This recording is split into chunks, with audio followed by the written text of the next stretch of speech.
Welcome back, ladies and gentlemen, to the GLL Masters Spring. It's time to get started with day number 2 for South America. My name is Blue. Joining me here on the cast once again is going to be Stokes. How you feeling today, man? Man, I am so excited for today, John. So much action in front of us. We had so many amazing games yesterday. I'm excited to get back into it. Definitely the case, and we're going to be starting off by taking a quick look at the standings that we had leading into today's matches. We already played 8 games yesterday. Now we're going to play 8 more today. Here's where we currently stand after the first half of the final has been played out. Paradox Esports currently in number 1 as they have been absolutely dominating the series here so far, and that's not an understatement. They have won literally half of our games, and you can see that they have 70 points from placement, on top of leading us in the kills department by over 10 frags as well at 56. Yeah, and while we do have Paradox at the top, some amazing stuff from them yesterday, we also have some tragic stories here as well, like our friends over at Fake Love Black in 9th place. Not able to truly play inside of the first 3 matches yesterday. They rebound back into 9th place to make it into this top 10 and actually try and contend for what could possibly be a top 5 finish. We'll just have to see, but a lot of action that could happen with our 8 matches today. Going to see if they'll be able to work their way into that, as of course all these standings here with 8 more games, there's plenty more opportunities for our teams to make impact. You can see, of course, the winners of the 8 games that were played out yesterday, as well as the schedule for the upcoming games today.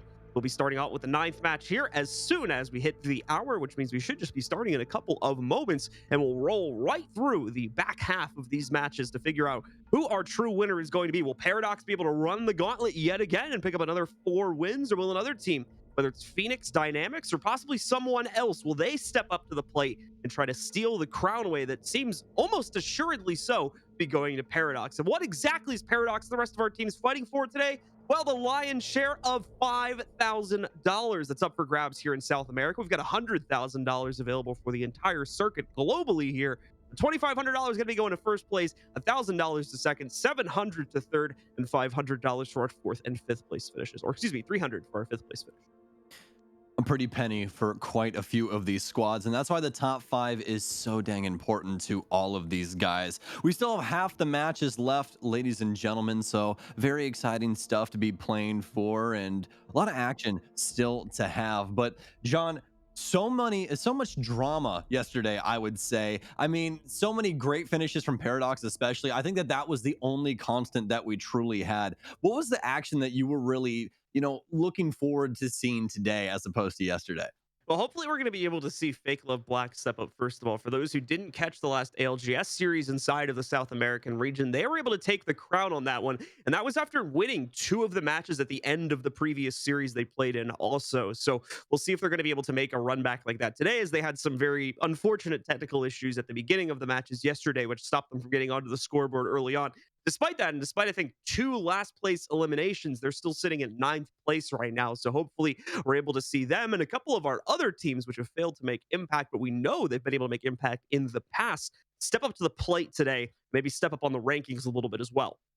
Yeah, I am personally very interested in Phoenix One's future. We saw quite a few fantastic games from them yesterday.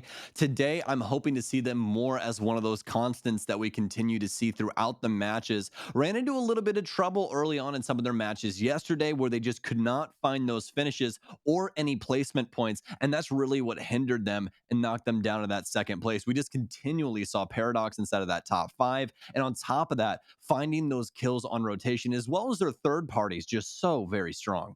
Some other notable teams to talk about that we saw playing yesterday as well include Loyalty, who you guys are going to see in-game running the OnlyFans tags for some reason.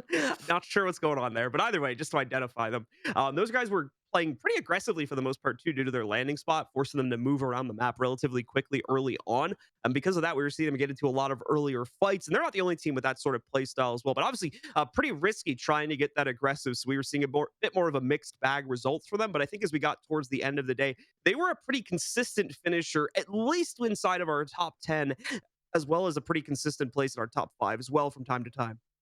Well, speaking of consistency, I want to go to a little bit more of a drastic measure that we saw yesterday in some gameplay. We got to talk about casual gamers for a second. These guys were all over everyone. We saw so many octane plays. I mean, for me personally, I thought that this was some of the most action packed stuff that we saw, minus Elite BR getting hopped on and then that amazing rotation coming in. But I believe that they were part of that as well, if I do remember. So.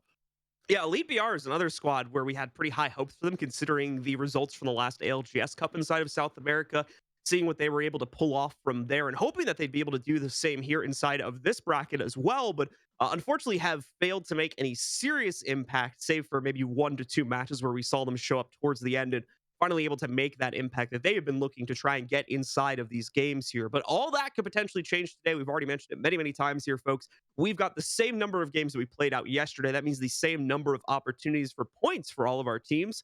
Could change a lot of teams' fate to get started out with a good win here today. Paradox as well. We're going to be paying close attention to them, as well as Phoenix, who is now struggling behind Paradox's position in second place as they try to see if they can also rebound couple more wins, as they also have 2 out of the 8 games from yesterday, and as such are the closest to trying to catch Paradox here and take that first place crown. Yeah, and I'm sure we're going to have them under a microscope as well, as that lead is just so large at this point. It's going to take quite a few mistakes from them to actually throw this away. Just with how consistent they were yesterday, it's just very dangerous as to what they could do today. For Phoenix One, again, it's up in the air. There's a big difference inside of the prize pool here. How do they try and rebound back? How do they try and find this consistency? That's a really big question on the plate for them. But we also have that for third place as well for our guys over on Fenrir. They haven't been playing the greatest as of late, but a couple of those last games they were able to rebound and it just looked so strong coming into those, had some consistent finishes. I think they could honestly be in contention here.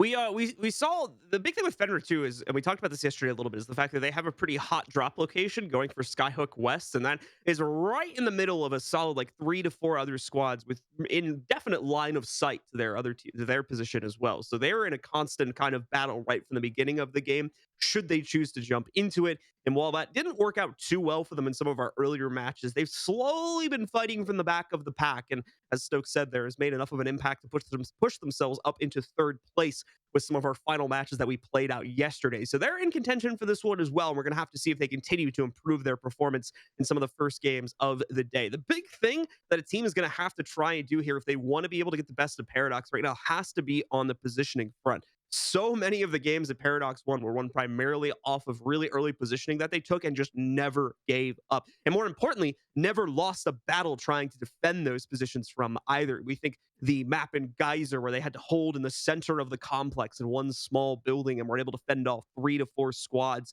High ground situations where they were getting closed in on near trials and they were able to fend off people because of the fact that they had uncontested high ground control. A lot of rounds going like that, making Paradox the surefire winner in so many of those final circles. Other teams are going to have to try and challenge that in some way if they want to best Paradox, should they go up against them in those situations. Yeah, absolutely. Just such a dynamic team that is really, really strong inside of pacing as well as just understanding this BR in and out, really playing those buildings to a T. And I think that match 8 honestly highlighted that the best. That was the probably the best way to ice the cake, I would say, as of yesterday. And I'm sure we we more than likely have that in the highlight reel or somewhere for you guys. So be on the lookout for that. But moving on down the line, let's talk about somebody that we saw earlier in the day that could come back in a big way. Dynamics. Now, Dynamics, we saw them with Jupe, Crimin, and Sheikah as of yesterday. Actually, not Sheikah, excuse me. It was Aimbot Machine yesterday. And these guys had such a strong start, but just started to falter around match 3, especially match 5 being pretty poor for them, but starting to rebound inside of match 7 and throughout the rest of our day. But finally, we're on to a fresh start. How do you feel about these guys coming into this? I think the big problem that they've been running into in yesterday's matches was their rotations. From what I was able to catch, obviously a lot of action going on, so Mhm. only kind of catching glimpses of them from time to time. Since, like we said, they kind of drifted off of our radar after that third game.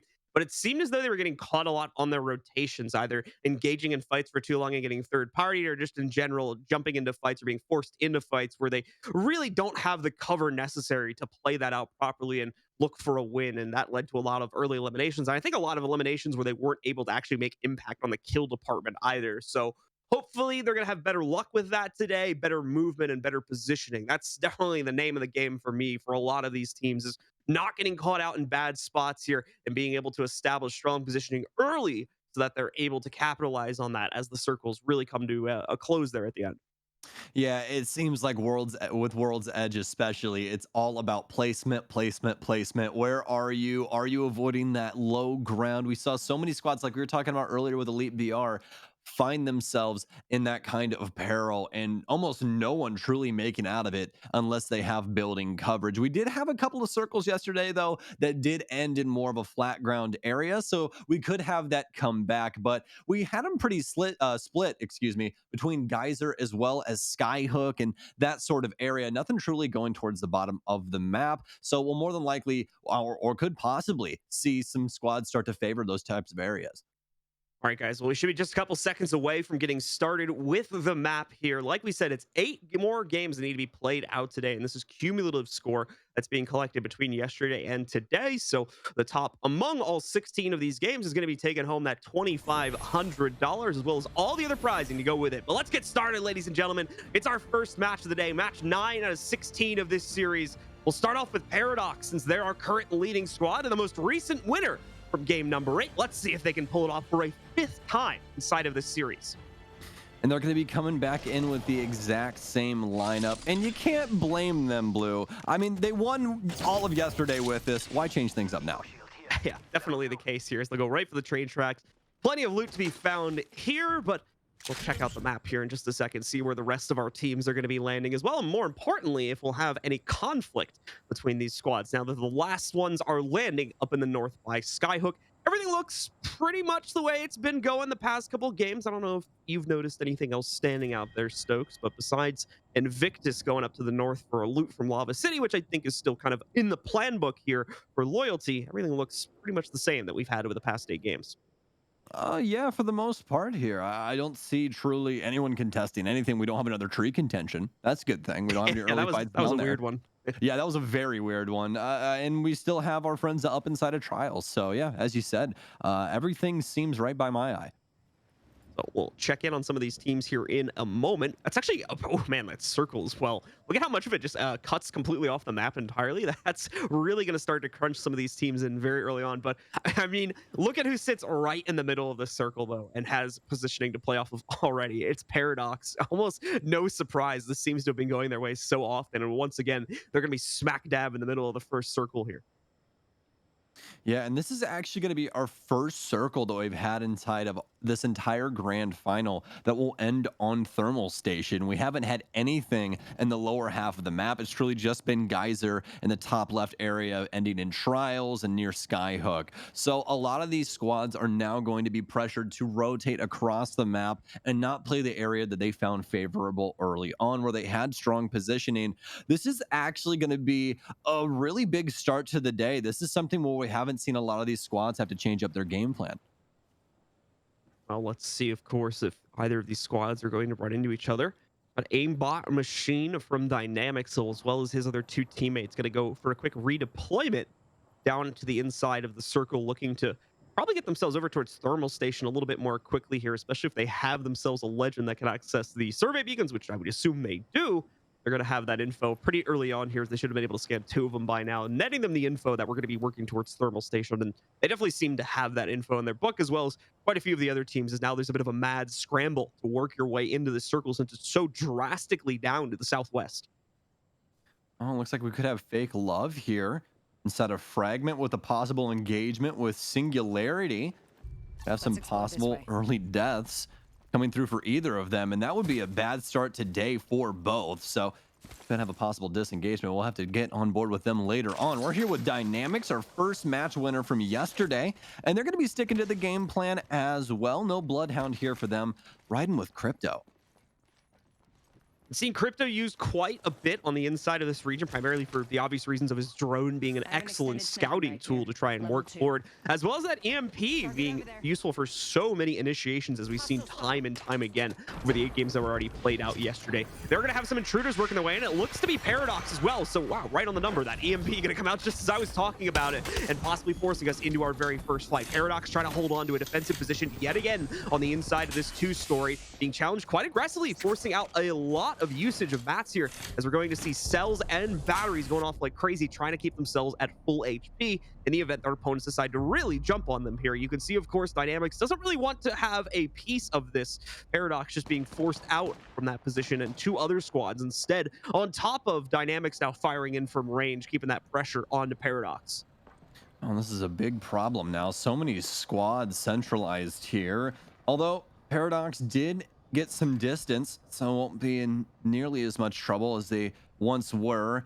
So we saw another EMP go down as well, so they had to bat back up, but everything's fine as of late. Flying high, update with them, seeing what they or at least looking like yesterday. It looks like they're going to be sticking to more of the same game plan. I believe we had Wolf play some Wraith games yesterday as well. So switching up onto That's the unfortunate. Octane. But oh no, as you said, very unfortunate bounce into the EMP. They're going to lose some shields for that, but it seems like they rebound pretty quickly. Yep, still able to take pretty much full control of this building without anyone being in the way of that. So they'll have full control over this map, part of the map, I should mean, now. But they will have to be careful, obviously. You got people right next to you. We already talked about how this is an incredibly claustrophobic circle. Not a lot of cover to work with here, and players are going to want to fly for it very quickly. And that's going to be Oh, Tempest hopping in almost right on cue yet again there with the death protection, trying to get aggressive against one of these squads. and Tempest, a squad that did not have the best finishes yesterday. They're trying to rebound here, and it all starts now. But flying high, just so much damage from behind the counter and the high ground here. The stair angle just not assisting like the Revenant thought it would. And now flying high, backing off the opponents. So they'll be able to bat right back up, have those full shields, and they have multiple ultimates to be able to handle this situation as well. Definitely in the power position as of right now. Neo here, seeing the scan, trying to suss out where exactly the Bloodhound that's sent it is positioned at right now, but not really able to lock that down as of yet. It's going to be Loyalty up on the cliffside behind this big building right now. We do have Flying High with control over. In the meantime, we have had Oh our first no. squad get fully eliminated. It's without name that's gone down. Other than that, though, all 19 of the remaining squads still have all 3 players up, meaning we've got a lot of full team fights coming up over the next few moments, especially as this first and second circle start to close out and really restrict the map presence for all the remaining 19 teams. Dynamics in another fight here, possibly about to wipe out the second squad, as it's going to be Team Brave Soldiers losing Lukey right off the bat here. The other 2 so far not yet been seen in this engagement, but we'll catch up with that in a moment. Unfortunate loss there for TBS is that that's their Shield cell here. mainstay fragger. Picking up a lot of KPs yesterday for the squad, and he'll be sorely missed. We'll see if they can rebound with a possible banner grab, but it's going to be pretty risky, especially with the amount of squads in the area. As you can see, Oh the my amount of goodness. congestion right now inside of thermal stations. So many fights popping off.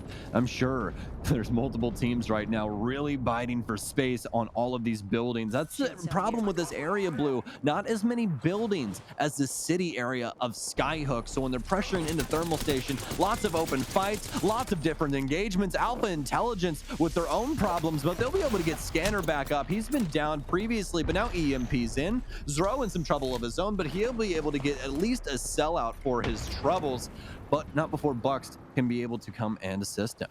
So that's Team Brave Soldiers now wiped off the board. Our second squad to be eliminated. They're going to get 18th place on the inside, or excuse me, 19th place, I think, technically, on the inside of this first game of the day. Definitely not the way they would have wanted to start out, but we'll see if they can increase the impact. Team Brave Soldiers, like I said, a team that yesterday we were seeing try to get themselves into fights, really trying to vie for map control and get into these fights here, grab those extra KPs, but unfortunately, really have not been able to translate that, as they've been on the losing side of fights that either they've taken or they've been forced into, as we just saw right there, far too many times when compared to them actually winning those fights. Yeah, absolutely. And that's been a big problem, as you said, for them. But I think that it's something that they can possibly fix, especially given the results from yesterday. It's just unfortunate that this day starts off with a circle that was so much different from the one previously. Just really didn't assist them on the rotate. But we'll have to see if they can possibly have some better finishes later on today. But now jumping on board with Loyalty, getting an update here with them. Seems like a crypto EMP out, as well as a Gibraltar bombardment going down, but they haven't engaged just yet. This has just been mostly distancing and looking for some control here. And Loyalty have loads of it, using the Gibby shield to really rain down fire on these guys, and so much damage right now, Blue. Definitely a lot of pressure trying to keep these players in the open, keep them uncomfortable, more than likely keep them exposed as well, allowing for Loyalty to possibly pick up an easy kill, especially after this Gibby shield is going to fade, as we're seeing right now.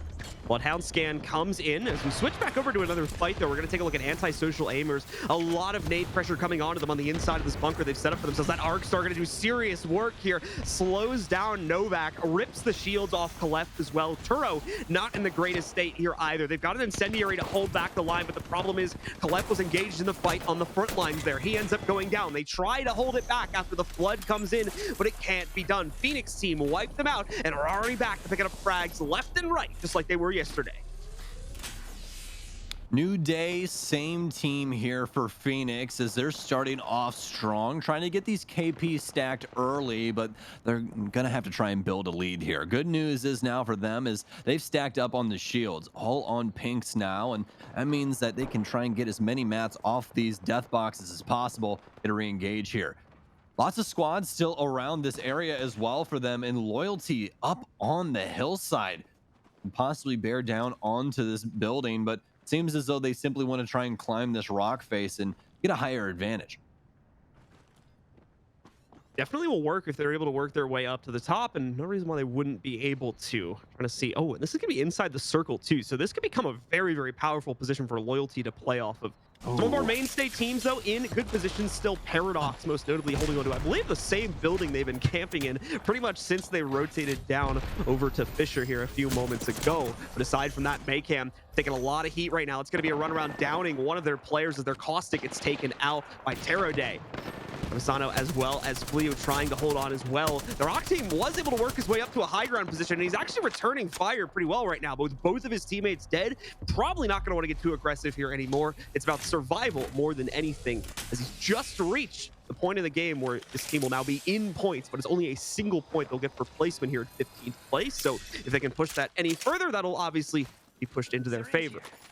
and that's just very unfortunate there for Maycam. Usually it's the high ground that wins you these kinds of engagements in Apex, but this time around it just did not work into their favor, giving the singular fights down to the bottom squad, and just some great plays being done to execute those 3v1s, being able to take them down, and just not the best re-engage for them, trying to get that banner back or at least get the refrag, but just simply not working out into their favor. But now we have Elite BR being pressured by the circle over towards Fake Love Black, and this is what I was looking at earlier on here when we had the map up. This could possibly be a rotation, but it's not going to happen. They're actually going to split in between the two valleys and two entry points Oh, into Countdown, or excuse me, a thermal station. look at Fenrir and Fake Love right now. Elite BR is here in this as well, over in the corner, trying to figure out how they might be able to play into that. But thankfully, they've got a lot of places to spread out to when this next circle closes.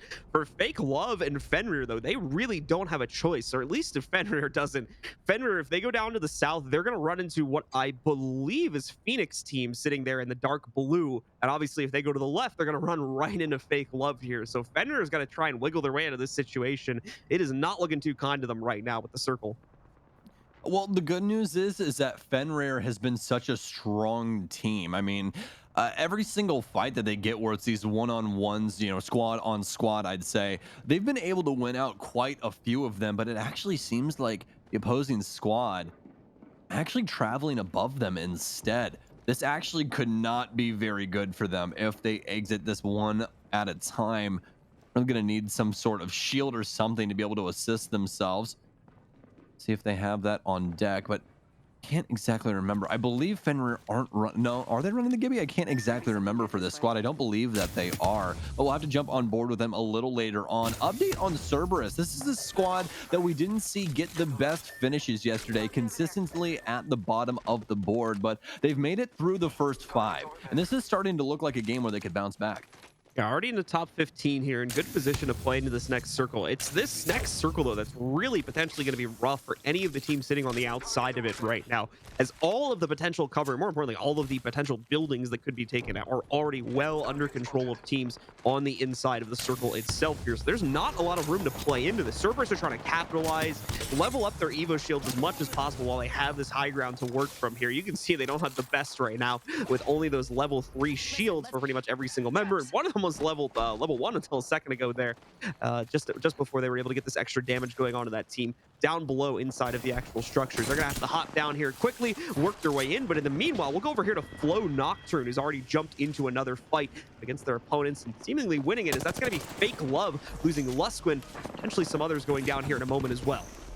Yeah, and Flow Nocturnes has been able to hold on to Thermal Station for quite some time. We saw them in that earlier engagement as well, and finding so much damage onto the Crypto here. He's already been downed, and this lower position with all of these gas tanks up, just dealing so much damage, as well as this close range weaponry they have with the R99. Just can't slow them down at all. As long as we'll be able to hold on to this, it's going to be difficult to try and work them out unless the circle is favorable. But hopefully the server's favorable as well. You won't always want those bullets to connect. But now hopping on board with Elite BR, they've got some problems of their own, but it seems pretty easily manageable. It's simply shoot the Crypto that is trying to kill everybody else, and that's exactly what they'll do. Besk at least trying to make an impact there at the final moment, was able to down Vasar before getting traded out himself, and his squad, of course, getting eliminated as a result of that. All that loot goes over towards Elite BR, as we've got quite a few of our teams, as Stokes mentioning, that normally the bottom or the middle of the pack in our standings so far, potentially about to make a big impact on match number 9, the first match of day 2 of this grand final here. But as you can see, not a lot to play off of here, and more importantly, a lot of environmental hazards inside of this final circle as well. Teams will have to be careful not to get pushed into any of those and find themselves eliminated through a very unfortunate series of events should they fall towards the lava there. But either way, that final circle, or one of the final circles I should say, starting to close their way in. This will more than likely force out the large majority of the fights we'll get from our remaining 15 or 14 teams. Well, seems like we could have contact between Phoenix 2 and Cerberus. A fight that I don't believe that we've seen before, so we'll see who can best who, but we're back on board with Flow Nocturnes, what they're getting into. And right now what they're getting into is a whole lot of gunfights, as it's multiple angles that they're getting rained on from right now, whether it be vertical or horizontal. They're dealing with both, so they're going to slap down the caustic tanks and start to try and find some verticality of their own, as well as some cover, but targets not where they once were, at least for Terra Day. So they're going to back off instead. And as of right now, this is mostly what all of these squads are doing, is just biting for map control and just space control over inside of Thermal Station. They've mostly all found cover here, and as long as they'll be able to hold on to that, they really won't have to waste too many mats. So it's just sending shots back and forward to try and level up those Evo shields. Now, I believe it is Evolve that has control of the top of the center structure right now. We'll have to take a look and see if they're going to be able to continue holding on to that when our next circle closes off. But they have the advantage for the most part due to that high ground position here, and will continue to rain fire down unrestrictedly against any of the teams sitting below them, as long as they're going to be able to continue playing it. As you can see, though, from our mini-map, that is not going to remain a safe zone for very long here. In fact, it is now no longer a safe zone with the circle closing in. That's going to be a mad scramble from at least 3 of the remaining squads, if not more, trying to work their way to the next facility here as the circle gets even more claustrophobic for our teams to play in, with round 4 closing off now.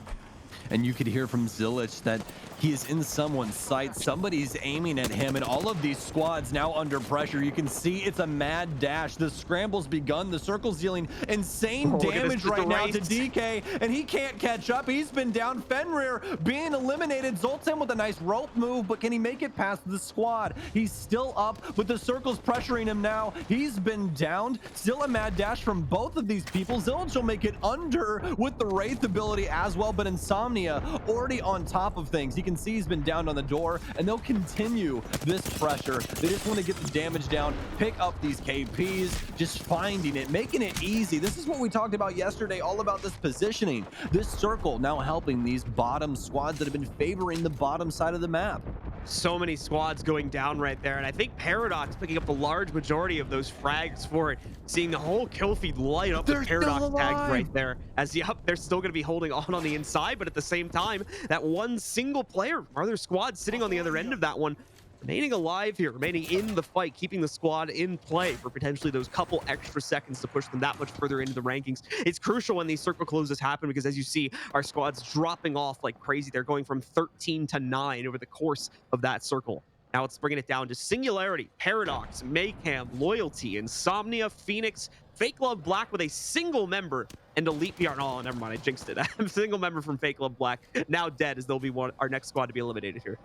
Well, at least they made it to top 10. That's a strong finish for right now. Hopefully the KPs can assist them a little bit, but Maycam Evolve showing up in a big way. Granted, they only have a single person left alive, and he's getting highly pressured right now. Don't exactly know how many mats he has left, but he's practically bleeding from every orifice of his body, so hopefully he can find something to patch that up soon underneath that building. Got to scamper for parts there, boys and girls. So Paradox still with very strong positioning, and this is the thing. This is what we've been talking about in all of this pre-match, is their strong positioning, and still now they're able to be consistent. Even though the circle wasn't favorable for their drop, they're still having a strong start here. But Elite BR now under pressure, at least one down. Paradox all over this situation, still haven't lost a single member just yet, playing their shield to a T and taking out anyone that dare enter. The Spitfire raining down on this opposing squad. Artini going a little too far here, and oh no, it's the single fights, and they've been taken down. Paradox Esports out,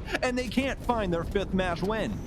Current leader, but still going to be able to get themselves a 6th place finish there, which will have pretty respectable standings as top of the KPs they were able to get for themselves in those last couple of fights. Elite BR are the one that's able to take them out. Phoenix team now looking to make impact, though. They're sitting in 2nd place. This could be a great game for them to close the gap now, and they're going to know it after seeing Paradox go off on the kill feed just a couple seconds ago. A lot of KPs already in the hands of Phoenix team here as well. We can see 4 collected between Worst, and that's not even counting any of the ones that he may have not been involved in on the other players as well. It's down to the wire, though, as we're up to our final 4 teams, as well as the final circle getting ready to close off in 40 seconds here. It's time to fight. You can't hide anymore. And in fact, with going down there for Singularity to the ring, that's going to bring us down to 3 squads standing.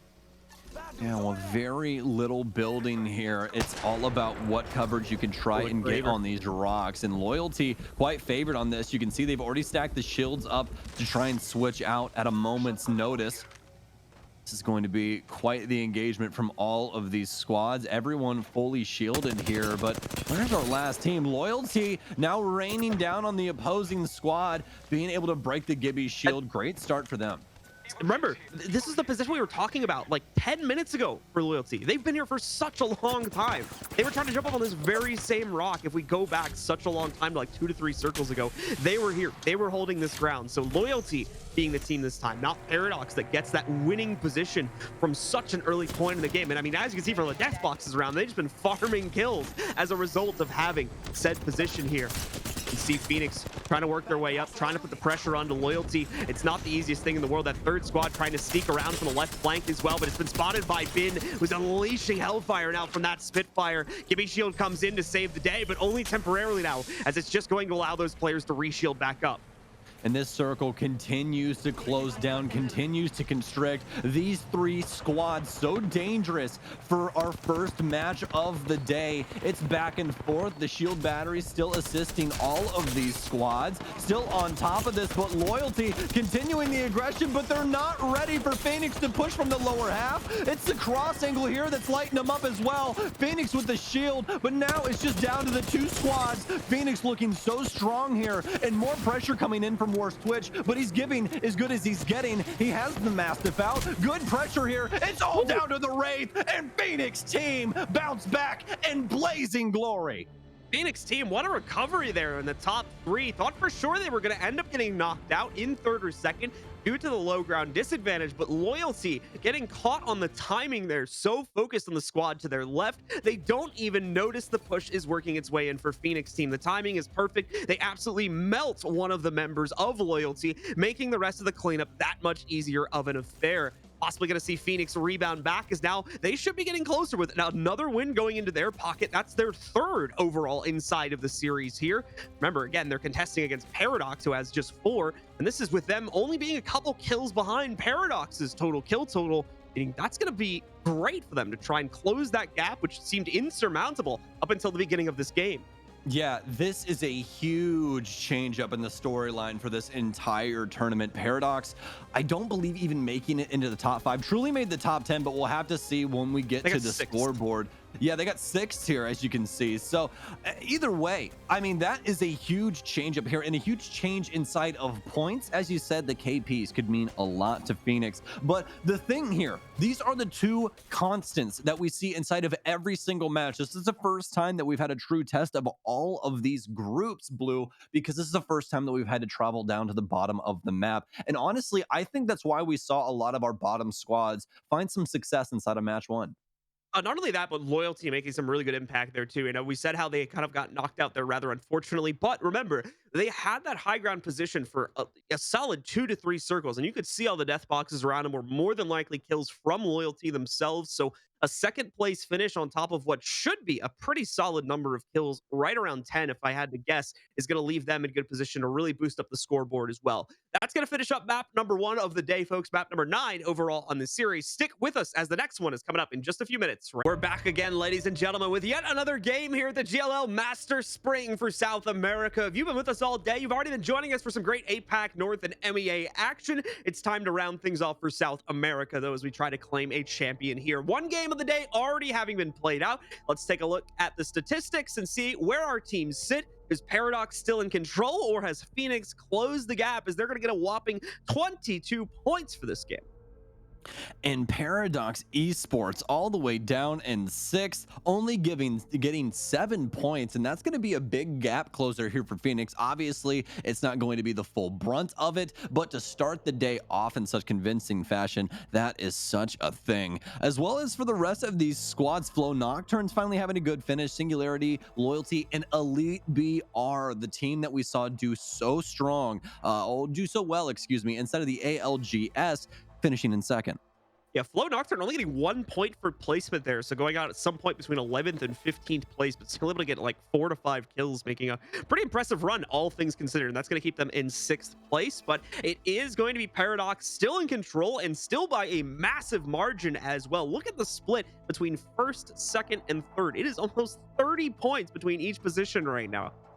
Yeah, 60 points in total between Paradox and Fenrir right now. It's going to be very difficult for anyone inside of the top 10 to catch the top 2, but we'll see if it can be done. But again, these have been the 2 constants inside of our entire grand final. So to be honest, not surprised. Not to mention we have a near 3-way tie for 3rd place there as well. 72 points for Fenrir, so Fenrir is actually in 3rd place right now, but Singularity and Loyalty both at 71 points for 4th place. Only a single point, a single kill behind Fenrir right now. So that means Fenrir's lead in 3rd place. Very, very delicate right now. We're going to have to see them keep up the performance if they want to be able to keep pace and keep themselves in position to take home that 3rd place prize at the end of our 16th match today. Yeah, and there's a big difference inside of that prize pool from 5th place to 3rd place. So we'll see these teams vying for a lot of things today, but still a lot of action left to come, folks. Matches all day today, still have 7 left as well. We've only done 9 so far, but only 1 today. And let me tell you, was it action packed? I mean, I had such a good time. That top 5 especially, wow. I mean, it's a pretty brutal circle as we saw so many teams, I think like half the lobby being forced into the late circle because they knew they were going to have no room to work with there. So made it a pretty chaotic final scramble and a really nice 3-way fight at the end there too. Loyalty, of course, having the unfortunate turn of events that they did that pushed them from what seemed like it was going to be a surefire 1st place finish down to a 3rd place finish, but still able to make an impact in the kill department and push them that much further up on the scoreboard. Nearly in 3rd place here now, as we were talking about previously. But it's time to drop once again again, ladies and gentlemen.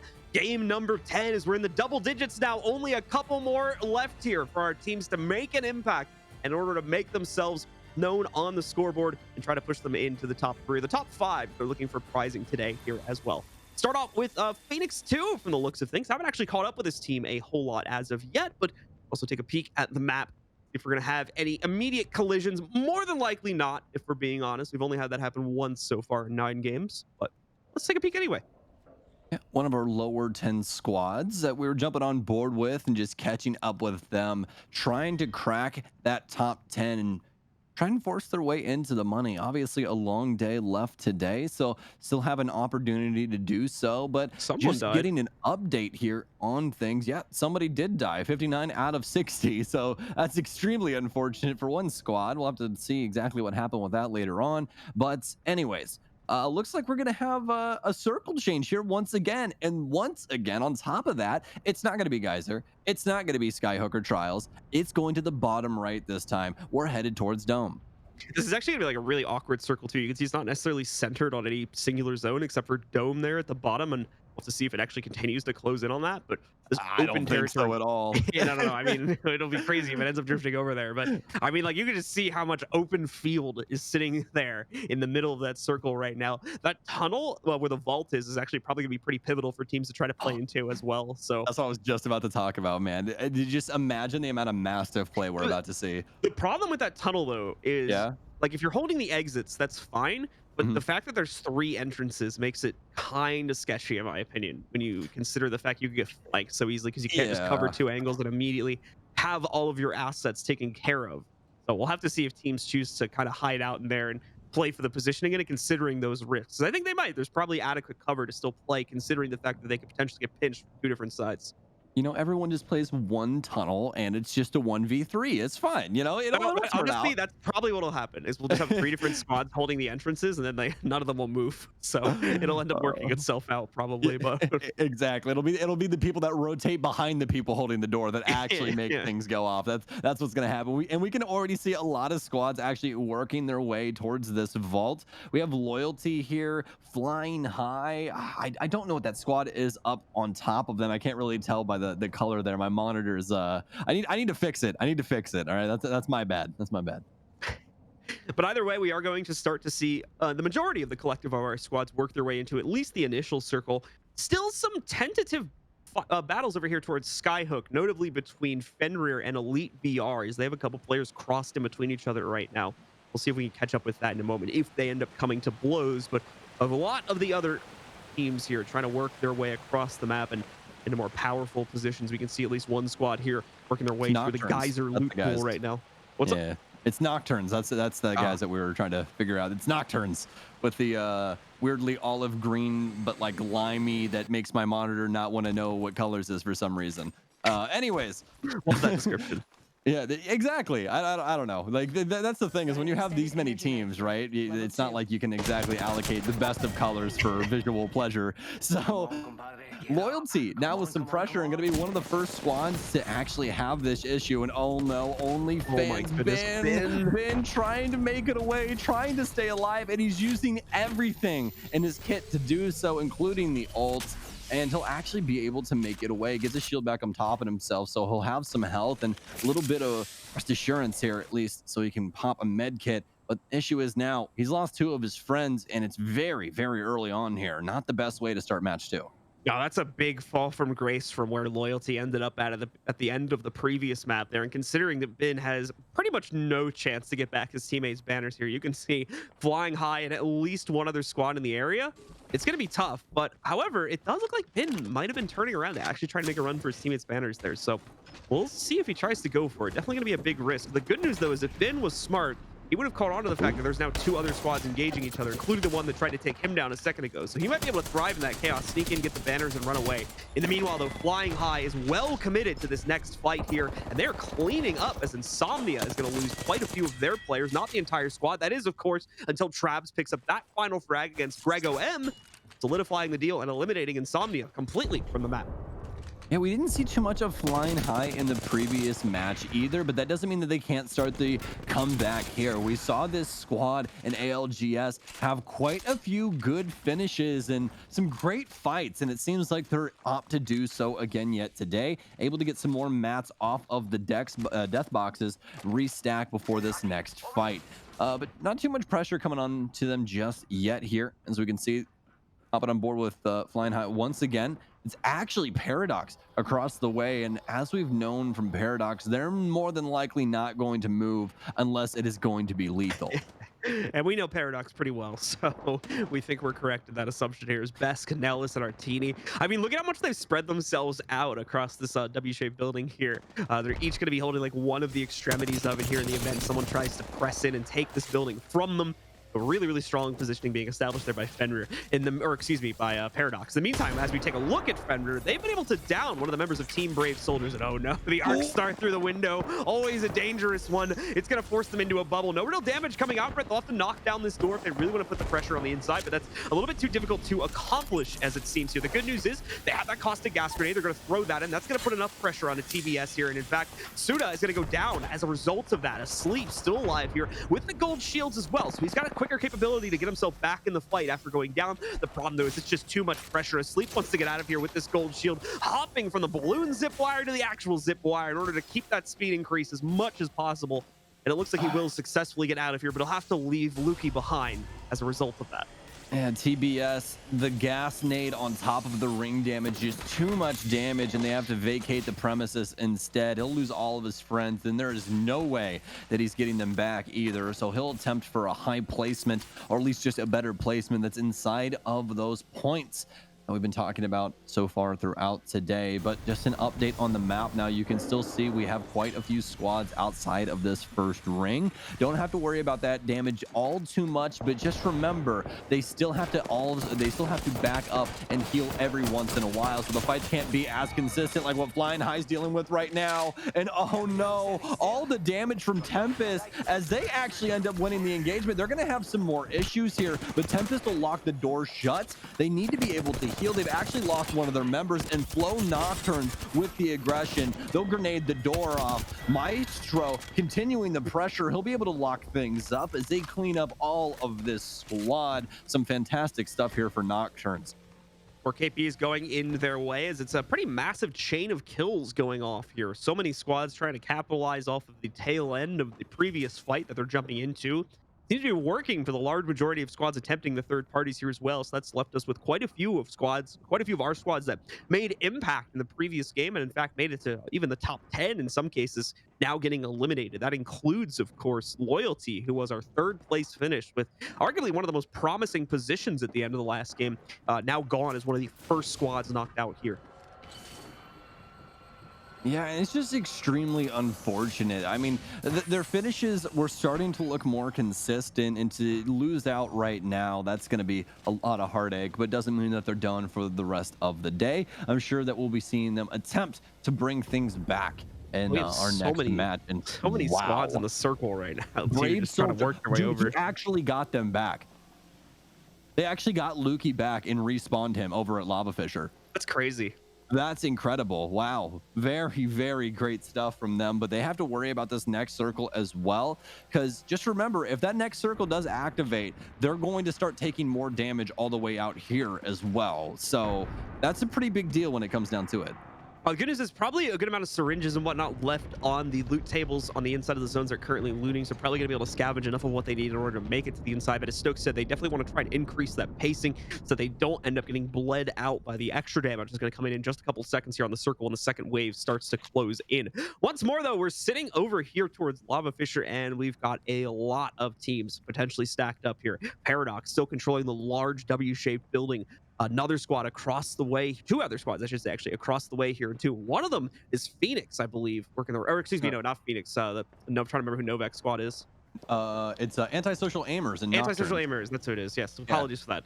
Got the tags. It's a bit difficult sometimes to pull from memory, but Antisocial Aimers, another pretty competitive squad here. Been unlucky with their placements and kind of the fight selection they've been taking here, but we've seen them make that impact in the past, so Paradox definitely going to give them the respect they deserve. Yeah, and they deserve a lot of it. I mean, aimers is the name, right? And killing is the game, but they've really only been able to do that. It's been the placements that have been escaping them, not exactly those frags. So we'll see if they can get a higher placement this time around. But you can see from all of these squads, given the circumstances, given that there's only 16 squads, or excuse me, still 16 squads. Let's make this sound like there's a lot more here, because there is. That's why we're not going to see as many engagements. But as soon as I say that, looks like we could have some possible KPs up for grabs inside of the W-shaped building. Caustic's gas tanks now down. A lot of pressure coming here onto Rico and the boys. See here, it's going to force them back. Rico still peeking out for a moment here to try to check it. He's got that drone, at least I think he does, assuming it's not on cooldown. But still going to try to face check this here as he lurks his way over to see what his opponent's positions look like, since they obviously fired off earlier just a second ago. And now Novak's actually going to work his way all the way to the back side of that. Still watching the flank in case Paradox try to pull a move against them, as they currently hold control of one of the more pivotal buildings inside of this part of the map.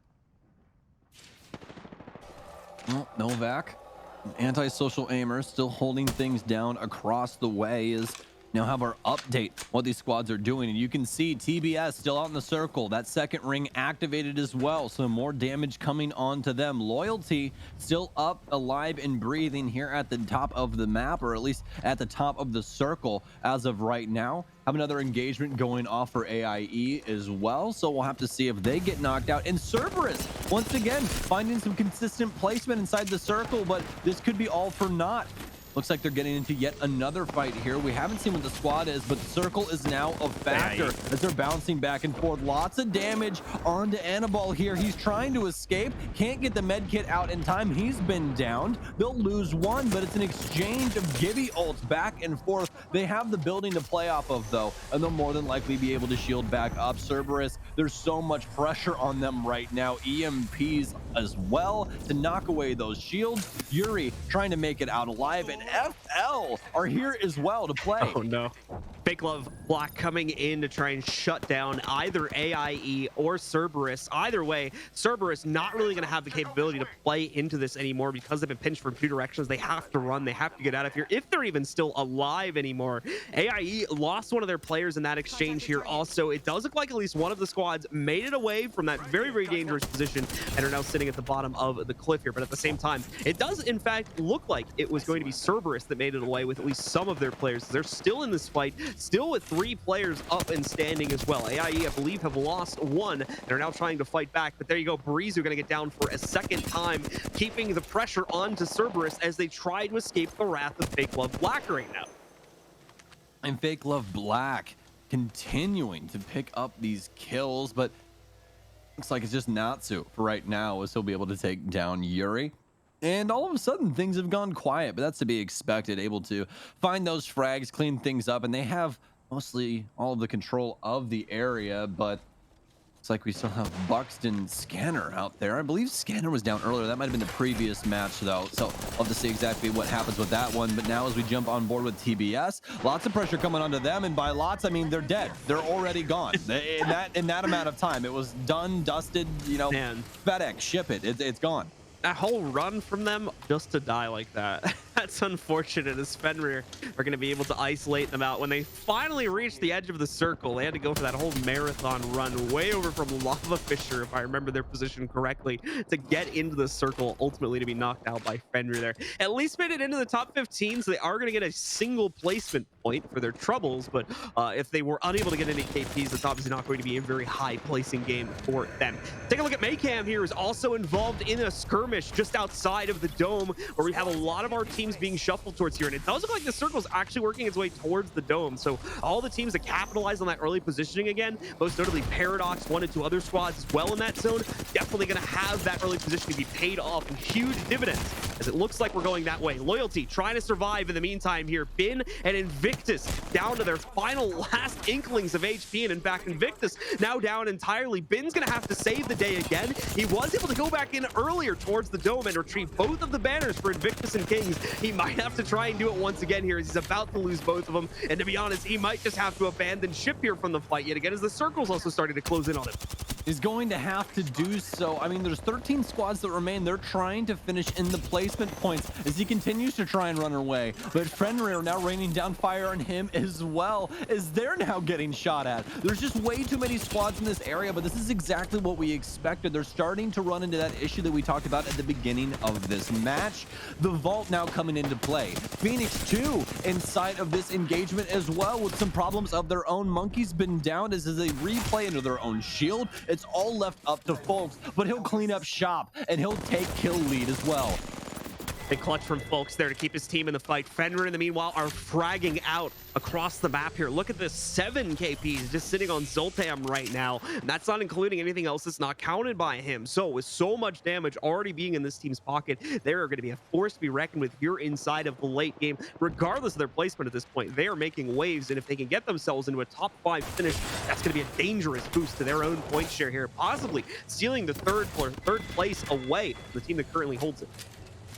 Oh, and AIE finally found Scanner down, and Phoenix with yet another KP. So they're stacking them up once again. Already had a strong finish today, and they're looking to stay consistent. But oh no, as we hop on board with Dynamics, Crimin taking a lot of shots, lots of damage onto him. And oh no, it looks like Evolved want to get down to business. Insano with a very forward position, but it's the crossfire from a squad that they didn't even know existed downrange. It is already doing some consistent damage. These squads continuing to try and level these shields, get this damage done, find these KPs. You can just see the amount of fights that we've had simply by all of these octane pads that we have laying around.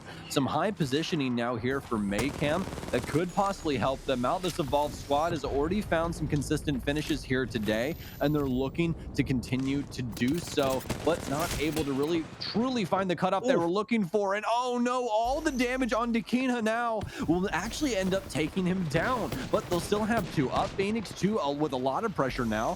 Folks 2, or at least Folks, excuse me, now pressuring forward with Kindy, and they'll be able to take down 1. He needs to pop the shield as he's the only one that remains. He'll find the frag, actually ends up grabbing Monkey's banner as well. Good stuff there. That's going to be Maycam fully knocked out as he gets the tail end of that fight. Problem is, Folks as well here straggling. Dynamics coming in. Like we said, I haven't seen them a whole lot ever since the earlier games in this series, but they come in for a quick cleanup there as they pick up at least 1 more KP for themselves. Oh, it's getting put into a rough spot there as he's going to get spammed down by OMM from Singularity. Singularity, in the meantime, holding some high ground positioning. A nice jump from Elysium to get him behind coverage and hold back any immediate attempts to try and swing forward here. He's playing this one pretty close to the chest again. Although we are having all of these fights happen right now, that doesn't mean that any of these people exactly want this to not go their way. I mean, we're not even to the top 5 squads just yet, and all of these fights just constantly happening inside of these last 5 minutes, and yet another squad removed from the game as Dynamics are finally finding some consistency. Same with Singularity as Ohm taking some shots, but we still have Paradox as well inside of this top 8 now, I believe top 7. You're trying to lurk to the left there to maybe sneak up onto Ohm and some of the other players from Singularity, but they've lost their chance, and now we'll start to drift to the inside. Blue? They're literally in the middle of the area again. How do they constantly find this space? Survey beacons, probably. Incredible, man. Absolutely incredible. Because I assume they have a Bloodhound. I can't remember their comp off the top of my head, but I'm pretty sure they're rocking one. And if they've got that, then yeah, just finding enough of those to be able to get a general idea of where the final circle is going to be at, and yeah, just play off of that. And I mean, it's been working, right? They're like almost the top 5 every single time. Like last game, got blended to the top 6, big deal. But like they've won 4 games, so you really can't contest the consistency that we've been seeing from Paradox right now. And Fenrir's kind of making a run for their money. The last like 3 to 4 games, Fenrir has been pretty consistently showing up here as well, even more aggressively too. Like they haven't been a team that's been fighting for that early positioning as much. They've been catching a lot of fights on the rotates though, and they've usually been winning them as they have to work their way down for the skyhook, and you can see how much travel that's going to involve just off these last 2 games. I mean, even right now, look at this. They're getting hyper aggressive, trying to play and trying to steal one of these buildings away so that they can have the map control. Not only steal these buildings away, but continue to stack these kills. The more those get, the gap gets smaller between them and first place. But now Paradox coming under pressure inside of their building. Best taking a lot of damage. He's lost his shield, switches over to the Spitfire, but oh no, it's the gas grenade. That's now dealing so much damage. Paradox, it might happen to them again. Is sixth place now the curse? It seems to be, as they've been wiped out by Flow Nocturnes, who takes full control of the building. Paradox once again finding themselves outside of that top 5. Not where they want to be, but thankfully still has the luxury of the earlier wins, 4 of them, in fact, in order to keep themselves in a comfortable first place lead. And that will more than likely stay true even with that second, sixth place elimination. Definitely going to reduce the gap between them and their opponents, especially if Phoenix is still in this fight somewhere, which I believe they are. If that to be the case, Phoenix once again going to try and close the gap slightly more to try and take first place away here. Taking a look at Fenrir, though, who's been the real story inside of match number 10 here, tearing their way through so many different players, having to rotate so far through this map and seeming to continue that as we're getting down to the final 4 squads. And they've done such a good job of not only having How is great Ben still location, alive? but oh, Ben. Hello, hi, how are you, man? Ben's ran away from 2 Ooh. full 3v3 team fights and has somehow been able to stay alive up to the final 4 here, and is now just peppering in these shots to try and keep himself, at least keep his opponents scared enough not to push him more than anything. Just make yourself look big, all right? That's what you have to do during bear attacks, you know? He's got the jump pad too, so he can try to hop away if someone else attempts to jump on him here. But he's got to be careful. He's got Singularity just to his left. I'm sure he's getting ready to make a mad dash when the call is thrown out for it here. But at the same time, Teraday moving out of his building, cracking one of the shields from Fenrir. That's going to be Zoltam forced to the back of his building. And actually, Fenrir in general forced off the rooftop as Singularity also is putting too much pressure on him.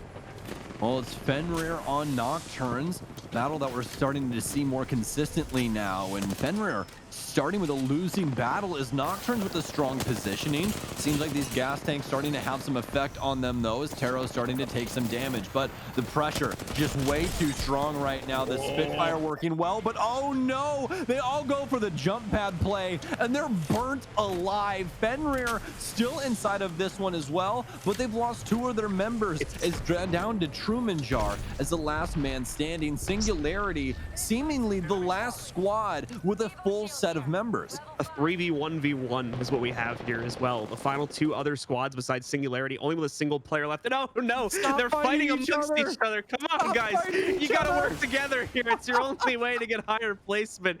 Singularity are just going to thrive upon this. They've got no reason to engage on this. They've got cover to play off of here. Finally, the jump up as those 2 solo players trying to capitalize the chaos, but can't get it done. Singularity with the 3v1v1 to close it out. They're going to take control of our 10th map.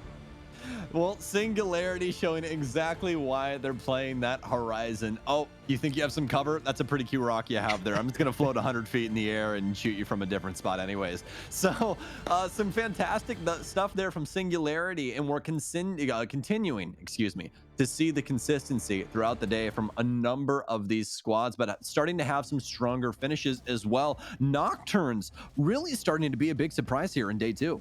Yeah, none of our real big players on the top of the scoreboard now making it to the finals. So that's going to be a pretty big boost for Singularity, who I believe is in contention around our top 5 or top 6 right now to try to push them up. Probably pretty close to that 3rd place position where teams have a relative chance to try and steal the title away and steal it in relatively quick succession with just a good game or 2, as we just saw there from Singularity. So a big boost for them. For both Phoenix and Paradox, though, seeing them go down relatively early and Fenrir making a lot of impact until they got knocked out somewhere around the top 5 also. We're in for some really interesting shifts in the ratings here, and what is still more than likely going to be a very, very close race. Paradox in control, but probably losing a lot of their lead as a result of these past 2 games. Yeah, and that's got to be our biggest fold here, is that they cannot even crack the top 5 right now. We'll have to see what they truly finish there, because we had so many squads get eliminated succession, but I'm sure when we get to the scoreboard we'll have all the answers for you guys. But match 2, I mean, my god, what was that? I mean, I hope our circles continue to go and work their way around that entire map, but guys, that means we have to get into some more matches to figure that one out, and that's where we're going to send you on to this break. We'll be back in just a few minutes. Hey, we're back again, ladies and gentlemen, and welcome back to the GLL Masters Spring. About to jump into match number 11 here of our South American Grand Finals. Stokes with me on the mic. And Stokes, what do we just see in that last match on match number 10 as we get ready to take a look at the scores here? Oh man, it was such a dynamic game. We finally got another fresh circle, no longer in the top side of the map once again, in the bottom right. And that's where we saw Singularity for our first time in Masters Spring take the win.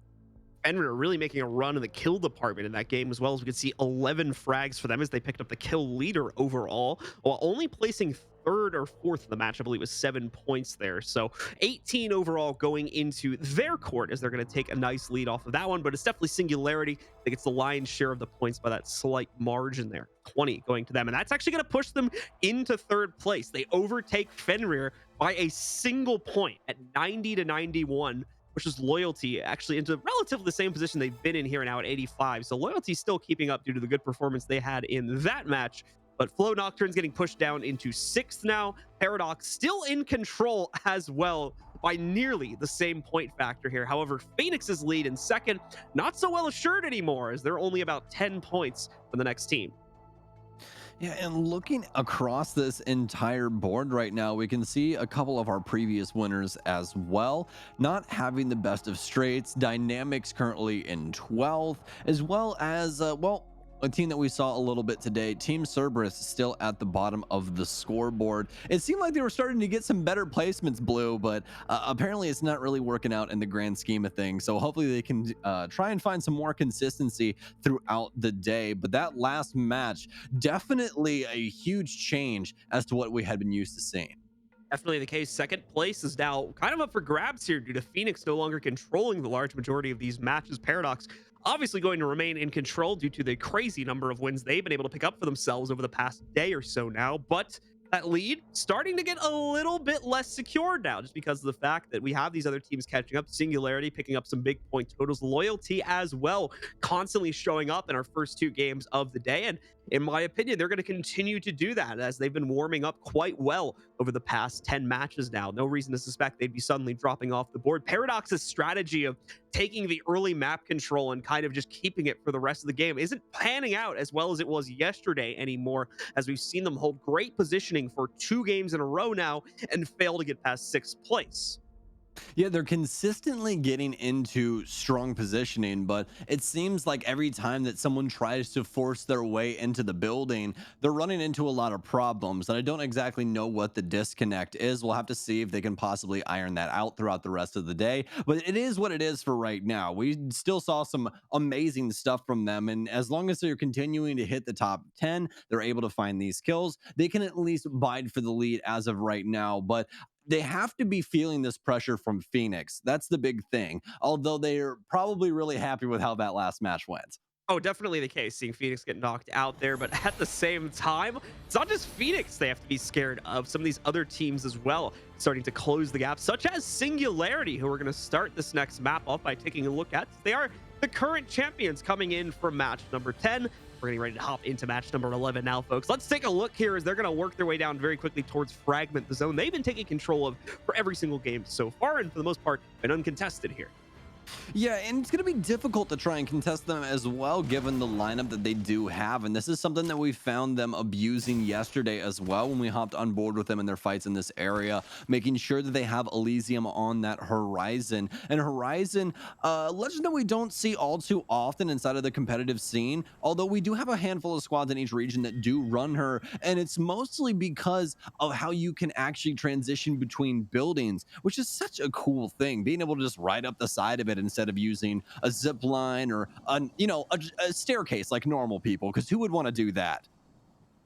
Definitely. Well, let's take a look here, see if we're going to get any early engagements. At the moment, not looking too likely, if I'm going to be completely honest with you here. There is one player, a Novak, I believe, from Antisocial Aimers, that has his drone kind of in the territory of Insomnia, but they're not going to be too worried about that on the bottom left side of the map. But we do have, though, oh, no, look at this Paradox quickly moving out from staging right over into AIE territory as well. AIE generally tending to stay a little bit more to the north near Trials, but unable to contain that inside of this this game. Best possibly not expecting to find them here, but either way, pushing forward and definitely committing to this fight, trying to see if they can trap AIE into an engagement this early on. Maybe not the best choice, though. We've already talked about how Paradox tends to take a more passive route inside of these games, and you can see them turn tail pretty quickly when they don't actually get a real engagement out of that push and head back to where they were looting back at staging. Exactly. Not even a slight advantage there for them. Everyone in max shields. It would just be a hard engage, and they risk dying there. And although Alpha Intelligence hasn't had the greatest finish, they're still up to shoot back. So going to avoid that situation nevertheless, and continue looting on their way towards the bottom right of the map. Again, blue. We're back in what this conversation looked like the last time with the map. We're dealing with the vault. We're dealing with this congested area, but outside of that area, we have all of these open fields. We're going to have to see a lot of shield play as well as biting for what could possibly be another finish near that rock area. Yeah, Dome actually not even going to really be in the circle this time either, so teams won't be able to play off of early positions being taken on the inside of that. Either way, that entire northwest part of the map, that's Fenrir, Elite BR, plenty of other squads as well, going to be forced out of their spawn positions and really forced to make a run to the other side of the map here in order to keep themselves in contention for the circle. But as we've seen with, at least in Team Brave Soldiers' case on a couple of these matches previously, there are no strangers to waiting out this first circle, even going into the second circle slightly before they really are rushed to get to the inside.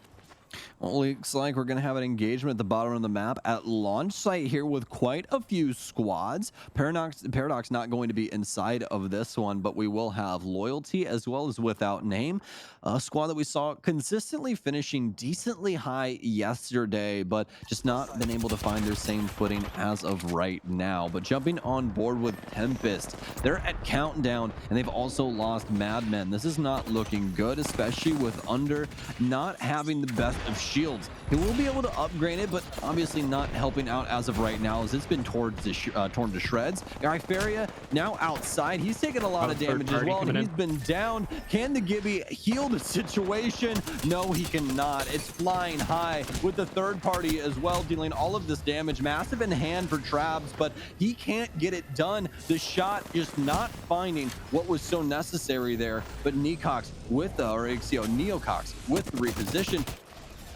going to have enough time to be able to at least shield up. Nothing truly happening for them for the rest of this time. Just able to get that nice KP on the third party here. But now Neocox finding yet another. He'll be able to take down Crypterio, which is a guy that we saw a little bit of yesterday, but just not nearly enough, honestly. So the first of our few squads getting knocked out here is going to give over at least 4 KPs to Flying High, possibly more than that too, but they'll take on the kill leader for now, so they'll be leading in that department for at least the foreseeable future inside of this map. So many squads getting knocked out early here too, due to the forced engagement on the inside of this facility, as we're going to see quite a few teams no longer having any chance to make an impact here. Insomnia being the most notable one to get isolated out there, but not the only ones here, as we're actually going to see another squad, Antisocial Aimers, I believe this is, attempting to jump back in onto Phoenix right now, or at least jump past them in a better position. This is going to be Dynamics on the flying route here. The Blue Angels flying in right now, but low on the shields. Going to find some positioning to get those healed back up, and then I'm sure we'll have an engage from them momentarily. But as we're jumping on board with Antisocial Aimers here over to the right-hand side of your screen, they're just going to be also hanging out. I mean, there's not too much going on around the map as of right now. It's more or less just these long-distance gunfights like we see with Cerberus here, just trying to tag some people up. And once again, like we're going to continue to talk about with these shields, trying to level up those Evo shields. It's a really big part of Apex Legends inside of the early game. There's not going to be pink shields just laying around for everybody. You have to find those blue shields, and you have to try and level them up and get that damage dealt. So Tempest as well as Without Name are the two other teams that got knocked out from that engagement earlier on. Looks like possibly one of the members of Loyalty going to disconnect here. We'll see if he shows up later, but it's Bin as well, which will be rather unfortunate because Bin was kind of the savior for Loyalty back in that last game, as he had quite a bit of a run himself, able to recover the team one time, lost them again, and then still pushed the squad into, I believe, like a top 3 or top 5 finish there by the end of it, as he was one of those last remaining stragglers on the inside of Dome at the final circle. So, Oh, well. Looks like Loyalty also lost one of their members due to disconnect, so that's very unfortunate for them. But now as we jump on board with Flying High, they're in some trouble of their own. And Neocox, who we were talking about earlier on, already losing his life, or at least he's been downed. He will be picked back up though, so no loss of life here. Instead, a good medic and a great friend can get him right back into the fight. So, as we're looking through things, looks like they're actually still going to have quite a few bogeys around them. 5 hostiles in the area for them. But cutting away from them now, jumping on board with Maycam Evolve. This is a squad that we've been hoping to see some more consistency from. And they've had some strong finishes so far today, but that last circle just not very favorable for them. Going for the quick jump up here. I believe just for intel more than anything, though, is he's going to go right over towards the tunnel. Also makes it a little bit harder for the Flying High members to take a pot shot and be able to make some impact here against any of the other members of Maycam. So Flying High, like we said, they're in the kill leading position right now, so probably want to try to press on that in order to get more KPs, but don't want to be absolutely aggressive to the point of risking their own position on the inside of this match. So we'll continue to see them hold on to that high ground they have just outside of the tunnel. And it does look like that one member from Loyalty unfortunately did find himself fully disconnected there. Bin now out of the match entirely. So Kings is going to be the only one left standing, as Invictus also got isolated out in a fight that seemed to have just happened. He still has the banner recovery time up, and it's pretty recent. So Kings unfortunately going to be left alone here. And on the Gibby, it's not going to be so easy to hide. So we'll see what he's able to work towards. Yeah, and it sounds like there's still some shots coming at him as well. So we'll see if somebody tries to pick up that KP, or he'll be able to possibly get his teammates banner. We'll have to stay on top of that one. But oh my, it looks like Team Brave Soldiers are once again traveling through the circle. These guys are not scared at all of taking this tick damage, and you can't exactly blame them with this first ring. Not exactly the worst thing in the world, just when that damage starts to stack on top of itself in battles is where things can possibly go wrong. As for Elite BR, though, jumping on board with them, looks like things are fairly in good straits. Not too many things going on. They do have alpha intelligence on top of them for the time being, but they truly don't even know that they're there. Instead, we'll have Elite BR start hopping across the way, but as soon as that happens, they'll end up getting spotted, and Zro will start raining down on top of them. But again, nothing really going on here, just mostly just pot shots, as we've been talking about before. But as we switch things up, TBS have actually rotated in behind AIE, and this battle has just begun. Luki here trying to get some spam out on the R301, and his teammates will be attempting to do the same exact thing. They have to be careful. The Team Brave Soldier is one of the squads that has really failed to make any sort of impact on the scoreboard, despite really trying to, especially when it comes to the way they've been aggressively playing the game. We'll see if they can finally make some impact here inside of this fight by being able to knock out their opponents, but it seems as though at least to start, pressures work. They force their opponents back, not to the degree where they're going to be able to catch them, though, is the issue. They're on the run and still running as we speak here. So we'll switch back over to Flying High. Traps trying to survive that encounter against an enemy Gibby, but it's not going to work out. Neocox as well, nowhere to run for him. So Flying High will find themselves eliminated just out of the money, unfortunately, too, there, as they're going to get 16th, so no placement points for them. Unfortunate for them, but TBS looking a heck of a lot stronger now, and you have to feel for them. A lot of these finishes just not going their way, especially that last match where they had so much travel time inside of the circle, but immediately when they get back in, they're taken down. But now they have to try and deal with Elite BR, who have everything in the kitchen sink right now at their disposal, and they're chucking it at their opponents. Already have the Gibby ult down, the EMP coming through as well to remove that shield, and you can see the damage coming through from Jinx's ult. Oh man, already have a crack, and this is a signal for Elite to try and engage. They can see them trying to bounce back and forth, still inside of the circle as it's closing in now. So they'll be able to control this space and try and keep this opposing squad back off, and that's going to continue to deal tick damage to this health as well. So TBS once again caught up on this circle, and once again caught up on this travel time.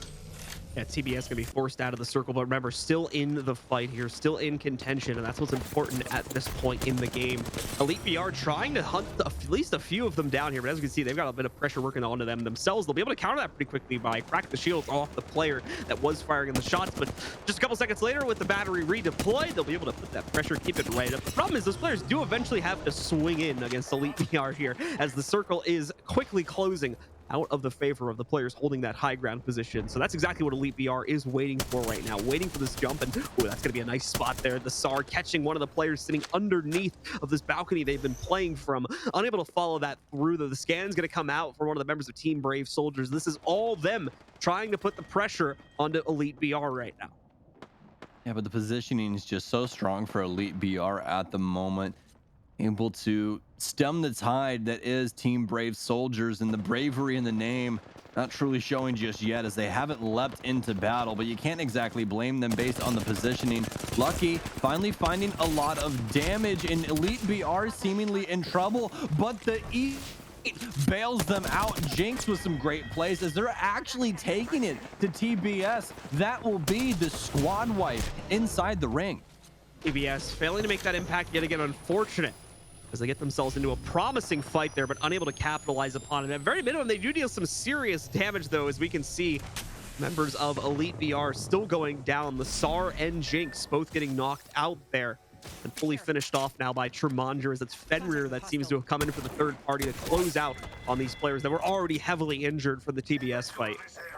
Yeah, and this is the biggest problem for quite a few of these teams that we've seen as opposed to Fenrir, Paradox, Singularity. It's just choosing these fights and the timing. It just was so back and forth at this moment here at Countdown, where we truly didn't see anyone engage till the very last moment when they truly had everything on the line. They could just push forward and simply wipe the other squad. But it took so long that Fenrir had been rotating into the area. They heard the gunfights and simply walk on over, clean up shop, and walk away with a few KPs of their own, as well as some new mats. So again, Fenrir just showing exactly why this squad consistently finds these high finishes.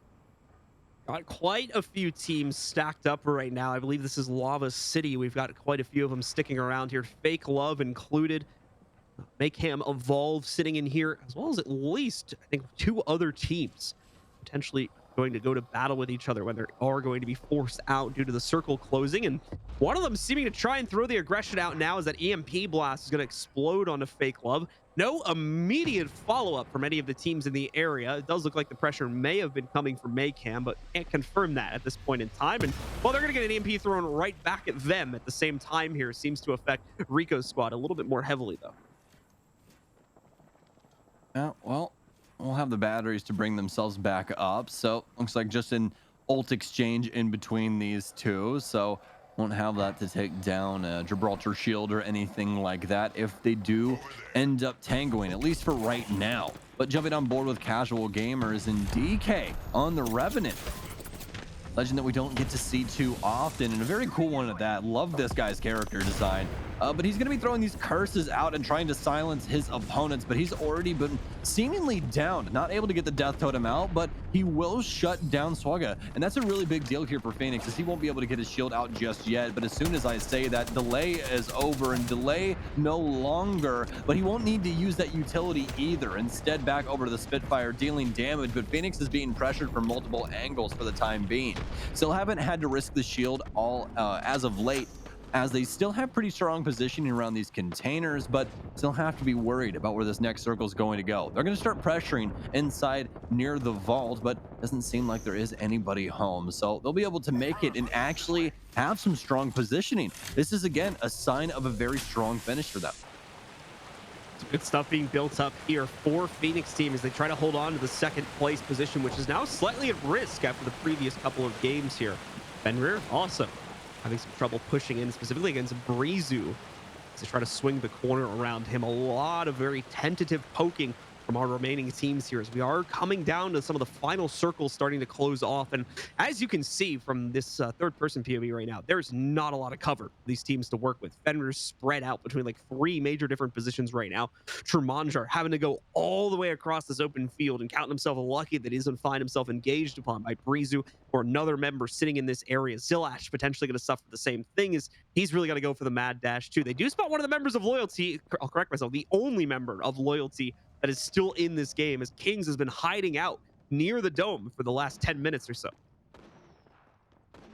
Well, Paradox still in this one as well. And King's still out there over yonder, way off into the distance. This guy is trying to play for a top end finish here right now for his team. Loyalty desperately needed after what we saw earlier on.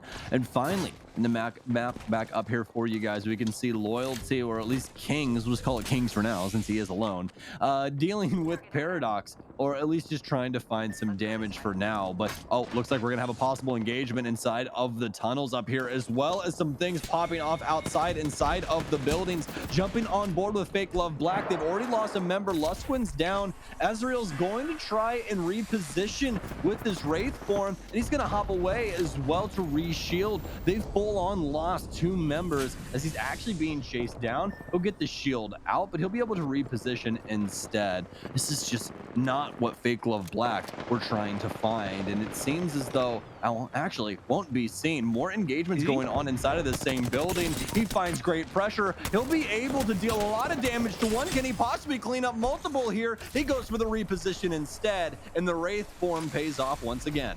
He still has full control over this building, too, so he's going to be able to fall back, shield himself back up. No batteries from what we can tell. Of course, he's just stuck on cells, but that's not too much of a problem.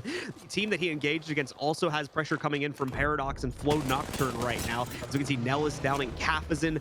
Teraday trying to work his way into this building here, constantly cracking his opponents. Just 2 shield cracks in a row as he's tried to swing for these, but unable to get enough where they feel justified to actually go for the straight-up push here. Maybe that'll be changing in a moment as we're coming down that last minute before round 5 closes out. This circle actually probably not going to pressure too much here. Everybody already seems to be pretty well contained on the inside of this one, so it's the next circle that's more than likely going to force out most of the fights, if not all of the remaining fights that we'll get in this map.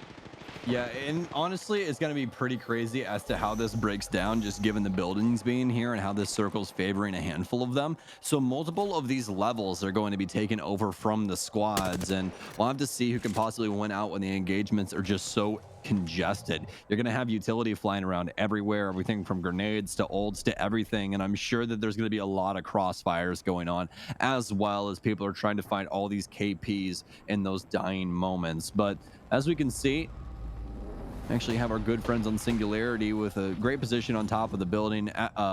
Azazel, excuse me, I've been saying his name wrong here for a little bit. Azazel actually with a strong position here for Fake Love Black at the top of the apartment complex to our right-hand side. He's playing this air conditioner quite well. And with that positioning, he won't have to risk all too much. But speaking of risks, Phoenix are risking it all as it's the pressure now onto Crimin, and they'll take him down and finish the fight.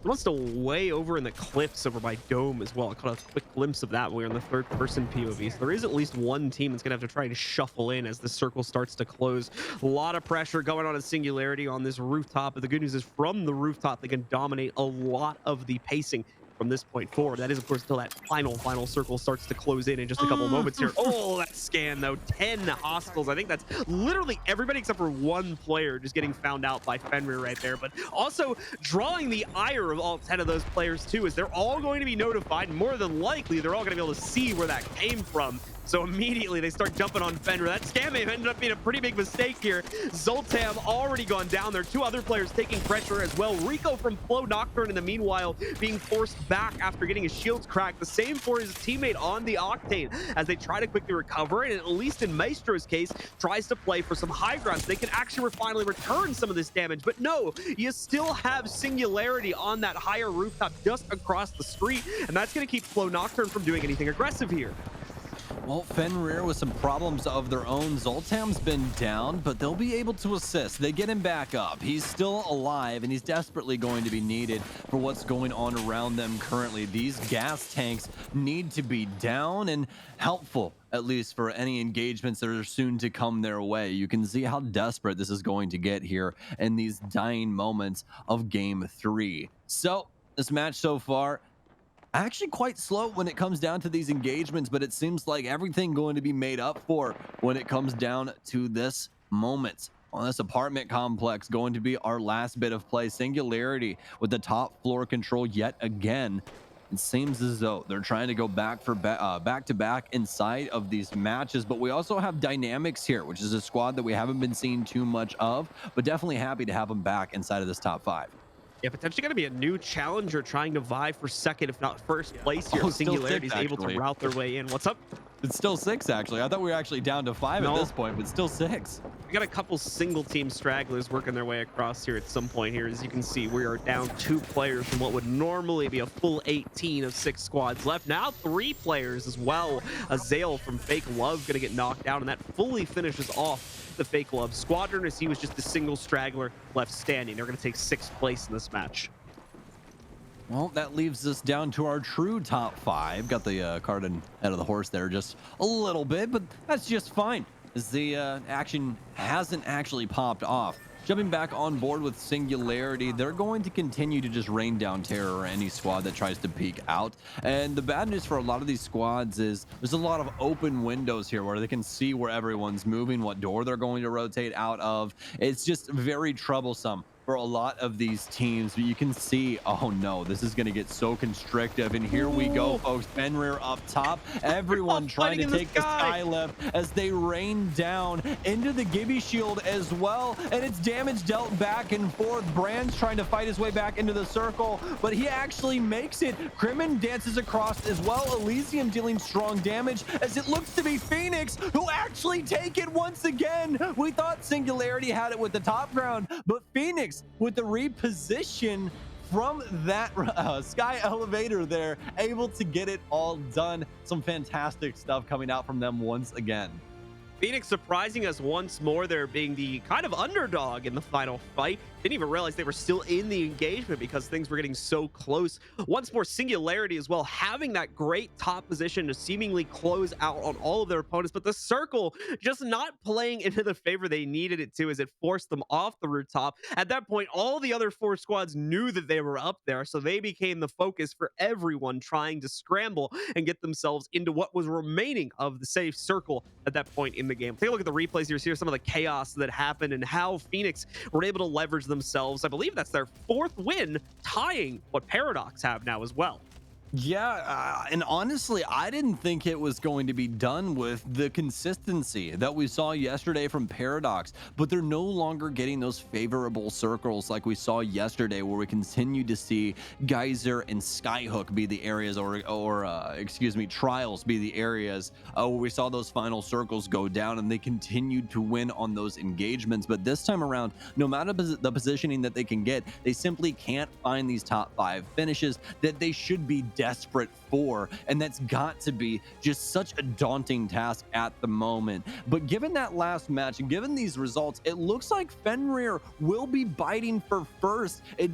I mean, I don't even know how to explain it any further. No matter the engagement, even there you can see zero cover for these guys, and they're still able to win out. I mean, granted, they were able to take over the Gibby shield there for just a second, but that immediately dissipates as soon as they wipe the squad, and none of them go down, where all of these other squads are losing member after member after member.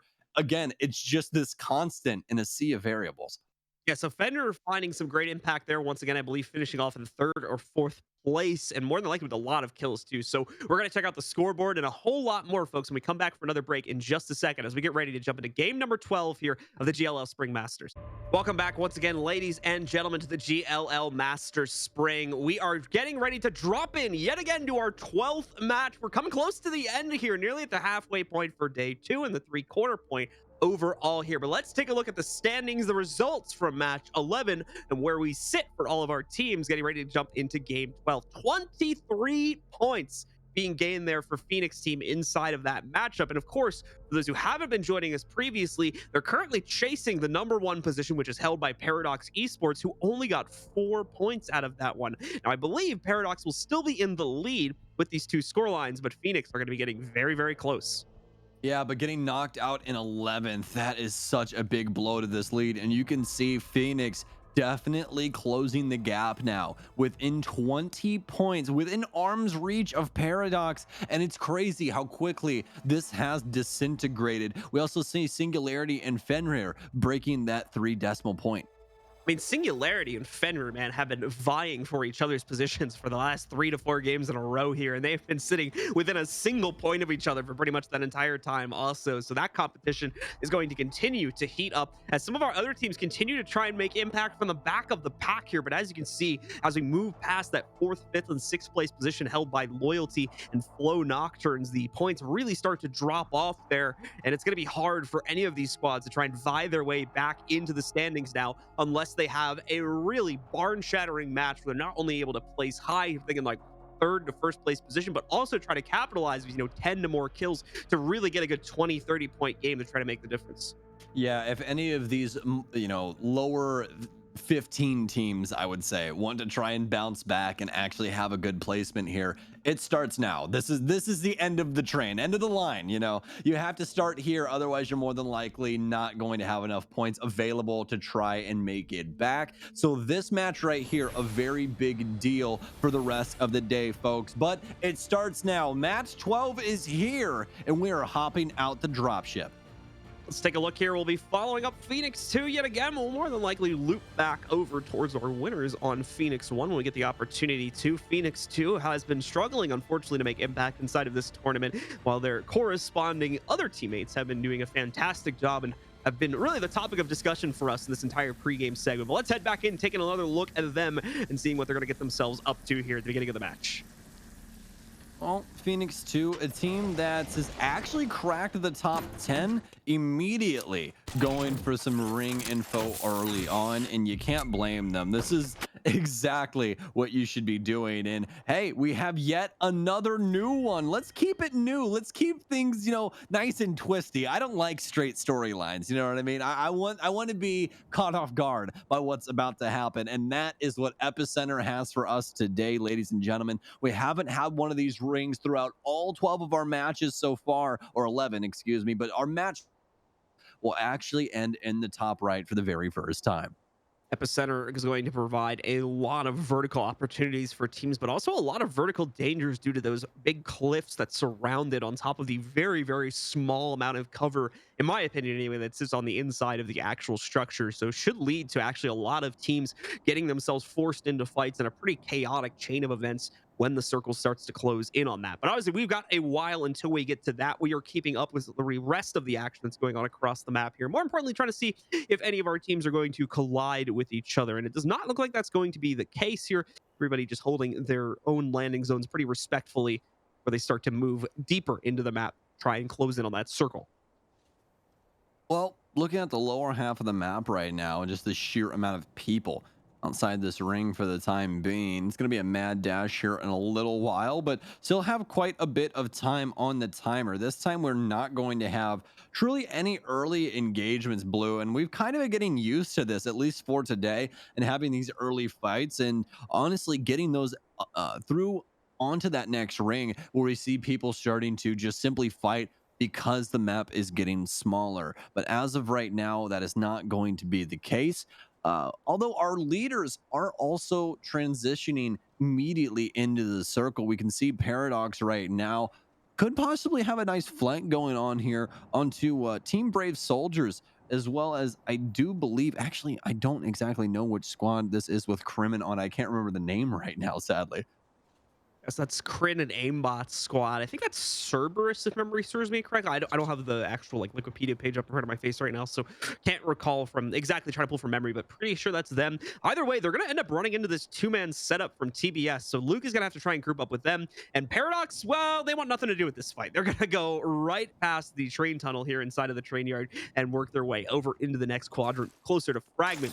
Now, TBS, well aware of Dynamics, excuse me, that's who this is. My bad, not Cerberus. So Dynamics, taking control of this area, more importantly getting the high ground over their opponents sitting further to the south now, and it seems like they're probably going to take a fight now that Dynamics actually have this high ground to play off of here and potentially jump on a Team Brave Soldiers, or maybe not. Maybe they're just going to keep running here, as it seems circle positioning is more important for our teams this early on in the game. Yeah, Dynamics is trying to fight for that top 10 finish, try and find some more points and get inside the money. Again, the day isn't over just yet. It all starts now. And I think that's why we didn't see as many early engagements as we saw prior, as everyone was still willing to risk it. But now is going to be the circle that forces everyone into these engagements. We can see currently Team Brave Soldiers trailing behind quite a few squads. Singularity with a possible engagement here, as well as Paradox actually gatekeeping the area. So we'll see how this breaks down as we fly into this area and see what goes on inside of this one. Well, actually, no, Sing- they're actually quite a bit of ways. That's my yeah, bad. I yeah. thought they were a little bit closer way all the way back there. Perspective, you know. It's all about perspective, right? Check out those meter ratings on the top. I think that helps us a little more. But either way, yeah, not going to see a fight broil anytime soon between those squads. TBS still hot on the tail of their opponents here as well, that they almost collided into back in the train yard, but still kind of keeping a respectful distance so as to avoid really being crunched into this. Fenrir as well, right on the edge of our initial circle, way to the north. And they might have a couple players from Singularity end up diving onto them. Whether either team's going to be aware of this is still yet to be seen, but it definitely seems like a collision is all but inevitable between them.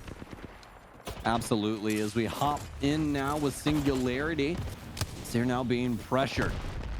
Nice reposition here by the opposing squad. Another scan comes out. Brand's taking a lot of heat, and he decides to back off instead with the Wraith form. But now it's on to Elysium, who's actually been down, just can't find any close positioning near his teammates, and they're going to pay the price for it. Oh no, it's all of a sudden down to Brands, and it's actually Fenrir who are providing the sauce. And oh no, Singularity out so early on. Fenrir have to be happy with this, knocking out an opposing squad.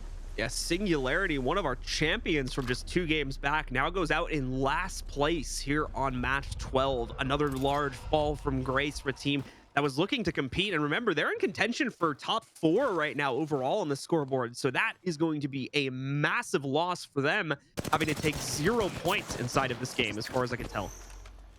Well, now Dynamics, team that we were seeing earlier with the reposition, now into the fight here. An EMP goes out from the crypto drone, and it's all hands on deck. Great information for them. They know the positioning. Gibby trying to get in close and personal, but Paradox with a third party as well. The Raining G7. down with this G7, dealing so much damage.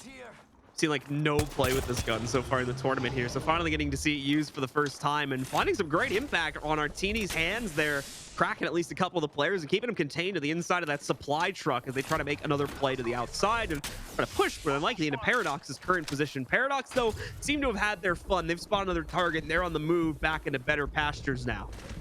Yeah, the G7 is the spammer's rifle. We'll just put it that way. It's the one with the very deep magazine. You just send as many shots as you can possibly fit through that barrel and just tag them as many times as possible. A very consistent rifle, I will say, though. And I still think that it definitely has a place in a lot of different plays. But it's just one of those things where, you know, if you find a weapon that's better than the G7, you're probably going to drop it. So it just depends on, obviously, exactly what you like. But still, nobody's going to play the longbow or something like that. We never see that. So taking a look here at Maycam Evolve, who's been the first to make it over here towards Reactor, flying high as well, potentially close to an engagement.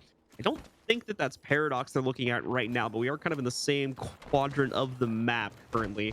More than likely another squad that flying high has a vision onto, though. And with the Kraber in hand for Wolf here, might be willing to take a shot too, with his teammates going up pretty quickly there to act as the frontal squadron in this assault. I don't know exactly if he'll be wasting too many shots in that, given the range right now, and if he can consistently land those. Only has 10 bullets, but There's he's going one. to break a shield here. 99 down, and that's exactly what they needed to do in this situation. Neo Cox has been down. They need some assistance. Wolf will hop down, or at least throw down, excuse me, his ult launch pad, trying to assist the squad, trying to get them to safer areas, but doesn't seem like they can actually work their way out just yet. Instead, they'll try and assist Neocox down low while Wolf continues to try and stem off all of these teams in the area, but truly only having to deal with one for the time being. Right, so Wolf continuing to hold top tier positioning here on side of this tower that he just managed to zip line himself to the top of. He's going to spot the retreat from his opponents, but can't really do anything about it. You saw him having the lineup there for a second, but as Stokes was mentioning, a very limited ammo here on the Kraber, so not wanting to waste any of that if he knows he's not going to be able to crack the shot properly. In fact, it's a lot of damage sent back onto him. It's going to force out Phoenix kit usage before him and the rest of his teammates are going to have the capability to try to push forward. Some pressure going on to Phoenix too, as well as they're trying to move from their initial position closer to Refinery from the looks of it, but flying high right on their tail, potentially with the capability to engage if they're not careful. Yeah, and this is the issue with this area when it comes down to epicenter and refinery as well. Is like there's just so many open areas. You really have to try and fight around these buildings, and it can provide a lot of long ranges of sight when those people are manning those top areas. So when you're trying to rotate away from the circle and find some safe harbor, you're more than likely going to be seen, and there's going to be a lot of shots getting sent at you. So that's a big task for a lot of these squads now as we hop on board with Alpha Intelligence. They've actually been pretty consistent throughout the day so far inside of their fights, but now they're taking a lot of fire. And what a reposition from Scanner, trying to play off of the chest here, but not working out for him as he will be down. Bucks with the res as Elite BR actually hop inside the ring here. They're ready for the fight and they're taking it to him. So consistent right now, and they'll be able to take them down as well. Fantastic stuff here for Elite, and they'll get the res on Razor. It's going to mean they'll be back in full strength here for the remaining, or at least, well, time between this fight and the next fight. Can't guarantee they'll stay alive past that, obviously, but hey, at least they're going to have the full strength. The same can be said for Flying High as they're able to win out their engagement. More than likely was the fight against Phoenix 2 if they were running into the same team they were looking to run into a moment ago, but there's a lot of teams in this area, so it is likely they would have ended up colliding with another one instead here. Keep on still on the very tail end of that engagement, and hey, we'll get a good view of that now. I was correct. It was Phoenix 2 that more than likely got knocked out just now by Flying High. We've also seen AIE, Tempest, and Singularity. So unfortunate there. Singularity going out last place. Yeah, not a single kill point, not a single placement point, and that's not the words that you want coming out of the commentator's mouth when you were playing very well today. So, as of right now, they're going to have to sit on the bench and see what they can do for the rest of the day. But that's going to give the opportunity on over to our other squads that are near the top of the scoreboard, like Fenrir here, who have strong positioning as well. And they've been playing so strong with this Caustic throughout the day, given how they've been playing these buildings. Let's see if they can stay on top of that. But as this ring continues to constrict, all of our teams actually well within rights to get to that second circle, not even the initial one. Everyone already making the break towards this second ring.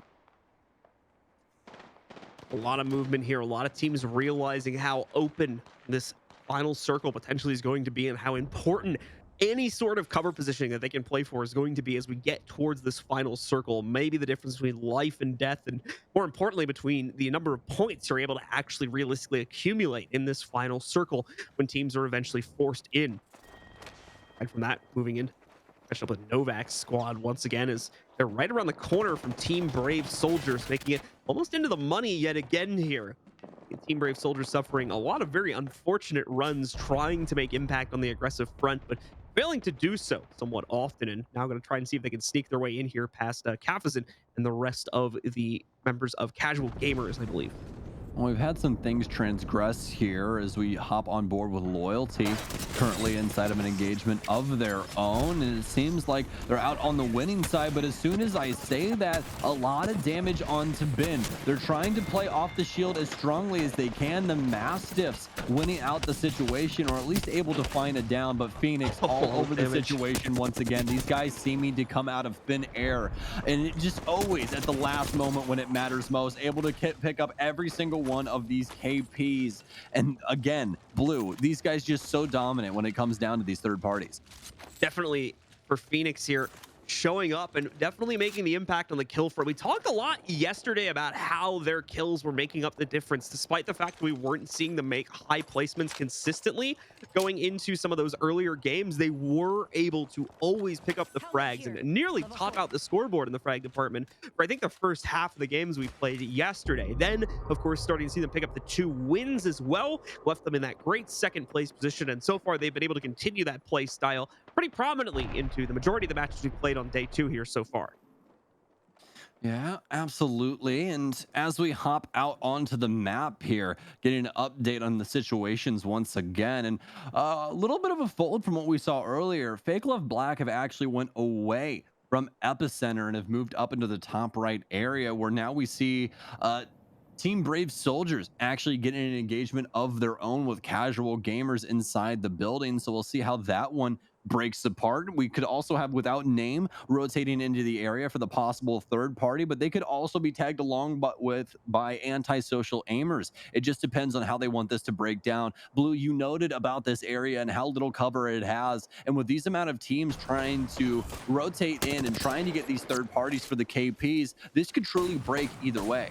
Things will be a little bit better if they're able to successfully shift the circle over into Refinery, which seems to be the path we're kind of going down right now. But Epicenter, as you can see, Without Name literally hiding behind a loot crate right now. That's the level of cover these teams have to try and aspire to on the inside of Epicenter. And this is considering the fact that any one of these teams could jump in from above on them at any point, as well as there's a lot of high ground to play for inside of Epicenter here too. Without Name know that, they know they can't stay here forever, and even worse, they know that that circle's closing in at any moment. So they're going to move, but they're potentially moving right into Team Brave Soldiers, specifically Asleep and Suda, waiting right around the bend. They've got to be ready to take an engagement because here it comes. Asleep going to jump onto these players. They're going to try to capitalize, but actually they're able to hit pretty much no damage off of that. Utility being deployed here as the nades are chucked out to try and hold back the rotate from Team Brave Soldiers to the inside of this building, but it's going to be too late. They still have full control of it.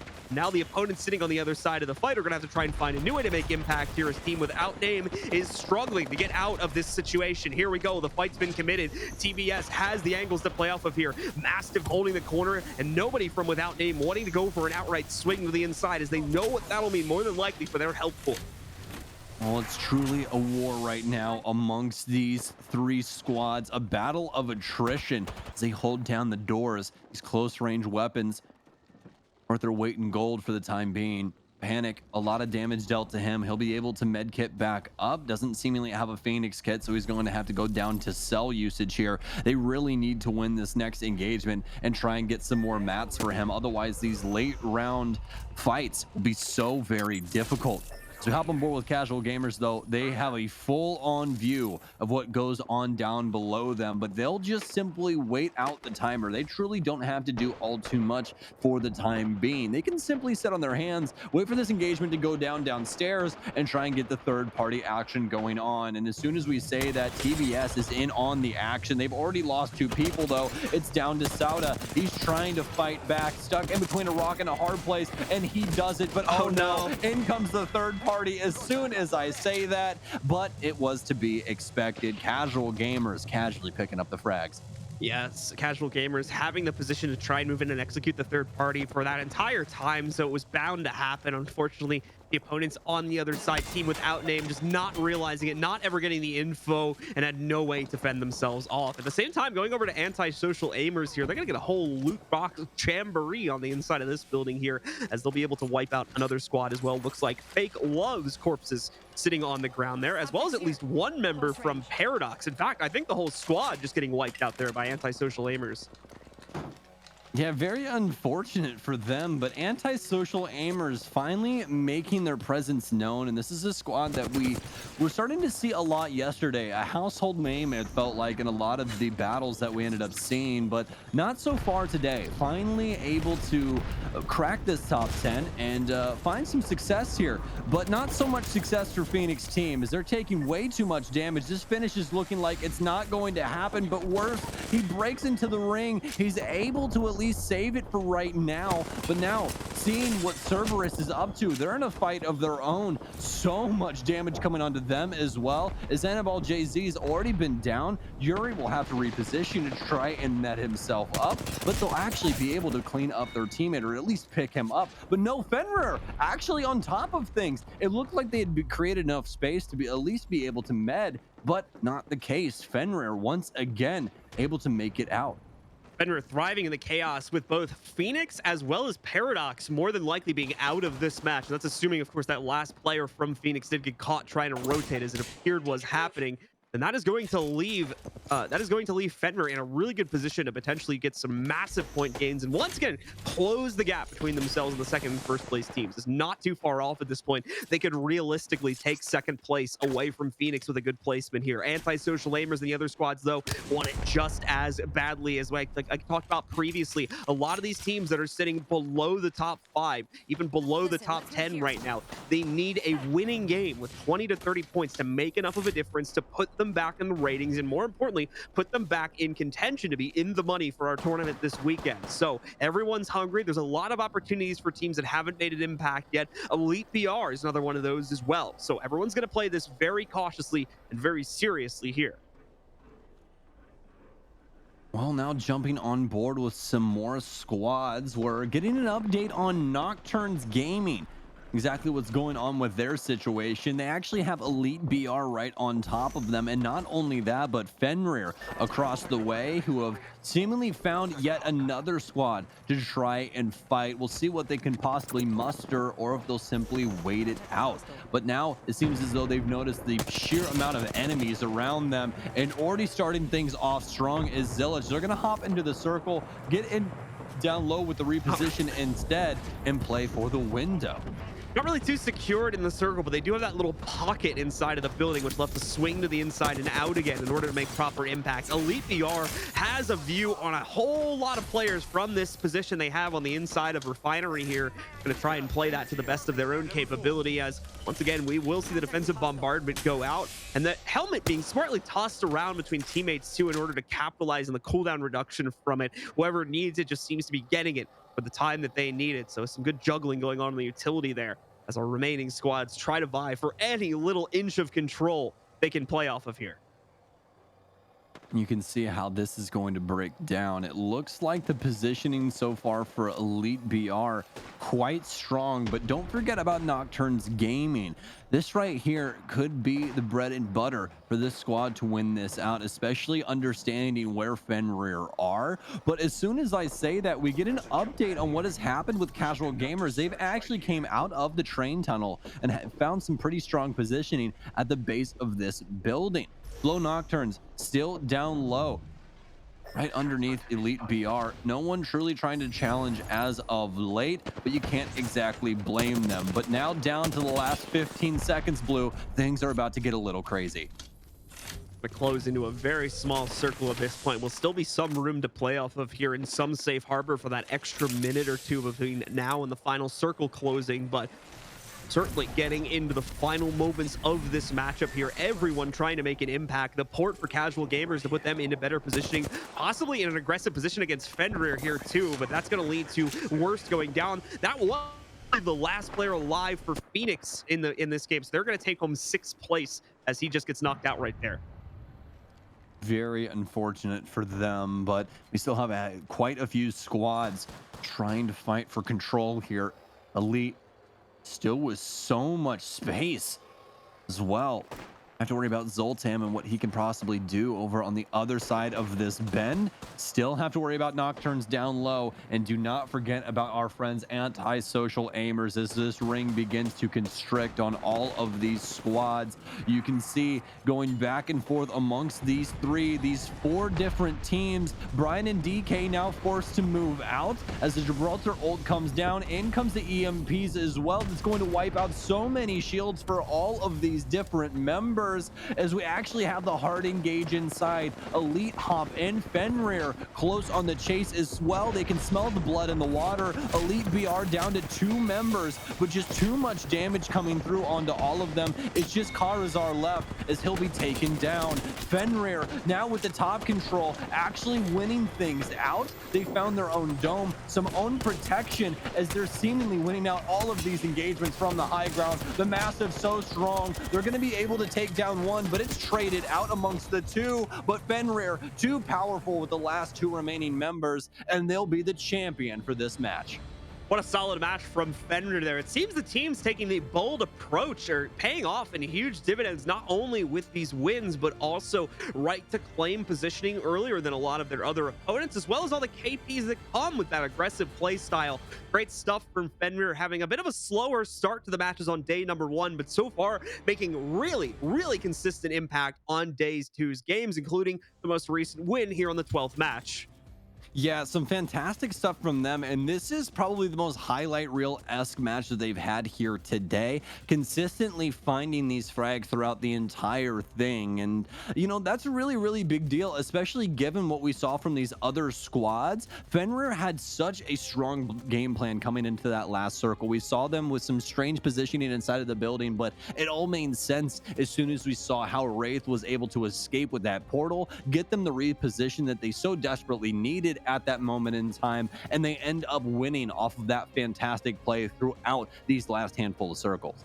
And once again, top tier or top positioning is going to pay off there for Fenrir as they just clean up here against some of the last squads alive due to the fact that they controlled the rooftop. And thankfully, no one had a sniper perch or anything like that on them from a faraway cliff to punish that and send them off that top. And then rather exposed positioning paying off due to the claustrophobic nature of that final circle, taking us into a winning position for them. And once again, putting Fenrir in a spot where they could realistically take over second place past Phoenix. Phoenix only getting six that time. Did see a couple winning fights go by the way of Phoenix, so they may be hanging on there as a result of their KPs. But all of that and more is going to be found out in just a couple of moments, folks. We're going to take a short break. When we come back, game number 13 of the series is coming up here for the GLL Spring Masters in South America. We are back once again, ladies and gentlemen. We're 75% of the way through this event here as we continue on with the action at the GLL Masters Spring. My name is Blue. Joining me here on the cast is Stokes. Let's get those stats up on the screen very quickly as we are just about ready to jump into our 13th match here. Only a few more chances left for these teams to make impact, and boy, did Fenrir make the impact there in that last matchup. 22 points going their way with first place in placements and 10 kills in the match.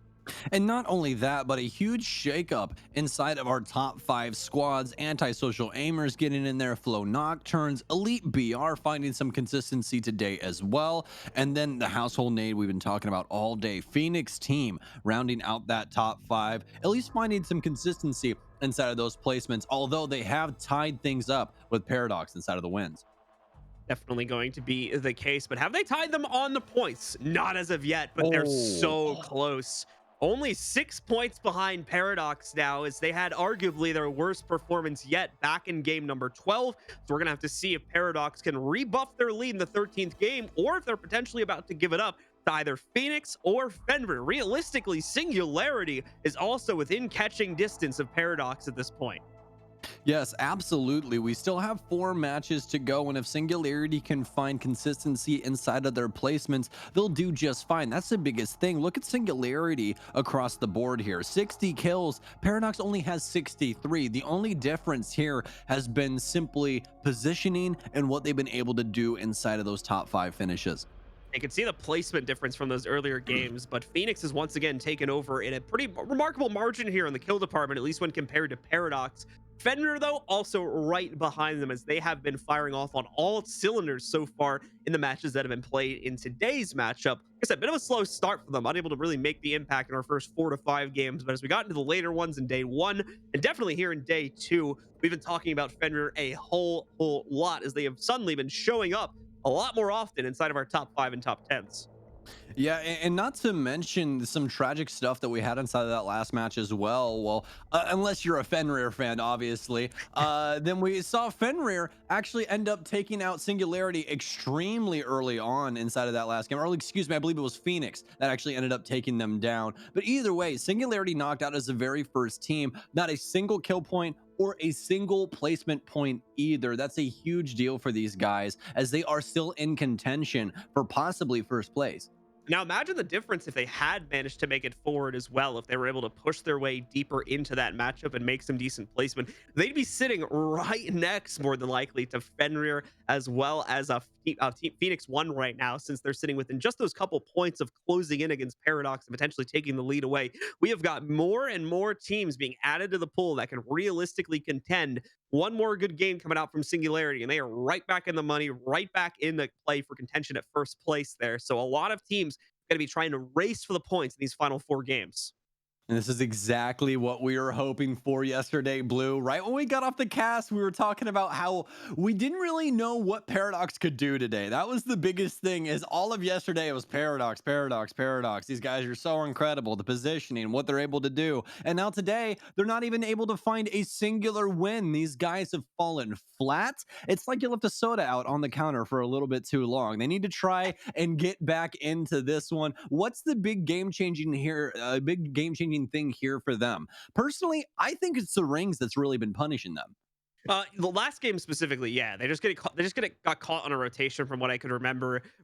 Just absolutely isolated in the middle of a field. Nothing they can really do there about that one. They just have to try their best to win the fight, and unfortunately, didn't end up going their way. But in the matches prior to that, they've still been having good positioning from what I've been able to tell, especially the ones that ended up working their way towards Dome, and then I think the one of the other matches that we had work itself up towards Trials as well. They've had the advanced positioning to play off of, but they haven't been able to capitalize upon it. They're not coming nearly as close to winning their fights such as they were in yesterday's matches, and they're getting challenged successfully by a lot more teams here. It seems as though the other teams in the field have caught on to their strategy of trying to take that aggressive, or rather trying to take that safe positioning early on, and are trying to get aggressive upon them. Now Fenrir has kind of stolen their thunder though, because they're doing a lot of the same stuff and it's paying off for them. Yeah, granted, it's not in the exact same fashion, right? Like we're not having, the cool caustic plays like we saw Yeah. yesterday and stuff like that. But still, I mean, the thing right now with Paradox for me is that no matter what happened to them yesterday, they came out on top in every single engagement. I mean, if you guys did not watch match 8 yesterday, you need to go back and watch that. That was some incredible stuff from them. They're completely surrounded by people. There's people under the floorboards. There's 3 squads outside. They're the only squad that is actually held up inside of this building. They all have to rush outside over this fence, and they still win the engagement. It just makes zero sense how these guys could continue to find success with those kinds of things happening around them yesterday. But today, just can't seem to find that mark. And I'm hoping we can see them try and bounce back and reclaim this first place with a little bit more of a gap inside of these last 4 matches. If not, the aggression that we've been seeing out of some of our other front leaders, such as Phoenix One, are going to surmount the overall scoreline from Paradox inside of this game. Paradox has to make an impact here and now, where they are going to fall. To be fair, temporarily, we still have the other 3 games as well, but are going to fall temporarily out of the first place that seems to have been all but assured for them up until the games got started today, and suddenly issues were starting to show. Obviously, great play in the first game, but after that, sixth place, following it up with I think somewhere in the like the low teens is where they got knocked out in that previous matchup too. So things are getting better here for Paradox. They're getting worse, and they have to be the team to turn the tides if they're going to maintain that lead. Otherwise, the other squads we've been talking about here, Singularity, Phoenix, Fenrir, they're going to take over, and the question just remains who exactly will be the one to take that crown. Yeah, especially if we continue to get these weird top fives like we saw in this last matchup. I mean, Elite BR once again cracking that top five as well. As long as we have these lower half teams continue to place high, that's taking points away from what could be possible winners here today. So they need to make sure that they're on top of these rotations and they're finding that cover. That seems to be what is plaguing a lot of these people right now, is that the early fights are not happening. There's just so much congestion when it comes to moving to these next circles, and a lot of people just simply running into each other. Now, aside from that, we still have other squads that, while they may not be in the best contention to try to play for first place at this point in the tournament, can still try and make a concerted effort to get themselves inside of the top 5 where we have prizing available for our teams. Fake Love Black comes to mind as one of those squads that had a couple of technical issues to their own credit in the initial games yesterday, so really didn't have much of a chance to get started off too well, but has been rebounding occasionally, nowhere near the degree that we saw them do so back at the ALGS South America Cup that happened about a month ago, where they actually took the win overall in that 8-game series. But we could still see them pick up a couple more decent placements with a solid 5 to 10 kills in order to push them back maybe somewhere around the top 5. And there's a couple other squads that are sitting in very similar territory to them that will more than likely be trying to accomplish the same exact thing over these next 4 games. Yeah, some exciting stuff still left today, but we'll have to get into the matches to figure out the rest of it. I'm still very excited for this last set of four that we have here, folks. As Blue was saying, still a lot of teams trying to fight their way into that top five, and they're within arm's reach. That was something that, as of yesterday, we didn't think could possibly, well, not possibly happen, but it was something that was definitely up in the air. Let's just say that. And as of right now, things have begun to pan out a lot more in the favor of, well, everybody at home, because it is becoming so action packed. I simply cannot hold on any longer. We need to get this next match going here soon because I'm just so excited.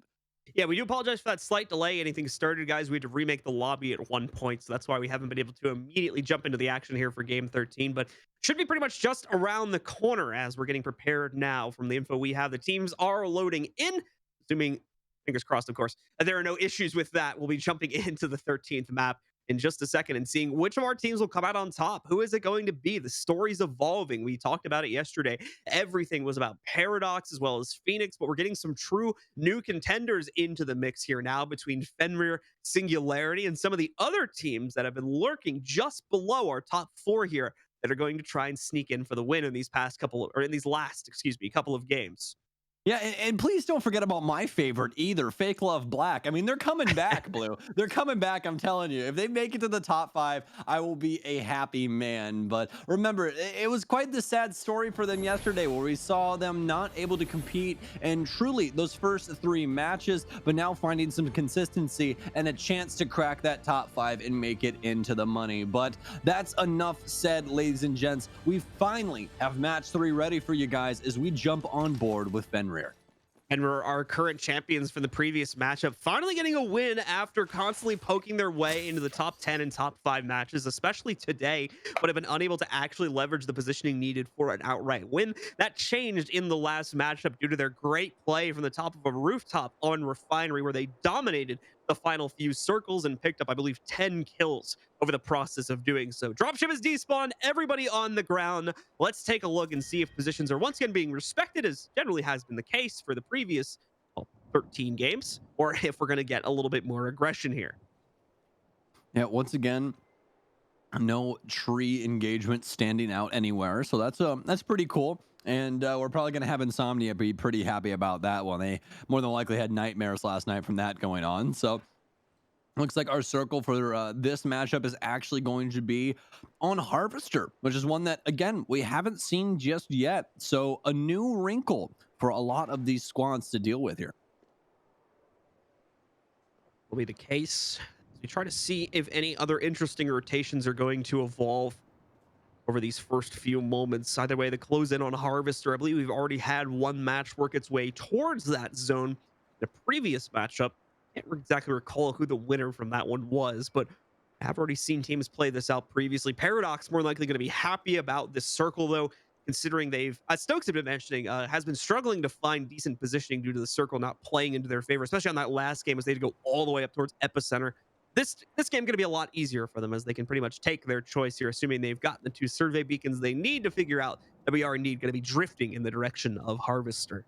This is going to be favoring a lot of the squads that we've been back and forth and you hovering throughout the day and mostly yesterday. I mean, down near the bottom of our screen, or at least over to the right, we see Loyalty here. We still have Insomnia down at Tree. We have Flying High as we have Tempest all the way down at the bottom. And I do believe that over to the right hand side here, we actually have, I'm trying to see where JC was. I'm trying to remember. I have it on my hand, or I have it on my hand. I have it over here on my notes. I'm trying to find him really quickly. But either way, still a solid squad. Nevertheless, it's without name. That's who it is. I always remember it by Panic because he's the only one that literally has his name in all caps. We're gonna make you write your notes on your hand from now on. You know, Please don't do that. it's now illegal for you to use a notebook. That's the way we're gonna play this. Man, listen, when you're covering these many squads, you kind of got to scroll a little bit sometimes. So You also have to keep your hands constantly closed so that the The sweat buildup slowly melts the ink away. You can't read your notes. We get that whole trope going on too for comedic Gotta just effect, of course. But taking a look here at Fake Love, who's pretty much got free reign over this little village they're passing their way through right now. No one really in the general neighborhood of them currently, so going to be able to pick up everything for free. They are kind of on the trail of Singularity, but not in any purposeful way here. It looks like Lustman just firing off some shots. However, it seems as though they might want to try to get a bit more aggressive upon this, as there's pings to indicate they might be following one of these teams and trying to jump on them after all. Yeah, absolutely. Is we're gonna get another overlook on the map here. No one truly in an engagement just yet, except for flying high at the bottom of the map up against without name. Looks like things are starting to go down for them, but Alpha Intelligence have actually popped their death totem, so we could see them possibly getting into the mix here at Countdown, but doesn't seem like they have too many targets around them just yet. Scanner currently trying to find some safe area, or at least a target to tag up, and he'll do so. Not able to break the shield, but at least get some good shots off of that flatline. Scanor trying to play behind coverage since he already has himself the high ground to work off of. His teammates also trying to get into the fight here as well. Zero, the one that's definitely a little bit more committed to it down below actually in the fight. He's going to be joined by Bucks in a second here as they're trying to chase down Elite VR and quickly knock them out if the opportunity should present itself. Need to be careful not to overcommit to this though and drift into Skyhook, as there's a lot more factors playing into that part of the map here. Fenrir also over, and if they end up engaging too heavily against Elite VR, Fenrir could easily roll in and third party that, as they haven't even engaged against Elite from what I can tell as of yet. I don't think we'll be getting that one anytime soon, at least. But as soon as I say that, I believe that's Karazer with the ulti pop here as his eyes go red, the showering gun's out, and he's trying to deal as much damage as he can, but doesn't seem like he can get off too much. Fenrir are actually going to disengage. They don't want any of the smoke that Elite have to offer, and you can't exactly blame them. Still very early beginnings here inside of match 13, and they're trying to get those placement points. A lot of people barreling down in a Oh, Paradox's man. position right now. They're going to have a lot of pressure working its way onto them.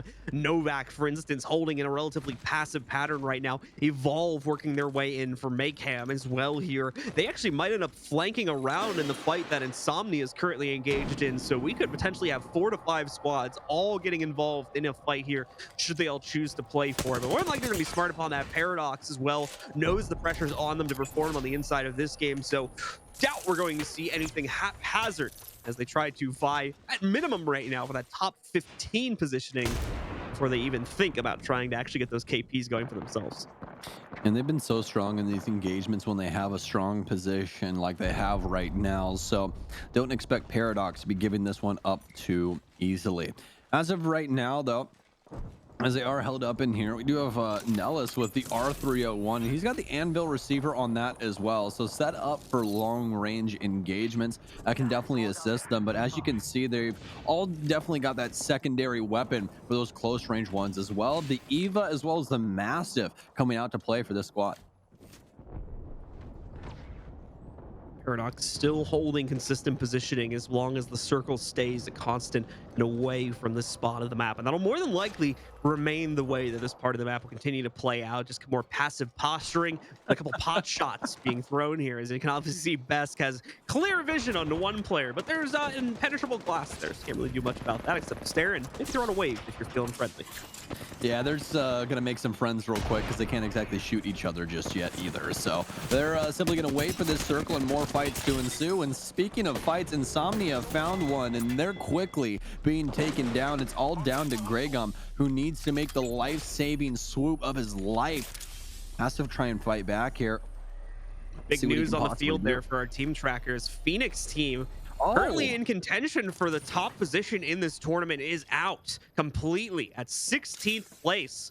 So they are not going to make any point gains on this game and will likely, if not certainly, fall behind from their current second place position into at least third, if not fourth, pending the results for Fenrir as well as Singularity. that could be a huge problem here. Is Paradox still alive and well, and that means they can gain a lot of distance for that first to second place gap. Insomnia now healing up as well, as they'll get back to full HP before transitioning into another area of the map. But so far, this is breaking extremely well for our top contenders. You also saw Team Brave Soldiers being taken out there, which is very unfortunate, especially from how they started the day. This is another very explosive circle looking at Oh how many teams we've man. got stacked this close to each other here. We've actually got a fight going on way out to the west between Fenrir and Alpha Intelligence as well. Fenrir trying to keep themselves alive in that, and so far seeming to do a pretty good job, but they've got the opponents from Fenrir very, very close to them, using the death protection in order to get onto that engagement there as they tried to hop in with the death totem, but in most cases seeming to falter as they've been all but pushed out now except for one of their players and are looking for the capability to re-engage. But the problem is now they're at a positional disadvantage. They've got the low ground against Fenrir here, so they've got to be careful about how they proceed over these next couple seconds. Fenrir will certainly want to get aggressive now that they know the push off of the death totem has failed.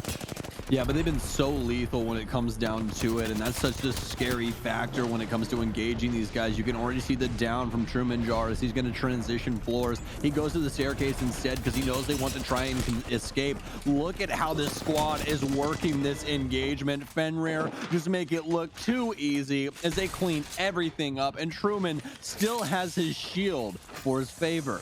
Nice setup here from Fenrir as they'll start cleaning up all the loot from those death boxes. So 3 more KPs going by the way of Fenrir. That'll certainly help them to close the gap against Phoenix, if not having done it with those 3 KPs. In all honesty, they could get eliminated right now and they'd already pass them with, I think, how close these teams were to each other. But they're going to definitely want more than that. So we'll talk more about the overall point totals in a little bit here. To work our way to another position on the map, we've got Neo and the rest of Flying High literally leaping their way, flying high, you could say, across the map here as they try to push onto another opponent. Yeah, sonar detected now. It seems as though the jig is up, but they'll keep up with the aggression. They flying high indeed, as you said, but it seems like speed is the name of the game, but they're looking for the fame as they go down the side rail here. Still have a possibility of 2, but the other squad actually seemingly trying to run away. They don't want this engagement unless they can possibly get the actual upper hand. But you can see Flying High want all of this. They want to try and get these kill points. But again, folks, and Phoenix too, running away here. They don't want anything to do with Flying High. Flying High just way too aggressive of a team to deal with. Phoenix 2 and the other squad involved in this more than likely realizing that there could be other third parties trying to jump on this as well. Circle is closing. Flying High as well, having a really good win rate when it comes to these aggressive engagements. So probably realizing the team that it is choosing not to want to mess around with that and falling back and away from it. Singularity still holding on strong here after getting silenced out by an enemy Revenant.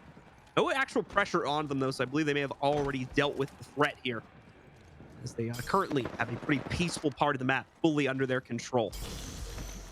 Well, as peaceful as rifles going off in the distance can possibly be. So Singularity will simply shield back up, get everything set back up, and wait for this next engagement. But they've been looking consistent throughout this tournament so far, so not surprised that they've made it this far. We're 5 squads down right now as we enter the top 15. Hopping on board with Tempest now. Is there an engagement of their own? The 2 Gibby shields down. Close range engagement for both of these squads. We are going to have RCL with the Mozambique, but he's favoring the Volt as of late, or as of right now. At a minimum, still has that as the secondary, so we could see possibly a pretty comical kill coming here in just a split second if that does end up happening. But it seems like this other squad has vacated the premises. They do not want to deal with Tempest. Certainly not. So Singularity, as we shift back over to them to see what is going on in their camp. To be honest, not a whole lot. They've just been camping out here. Like I said, they've got themselves this nice secluded little part of the map. They're gonna have to move in about 2 minutes here since the circle will obviously pushed them forward, and they've got another team. This is what we missed out on here, is they're gonna try to jump onto them now.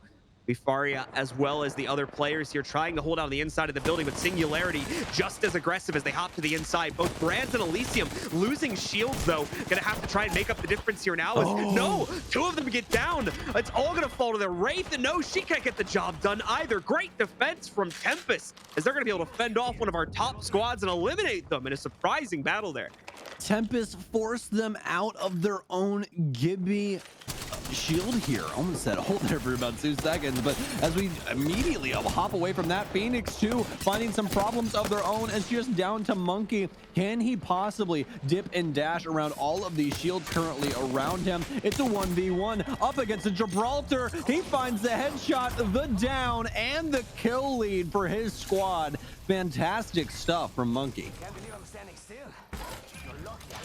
Certainly some great stuff from Phoenix 2. The doppelganger squad from Phoenix 1, or Phoenix team, as they've been showing up on our scoreboard here, trying their best to make an impact. This may be one of their best runs yet. Already 6 KPs between just what Monkey has on his arsenal here, or at least on his scoreboard, I guess I should say. We'll have to see how much of a placement run these guys are going to be able to make as well. Haven't really had a highlight game just as of yet here from Phoenix 2. So hopefully we get to see them step up to the plate finally. Insomnia right on the edge of the circle as well, getting ready to potentially jump into a fight. But got another squad moving in after just wiping out one of our top dogs. Potentially going to be running past Insomnia here, as you can see Guiferia, Madmen, and the others right around the corner. They know Insomnia is around that bend, so they're actually going to try to make a sneaky move here and work their way through the train tunnel instead, possibly giving them the Ooh. capability to hop on this team. Yeah, that could possibly be an issue here for Insomnia, but they seemingly know the situation. You see the amount of fire coming out from those guys down the train tunnel, but now hopping on board with Evolve. Maycam Evolve seems like they have found Fenrir, are currently placed below them inside of the building. No true engagement just yet, but they are trying to leave the area, and they'll do so via Octane ult, fly right off of the jump pad, right over those walls. And Sano is going to follow suit as well, as they're simply just trying to get the reposition. Well, everything will stay quiet temporarily as teams are just repositioning, and respect is given since we have a lot of separation between these squads right now due to the complexity of the facility they're currently fighting over. Evolve, has to be careful. Very, very close to running into Fenrir there in the distance. So has to make sure not to leap too far to where they won't be able to back up. Elite BR also carving their way in from the north will more than likely jump onto Insomnia here once they're able to figure out their position, and more importantly, how to properly capitalize upon them being in the open. But keeping a closer look on some of our other squads here and what they're getting up to in the depths of the Harvester itself, as this circle really starts to become a lot more claustrophobic for our squads here. And Elite BR just continue to wait out their time on that northwest quadrant, continue to pepper in damage against Insomnia as well. It's actually where the most teams are. We have the least fighting going on right now, interestingly enough. Yeah, absolutely. And it seems like Harvester has limited a lot of these earlier fights as this circle begins to close, simply because of a couple of different factors. Not only is there multiple rooms that they can play off of, but height advantages across this entire area. So you have elevation to play off of, as well as those extra rooms. So this area can actually hold quite a few more squads, as you can see how close in proximity a lot of these teams are.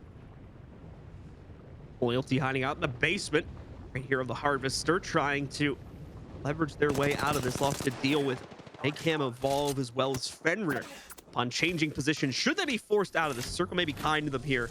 Insomnia team still in what seems to be a bit of a never-ending poke battle against Elite BR, though, as both of these teams just content to use their ammo left and right to keep leveling up those Evo shields. Evo trading, I guess you could say, between these two teams right now, as neither one wants to fully commit to the engagement this early. So that's how you actually just cheat the system in Apex. You actually just like It's actually stand a across the pretty field. smart way to do it. It's like, hey guys, you want to bleed each other's shields until we all get reds? Okay, cool, sounds good. Oh man, well, I will see if that develops anytime soon. But as of right now, it does seem to be the name of the game as Insomnia continues to pop shots at random targets, trying to tag up as many people as possible and level up these shields. But now they're taking some damage as well as a Gibby ult in. They'll respond with their own, as it'll be necessary to create some space and get a shield back onto mange. But they're looking quite solid as of right now. Great positioning, as well as since that Gibraltar ult goes down, EVL will actually start an engagement with Elite BR, who is attempting to reposition, but now all of the pressure onto Elite BR from multiple angles inside of Harvester, also up the hill from the previous squad that they were fighting before. And you can just see the amount of people that are currently around this area. This is going to be such a big problem for any of these teams trying to find some space here. We've reached our top 10. Zilach, though, finds himself what could be a free pick for himself. That first shot of the Mastiff missing, though, and nearly costing him the engagement, but thankfully his opponent never really able to do much about it since he's just completely overwhelmed. That's going to be under CL going down, and I believe the last players alive for Tempest, as they'll get 9th place on the inside of this game.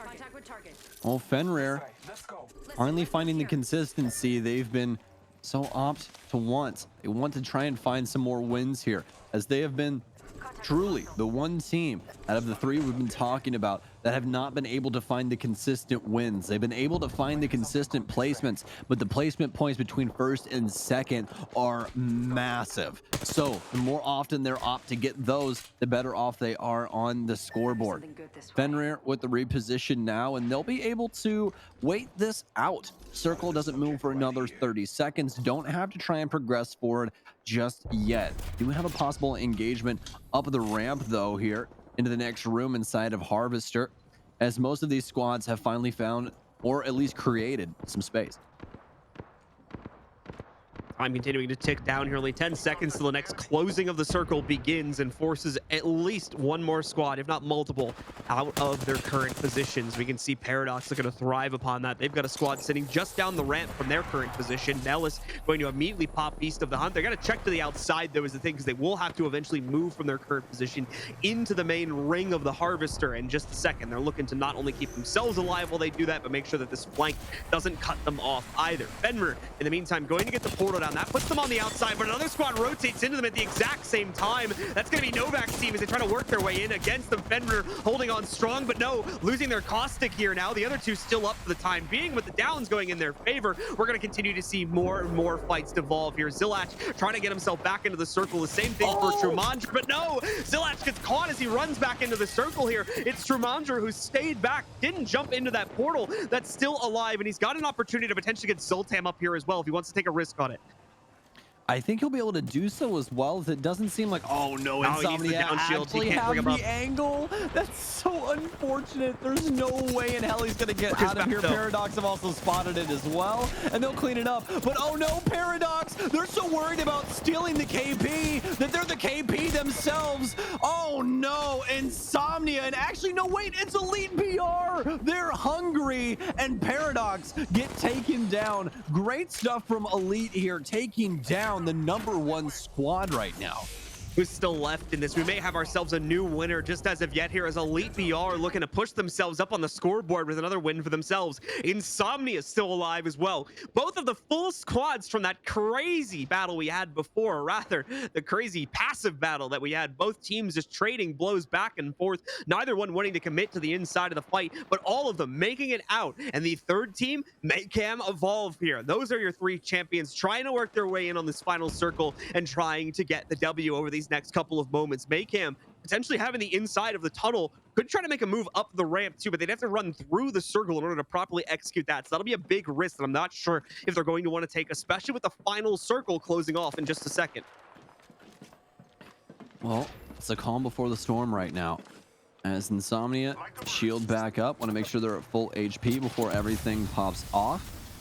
Jinx with a supportive arc start here for this art, waiting for that circle to close so he can throw it the last second, see if he can possibly take up a target. But this is where it all starts off. Maycam Evolve finally cracking this top 3, and they've got to be so happy about it, but the job's not done yet. They want to try and win this here, but seems like it might be difficult. But no, they actually clean it up. They take down Insomnia. They need to get back on top of these shields, though. The materials are so very important. Need health for this next engagement, as the other squad will soon be on top of them. It's Evolve versus Elite. We haven't seen this one inside of the top 2 before, but it all starts now. Elite with the low ground. Razor taking a lot of damage onto that shield. Gets himself down below, gets the battery off as well, so still maintaining control over the fight despite the fact that they're fighting for the low ground. The problem is Maycam with full red shields, high ground advantage over their opponents. They've got a lot more to play into. Caustic gas grenade works its bounce as well to send these players flying here. Fleo trying to thrive in the air, but it doesn't work out. He'll be the first to go down for Maycam. So far, no trades in the other direction, but no, Maycam shuts them all down, and they're going to take the crown here on our 13th game. Very impressive from Maycam. Not expecting them to take it here inside of match 13, but I guess that's what you get when it's a new circle for the first time inside of the grand finals. Fantastic stuff. And Elite BR also finding some consistency. Definitely the case. Let's take a look at the replays here, see some of the action that happened. Fenrir started themselves off on that aggressive run yet again, and it carried through for them, as we were able to see over the course of those circle closures, but ultimately got themselves found out in one of those final battles, unable to make the consistent impact that we've been used to seeing out of them. Still a pretty respectable finish, somewhere around the top 5 to top 10, but not going to be enough more than likely to make the difference. Where are our top 3 or 4 going to be is the question, because everybody found themselves getting knocked out there. Fenrir, as we can see right here, they finally got isolated out. Paradox suffered the same fate only a moment later, and Phoenix got knocked out at the very beginning of this game, so they're certainly not going to be making an impact. Yeah, this ring was truly brutal for a lot of these squads that weren't able to find positioning. We were talking about it before with how Harvester goes with these rings. There's just so much space for a lot of these teams to try and vie for. And it makes it to where there's a lot of people when it comes down to these very constrictive rings. Everyone floods out of the woodworks like rats, and all of a sudden you have everyone everywhere. It's just chaos, John. And that's exactly why we get it down to this final two. They simply were the survival of the fittest at the end of the day. All right, guys, well, we've got 3 games left, 3 more opportunities for teams to make an impact and push themselves on the scoreboard. Try to take that first place crown. It's getting competitive out there. Stick with us. We're going to go to a short break, and when we come back, we'll have the results for the last match and see just how close we are to having potentially a new leader on the standings. Once again, ladies and gentlemen, welcome back to the GLL Masters Spring. We're getting very, very close to the end of our run here. 16 games that we need to play out, and we've already done 13 of them. About to start the 14th here in South America. Stokes is with me once again on the mic. Let's get those stats up on the screen and see who our winners were coming out of that previous matchup. Well, it was Maycam Evolve Blue who ended up taking that last match for us. And it was actually a pretty interesting top 5 once again. Our top 2 not even making it in our actual second place right now. Phoenix finishing 11th. So a lot of crazy things happening inside of that last match. And Elite BR actually on top of that, finding some consistency. Fenrir as well. Ending up on the top of the pile. So have to be happy about that one. And here is our scoreboard update for you guys. And what is actually going on in the grand scheme of Oh, they've things. retaken it. Looks like Paradox have created some distance once again, just a little bit farther than what we saw from them with Phoenix the last time. So nothing moving really inside of our top 4 to top 5 there over the course of that game, but we do see a lot of movement in the 5th through 10th place position there. Fake Black failing to find impact, forcing them down even further. Elite BR having a really solid run in that previous matchup, bumps them back up as they'll now go into 7th. Loyalty as well, still around 6 as they've been drifting there for a while. But Elite BR starting to work their way up. We'll see if they can make more impact here, as they were able to get 2nd for themselves, I believe, in that previous match.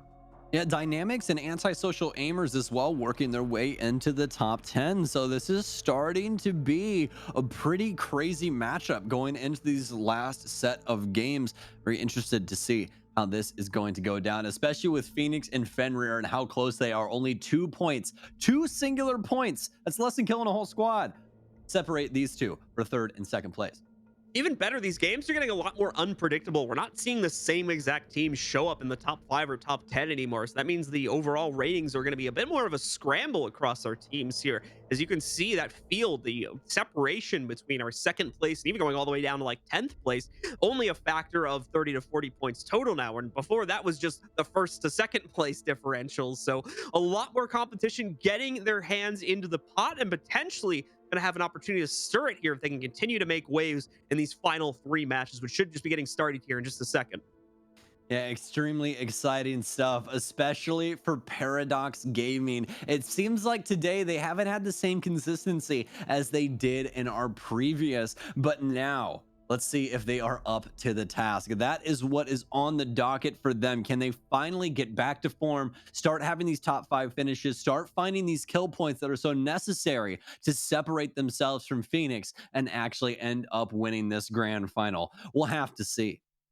Definitely going to be a big question as we get ready to jump in for our 14th match here. So many other teams still looking to get really their first strike, their first highlight on the scoreboard as well, that we've seen make impact in the past, but have failed to do so here. Fake Low Black kind of just drifting in the middle of the pack is one example of that. Haven't really seen them work their way into a dominating position for a top 3 or top 5 finish, save for maybe more than 1 or 2 times. Other teams as well, Team Brave Soldiers, haven't been able to see them show up really at all here. Still constantly finding themselves getting either out rotated or out positioned by opponents when that first or second circle closes in, leading to a very early elimination for them. And they're not the only team suffering from that fate. Plenty more having very similar issues. But it's time, ladies and gentlemen. The 14th game is live. Let's get into it. We'll start out taking a look at Mayhem Evolve, our current champions, as they're about to drop their way in towards Fragment.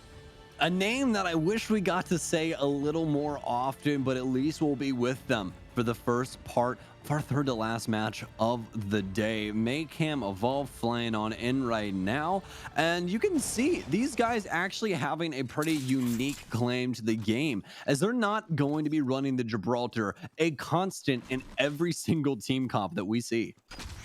No, they're not. In fact, not even going to have themselves a Wraith to play off for movement capability either. They're going to use the Octane in order to do that, on top of the Caustic for their zone control. So a little bit of a different philosophy being taken by them, but as we can see, worked out pretty well for them in the previous game. So no reason for us to doubt them going into this next engagement here on the 14th drop. And we do have Team Brave Soldiers creeping up in AI territory there. You can see up at the top left by Trials here. Normally, this is AIE's zone to claim. I would guess that AIE is on top right now and waiting for TBS to leave so they can try to capitalize upon that, take them out either as they're leaving or as they're dropping down. The problem for AIE more likely is that they just don't have firepower to fight TBS at this point if they did indeed take control of the lower part of Trials where all the loot is. So we'll have to see how this broils over the next couple seconds, as more than likely these two teams are going to come to blows. Yeah, it'd be a damn shame if you completed trials and then we simply killed you and took all of your stuff, wouldn't it? That just, oh man, I that mean, sucks it's so AIE's zone, bad. man. Team Brave Soldiers, they're encroaching on their territory right now. That's the problem. Yeah, but sadly there's no flags on this play, and that's the big problem. Is that's exactly what's going to go down with these guys. No cards, no refs, just gunpowder and possible intuition from one of these teams on what the scenario has to behold. It looks like we could have a possible engagement as Bucks is starting to fire some shots of his own. Zero as well. We'll have to see exactly how TBS respond to this. As we haven't gotten onto their screens just yet. Trying to exit the area. You guys can see they set up Scanner as a blocker, but it looks like Scanner's actually having all of the issues instead. They've left him out to dry, and Scanner is currently being flooded. Oh man, this is the most Oh, action-packed and I've he's ever down. seen a bunch of arrows be in my entire life. Back and forth with these guys. Zero going down as well. Lucky finally finished up. Bucks, the last one alive, with such minimal HP, you could breathe on the guy, and he falls out of the air like a falling duck right after being blasted away. Now, Team Brave Soldiers did lose one of their players, but thankfully just into a down state, so going to be able to revive that player relatively quickly, get them back into the action for the next fight there, since they now claim control over Trials, forcing AIE out by landing in that same position as them. All these surrounding areas for loot, such as these towers, as well as these scattered boxes in the general area, will now also be going to them. But Oh, oh no, we can see some more people want to get in on this action too. They heard the fire going off. They heard all of that gunfire from a moment ago, and they know, more importantly, the Team Brave Soldiers can't have that much of an arsenal to work with here. So Aimbot Machines team going to try to hop in and capitalize upon that, but they're having some trouble locating TBS as they've looped around to the north. well, we'll see if they possibly get a re-engagement here. They also have Fenrir. Decent way down the way into Skyhook over playing the buildings and dynamics. Currently working their way into trials, so always be on the notice for that flank. But as of right now, we're more than likely not going to get too many big engagements going on, as it seems as though the loot is still alive and well inside of this area, so Dynamics will at least be able to pick up a little bit of that. But back to that previous engagement that we saw, John, Uh, that did not go the way it was supposed to. That was practically a sellout by my man's team. He, Scanner holding the blocker there, and then they just try and force him outside. It's a good flush tactic, but just did not work out for them. We'll jump back and talk about that a little bit later on, folks, as we hop on board with Tempest. They've got the insurance policy ready to rock, and the Arc Stars fly in. Death protection there, and they're pretty much immediately going to be flung back to the totem here as they lose the initial engagement. Don't even really get sight on their opponents, unfortunately, due to the grenades being chucked at them. So this is going to be a little bit of an awkward play now for Tempest, already low on HP because of the revive from the Death protection. Their opponent's going to try and fight back against this and seem to do a pretty good job here. To be fair, the only one left, and it doesn't stay that way for very long.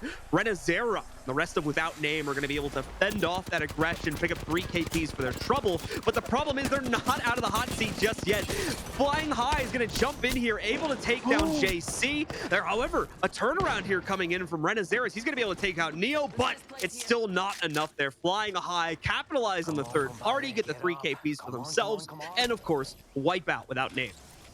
That's going to be a kill lead as well for Wolf here, and that could be a big change up for them as well. But as soon as I say that, we hop on over to Train Yard, and you can see the amount of action going on in this area. Not only do we have it from car to car in the air, we also have Elite BR holding down shop downstairs, currently across from our friends on Nocturne. So quite a few different things that could go on. Yet another engagement, I do believe, here back on the other way. So looks like we're gonna have multiple life bars all leaving right now, as Rico taking so much damage, but he'll be able to get the shield back up. Elite and Loyalty still engaged in a bit of an epic fight here on top of the warehouse at the Train Yard. Loyalty actually going to be forced back, thankfully, due to the fact that they have Death Protection active, and a couple of their players were still actively using that. But still, Loyalty possibly going to be leaping back. And again, Invictus having yet to use the totem, so still getting one more run at that as they try to hop in, put the aggression on the members of Elite BR, try to return that pressure onto the members of Elite BR. But not going to be too successful in that regard. The SAR going down. Thankfully, they have this top supply box to be able to use in order to revive their now fallen teammate, getting him back into the fight. But the problem for Elite BR is the pressure is still very quickly brewing onto them inside of this very, very claustrophobic little storage cube that they're trying to play it off of. They've got fire coming in from Paradox across the way. Another squad assaulting them from on top of the warehouse too. There's just no easy way for Elite BR to swing this. They're more than likely going to get pressured out soon if they don't change the storyline here. Yeah, and that's the big problem right now, is there's so many squads bearing down on top of them, as if they risk the reposition, they more than likely risk their placement inside of this game as well, as that could be all she wrote. But we'll have to see how that will transgress, as they're going to hop on top of this building here that Cerberus are currently inside of. They're having some problems of their own, as they'll be able to down to that charge rifle doing incredible damage to the Fake Love Black members, and that's going to be them out extremely early on as well. 15th squad removed. Fake Love Black again failing to make their mark here after such a good performance in the last event out of this region. Seems as though this event just not destined for them, as they're going to get another low placing game here in our 14th overall of the series. Same time, Elite BR on a bit of a run themselves after having solid placement and more importantly solid KPs coming out of the last match. They want to repeat that same feat here in match 14 to see if they can make a run to get in the money in the top 5.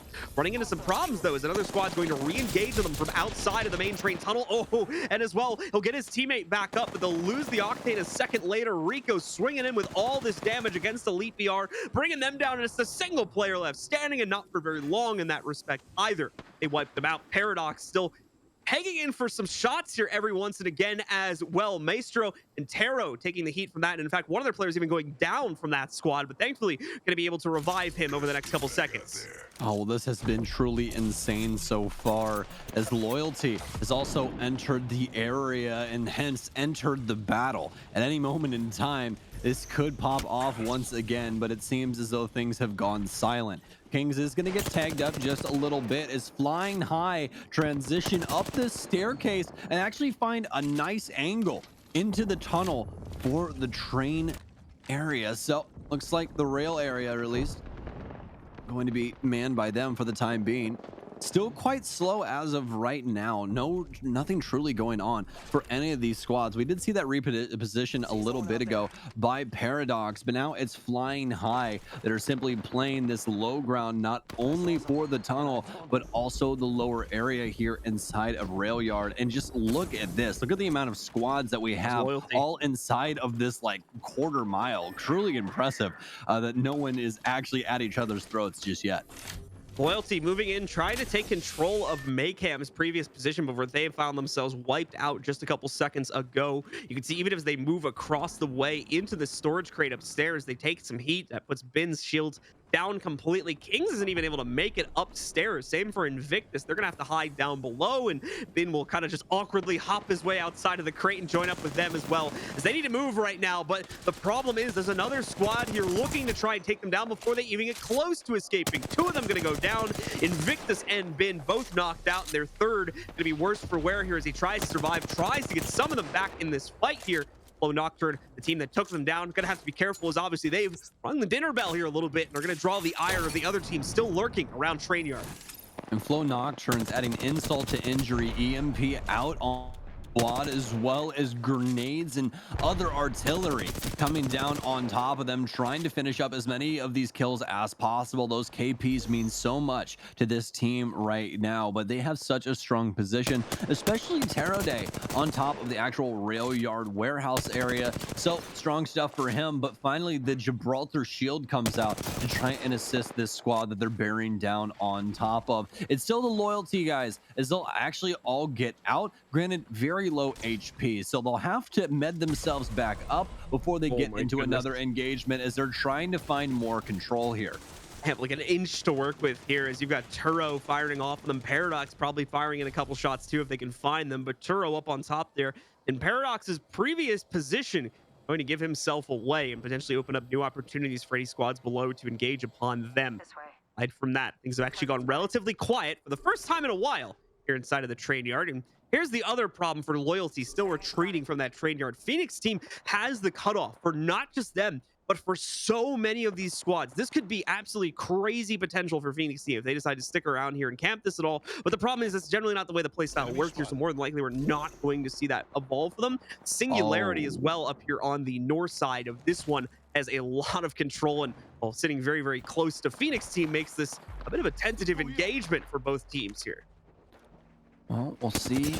And possibly get the information. And oh, it's been giving up so much damage from Phoenix team, but it's not just them. It's the Gibraltar of Suwag. FC's doing so much for this squad. Hops back into a safer area, not their old, so they don't have to worry about it too much. Just more or less leveling up their owns, all in exchange for a single shield battery. But as soon as I say that, some more damage coming in onto the squad, specifically for Worst Twitch, who's looking worse for wear as of right now. Coliseum trying to make the most of the moment, as he's still on his beast of the hunt, trying to rain down on these opposing squads with this Spitfire. That's exactly what this LMG is so good for. You have that range with that fat magazine as well, and you can continue to tag up people for that consistent damage. 12 squads left, nearing our top 10 here. One of the final matches of this bracket. And see Phoenix team, after clearing themselves free from that previous fight, we'll look for the next option here. They do see that team way across the way. They'll see the pings corresponding to that now. It's moving in through the main train yard tunnel. Could have been flying high on the retreat, but we're gonna catch up with another squad here. Phoenix 2 about to leap into another engagement here. Candy Monkey and Folks, the doppelganger squad for the Phoenix organization here, that's managed to work their way in with both their teams not just once but twice as well, as both these teams are also present at the previous LGS Cup that happened inside of the region. Either way, Phoenix 2 seemingly backing away from that tentative engagement they had at the bottom of their building and gonna zip line to the outside to get much closer to the circle. Yeah, and as an organization, Phoenix has to be happy with these two squads. Phoenix 2 finding some consistency inside of this series as well. Granted, it hasn't been to the utmost effect like we've seen like the original Phoenix squad or Phoenix 1.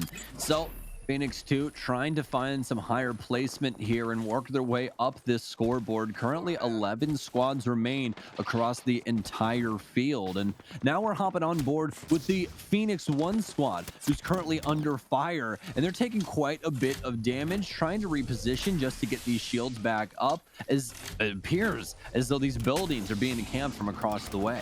No safe harbor for Phoenix team and no real cover to play off of here either. Just a mad scramble. And unfortunately, it's going to be a scramble that takes them right into an enemy team as they work their way forward here, immediately having to try and tuck tail and turn away, but they can't get it done. The PK is going to come out for worse with no shields remaining as he pops in for some big DPS here to try and turn the tide against his opponent's team. They're going to fall back now. So Phoenix have won that engagement, but are they going to press the advantage or will they just stay happy with the ground they've gotten? Well, they're not going to have a choice, unfortunately, as pressure comes in from their flank. Two different directions, in fact, working its way against them. Phoenix has to go to the corner yet again as they've got no room to play here. Oh, and this is so dangerous. If any of these members go down, especially the Gibby, this is just all over for them. They really don't have the cover to play around right now. And as the circle continues to constrict, they need to get him meted back up. But oh no, Yuri, Animal, Brizu, they've gotten taken over by the circle as the gatekeeping going on from this Phoenix squad is just too potent. Yuri taken down, and finally this Phoenix team allowed to leave. Phoenix coming out on top of another engagement, and this time finalizing it as well, not having to escape and leave their opponents still alive. Going to be a bit of an awkward run for them. As you can see, they've got just this tiny little strip of land outside of the circle, and they will more than likely have to cross inside for a moment in order to get themselves back into greener pastures. Singularity, in the meanwhile, cut Oh, there's away from no the way. position that Phoenix had before and are currently looking to drop onto Fenrir here. Since they're in an open field, not wanting to play there for very long, they need to play for control of where Fenrir, is positioned. We're going to see how that pans out. I don't even know if they're aware of the fact that they're over here. They're going to hop over. Sonar detection comes out as they get scanned here. They're going to start spamming nades, trying to see if they can get some numbers and info going into their ways. They have to commit to this. Like I said, no cover to play off of except for that big blue blocked box to their left. So they have to try and push their way into this fight, but fortunately, gonna be the easiest thing in the world here is they've got fire coming in from that top crate that they just saw Brands took a shot at. Aside from that, at least one other team, I think, also trying to get some shots off onto these guys, and not to mention the squad that's sitting directly next to them here. Insomnia, I believe, holding the line. Uh, great hold up here from Fenrir using that caustic to its maximum effect. Singularity simply cannot engage. The amount of damage they risk taking, especially with the third party option here for a lot of these teams. Fenrir right now with the low ground, but as we were talking about before, quite strong in this regard. They've found some safe space to play with, truly not pressured by that third party like we saw with our friends on Singularity. So this could truly break either way. They're simply going to wait on this circle and see how these rotations break off after 15 seconds until that next move here. And we can see a lot of teams currently trying to find some space inside of rail yard. The circle plays pretty heavily into Fenrir's current position too, so there's no reason why they would need to be forced out. Flying High, who's been controlling the train yard for the large majority of this game, or at least the warehouse part of the train yard here, has continued to do so. And in fact, Phoenix team is now potentially going to make a swing past them. Antisocial Aimers getting some shots out into the open here as well against another squad, forcing out the Jibby Shield from one of those teams.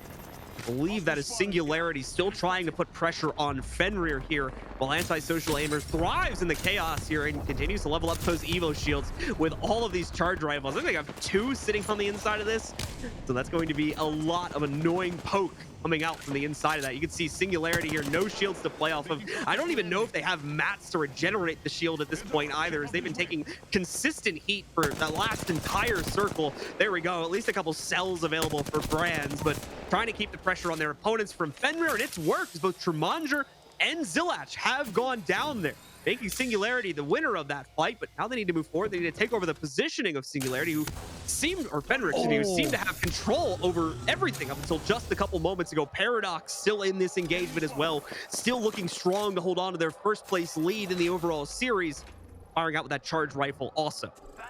Well, it seems like Besk and Paradox are a little worse for wear right now, as Besk literally only has a charge rifle on his person. So we'll have to see how that works out for them later on. But As you can see, a lot of our squads currently held up inside of the rail yard, but mostly, well, at least specifically in the higher box areas. We can certainly see Crimin and Shika up here trying to deal with Novak and the rest of antisocial aimers. We also have Aimbot Machine and the boys of Dynamics around here as well. That's actually going to be Aimbot joining back with the squad up top. But nothing happening just yet. This is another area that there's just so much space for these squads to play that they'll be able to consistently find some safe space to at least be able to get shields back up. But as soon as I say that, it looks like we have Khalif in a little bit of trouble. Antisocial aimers still trying to vie for control themselves as we push further into our top 10 teams remaining here. Oh, look at this. A big leap coming in from them as well. Antisocial aimers, or excuse me, aimbot machine squad, going to try to leap their way into position here, forcing at least one squad out and down below here. Novak and the rest of his team trying to work their way in. Singularity, actually, by the way, still has one player in this fight as Om made it out of the previous engagement from before here. Dynamics going to get melted down, and Antisocial aimers looking a bit worse for wear here as well. They're down to just Novak as Kalev and their only other teammate were just eliminated here. That's two more squads gone as well. Paradox trying to jump into this fight. Capitalize the kills they just got here. More KPs going their way. Paradox leaping down, losing everybody except Artini. And Artini trying to play around here, even going back to his melees. He's going to run out of ammo quite literally in both of his weapons here. Has nothing left to play off of. Leaps out of the fight, trying to look for a death box where he'd be able to get something for himself. But no, OMM is going to be able to take him out from range and finish off Paradox. Well, that will be a top 5 finish for them, but it's not what they're looking for, especially when Phoenix is still alive, Blue. Granted, it's not very well, but they're breathing, and that's truly what matters. They're looking for that top finish, and just look at the chaos that has ensued around this map. The amount of death boxes currently around Singularity's feet. With the reposition now, as they've been sonar detected, drone detected, EMP'd, it doesn't matter. Everyone is throwing everything everywhere right now. You can see how the circle's broken as well. It's transitioned away from the rail yard. So all of the squads that we saw earlier on will have to leave that area and work their way over towards Singularity. And we saw Singularity with a position exactly like this earlier today, where they found their first win, and it looked so damn good. Singularity more than making up for that last place finish they had unfortunately befall them right after picking up an outright win, as Stokes had just been mentioning. Now looking to try and make that double if they can get themselves a second, but they've got a lot of powerful players sitting on the other side of this engagement if they're not going to be careful about how they proceed. It's not even to mention Rico is still trying to hold on as a single player, I believe, on the side of this as well. You can see he's down to just a single point of health. And yeah, indeed, Rico here, the only one left standing for Flow Nocturne, as they're looking to sneak in a third, if not second place finish here. See if he can get himself that Phoenix kit to pop up before the circle starts bleeding him down yet again. And I believe he was successful in that respect. So Singularity now spotting him out are going to begin to at least keep one player with watch over that. But the big focus is against Phoenix team, who want that first place positioning. They want to close the gap here. They want to finally take out their opponents. We are going to see that ultimate come out from Horizon here, but it'll be countered pretty quickly by Phoenix as they're able to destroy it. Beast of the Hunt's going to expire. There goes the buff. But at the same time, Bubble Shield goes down onto the ground in order to keep these players alive against the defensive bombardment. Singularity want to use their position at all costs here, and it may cost them in a big way if they're not able to come out on top of this fight. Swinging in here as they're going to commit to the inside. OMM down first. Another member of Singularity falling right after that as well here. Brand's the second to go down. Phoenix have lost one, and ultimately Phoenix will still come out on top, though, as they win the fight against Singularity, win themselves yet another game, and possibly take control of the overall scoreboard here with a win like that. Oh, this is just getting so dire for the boys on Paradox, and Phoenix have done it yet again, up against Singularity, who even had the better positioning given the circumstances, but just could not seal the deal. Phoenix are finding their stride, and they've been the most consistent thing out of these last 2 days. Extremely excited to see where they end up on this scoreboard, but that is going to do it for match 14, folks. Some exciting stuff coming down to the wire inside of Rail Yard. Oh, So we get our nice replay up on the board here to take a look at all the action that unfolded. As Stokes said, Train Yard was the pivotal battle point for every single team inside of this matchup. It's where our teams thrived, it's where our teams died, and it's of course where the game came to a close. Some stragglers trying to fight Phoenix specifically, not even really starting in the chaos that had been in Train Yard for the entire game there. They actually had to rotate their way in from way out, I think in the direction of Fragment there, ultimately taking out one team in the process before having to go on a massive run across that open field of crates to be able to contend on the inside of Train Yard in the final circle, as you guys are seeing here right now. Yeah, fantastic stuff from Phoenix. And that was the biggest thing for me for this squad is they had to consistently fight their way into Train Yard. And, that's not very easy, especially with the amount of people that were inside of that area. We saw so many squads playing the high ground there, everyone getting tagged in as they're trying to make their way into the area with those charge rifles. It's just such a difficult thing to do. But they were the people that were able to actually accomplish it. They were able to get it done, and they transitioned that into a great final ring. Fantastic stuff from Phoenix there. All right, guys, only 2 games left for these teams to make an impact. We're going to take a very quick break while we get the scores tallied up. And when we come back, we'll show you those scores, show you where the current standings are, and get you prepared for the final 2 drops. We're back again, folks. Sorry for that momentary delay as we worked on getting the lobby set up appropriately with no little issues there. I think we've got it ready to rock and roll. So we should be good to jump into our second, the last match of the day here for the South American region, as those last few teams are going to try and make their best effort here to see if they can push themselves forward. Obviously, we've got Paradox looking to reclaim the first place position on the scoreboard, and Phoenix want to hold on to it. Singularity and a couple other teams looking to see if they can maybe sneak up here and steal it for themselves. So let's find out if any of those teams will be able to accomplish their goals as we're dropping into the map. The story of match 15 has yet to be told, folks, and we are here to bring it to you on board with Phoenix 2 to see where they will drop. Now, today, day 2 of GLL Masters Spring of the grand finals. We have to figure out who is going to win things out. Again, as Blue just talked about, Paradox still in contention, currently in second place, just losing that to Phoenix 1. And it seems like Phoenix 2 going to be going for the same dropping strategy as we saw the last time. Folks, gonna grab this recon beacon really quickly and then transition through the map. Yep, just that far north landing area as they work their way into this small settlement and then work their way around the map. From there, they'll get the intel onto the circle, and we'll start to see it as well here. It's going to go way down towards the south as we're going to see another circle close itself out near Harvester, but this one drifting a little bit more towards Sorting Factory and Tree, realistically, as we can see that second green circle at the bottom left. Yeah, and that's something that we have been seeing throughout all of today is that these rings are not repeating like we saw in day 1. Day 1 was all trials and all geyser. Now we're getting things around dome, we're getting tree, we're getting thermal station even, and we had an epicenter ring as well. So a lot of crazy things unfolding for these squads, and it's going to be yet a new thing that they must consider. A lot of people going to have to consider getting those recons early on here to see where this will develop. Everybody trying to figure out the beacons here. Insomnia will obviously benefit the most from this circle, or at least the initial position of it, since they'll have control of Tree for free at the beginning here and will more than likely be able to stick around if they are going to want to try and play out their time. Flying High will have a corner of the Sorting Factory to utilize, and other teams more than likely going to gain small advantages as well. Paradox close to it, and at least inside the initial circle once again. A few other teams in similar positioning. We can already see Guifari and Mad Men's squad trying to finish up the loot towards the launch site and more than likely start to work their way over towards Insomnia here if they want to try and challenge that positioning this early on. Well, no fight for Alpha Intelligence at trials this time around, but we may have dynamics and a possible engagement here with Team Brave Soldiers as they round about onto Lava Fisher. It seems like Dynamics wants to back up here.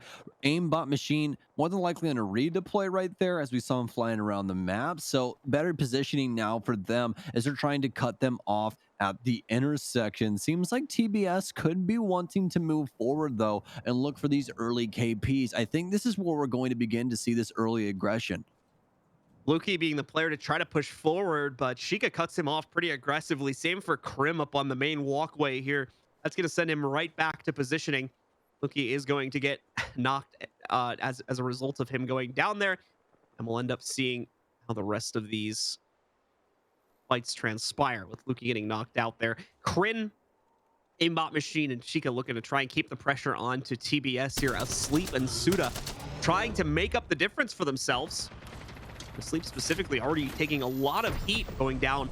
Just that sliver of shield, and oh no, Suda's gonna get jumped on here. We need to get Asleep back into this fight as soon as possible. The death protection going to expire, but the damage is already done. Suda has been pushed into a down state, can no longer assist Sleep inside of this fight. Beast of the Hunt gonna come out here for Sleep, but that is purely to retreat here. And the problem is his opponents are right behind him with just as much speed. They've got the Octane after all. So Sleep is gonna end up going down. Suda will bleed out. TBS will be unsuccessful in their aggression and dynamics. Will reap the benefits as they get 3 KPs for taking them out in that fight. Yeah, there's the difference between truly being speed and just being somebody that can run pretty fast. And, since Octane is the one that, it happens to be doping, I think we have to point that out, guys. He is kind of cheating the system, stabs himself, runs really quickly. Not the best thing, but either way, still the fastest legend when it comes down to it. And there's no way you're going to be able to get away from him inside of that engagement. But that doesn't make it to where you can't be shot like our friend Zilich here, who will escape with a singular HP, hopping on board with Fenrir now when things are not looking good. Now, Zilach had literally a single health point from what I can tell, as he's going to try to get himself shield celled back up to at least give him the capability to fight for longer. Trumanger, as we are just talking about, in a similar position as well. Zoltan, the only one near full HP, but he's relatively separated from his 2 teammates right now, so we'll have to be careful about how he proceeds. Elite BR are ready for him here at the central structure of Skyhook, and that's going to send Zoltan back. Will he even be able to escape is the question. Elite seem to be letting him go, but trying to get those final couple shots needed to down him off. It just not going to work out. Zoltan gets behind the fence and will more than likely be able to battery back up. There it is. He's back in good straits. The gas grenade going to go down as he's a bit cautious off of that jump of players trying to jump into his position, and he's right to assume that. Once again, losing his shields. Trumanjar going down completely. Zilach, the only full HP player remaining here, and Elite BR thriving upon this aggression. Already downing one player. They'll use the Arc Star to take care of the door and hopefully open up a full kill opportunity as well. Not even needing a full commit to this building in order to make it happen. Trumanjar getting finished off, no longer revivable by any of his teammates. Karazer getting himself maybe a little bit too hot at the main Skyhook structure, loses his shields, does have to rebound for a second to heal, but ultimately Elite BR still controlling this fight, and at minimum bleeding out 1 KP from their opponents. Elite BR dynamic here at Skyhook. They've been so strong so far in this engagement and dominant inside of the fights. Fenrir now with a strong position up top, but they've already lost one of their members, and that's going to be Trumanjar going down early. This squad in contention right now for top 3, so they definitely want to attempt to rebound right now. They need to try and find some way to get Trumanjar back up, but there's a lot of bigger fish to fry, and it happens to be another squad directly behind them. It's Elite BR who end up winning out the engagements as all the death boxes spawn on the floor. Elite BR pick up the win in that fight. So unfortunate for their opponents on the other side of that too. They had a revive beacon sitting literally on top of the building that they were defending, but couldn't actually make it back to their teammates' position. So Fenrir ends up getting knocked out there early on. Not going to be able to compete as much with the other teams vying for contention in the top 4 right now, like Singularity, Paradox, as well as Phoenix 1.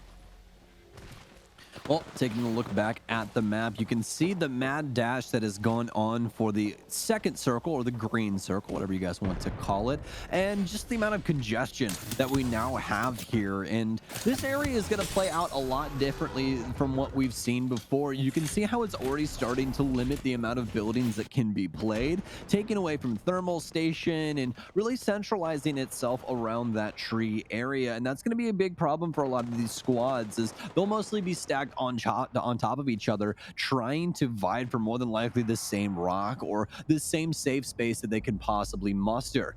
As for right now, though, getting back into the map, we have AIE on board here with Evolve, who's currently manning the inside of the building, but no one moving forward just yet. Could possibly have some problems now, though, as the EMP comes through. But Bucks, saving that shield to the last second, will be able to live, at least for the time being.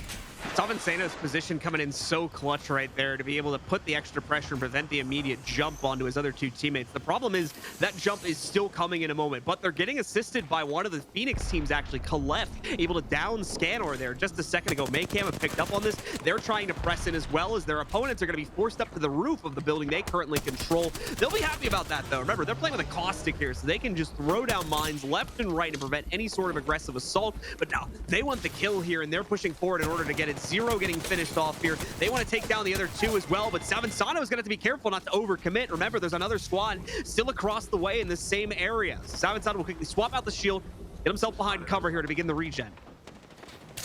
Well, it's desperately needed, as well as all that damage is coming down onto them. But now jumping on board with anti-social aimers, is they're in a fight of their own, and they're definitely giving much less than they're getting. Barely any damage headed their way, as they'll be able to reposition and shield back up. But it seems like they have some more targets on the inside of the building, but there's a caustic there, so they can't necessarily dive in just yet, as that gas will really cause some damage to this squad, and they're not trying to deal with that. Oh, Kalef just can't make the wingman work for him here. So many opportunities to absolutely shred some of these players, but not making it happen. We'll switch back over to Maycam's POV here. Sano still trying to survive. He's lost one of his teammates. Kenya down into a downstate. Fleo still trying to survive here, as both of these guys will get their heals off as quickly as possible. Fleo just needs a battery, but Sano needs the whole kit. He's going to deploy it. Thankfully, the pressure from the opposing squad has subsided momentarily here, and that may actually give them an opportunity to get Kenya back up as well, which is exactly what they're going to do right now.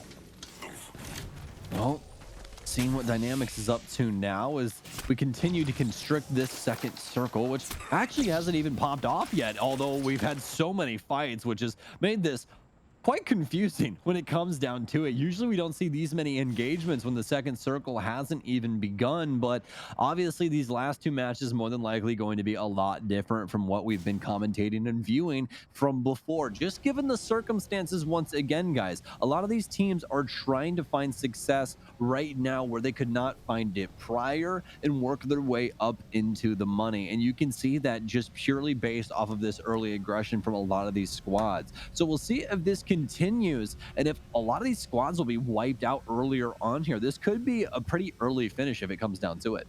We do have another squad that's going to try to lurk in as well against Phoenix 2, currently holding control over the sorting factory, but there's a lot more stories besides that. Back, as well as Kalef here, trying to engage against Aimbot Machine and Krim as they're looking to rotate into that building next to where Krim is currently. Kalef, though, getting absolutely shredded there a second ago, forcing him behind coverage. I'm unsure if that came from Aimbot Machine's side of the fight. If it did, it was going to be a great opportunity for them to try and dive on that, and at minimum forces back their opponents away from this position and allows Dynamics to swing in and take control of the building they've been looking to get here for the last couple seconds.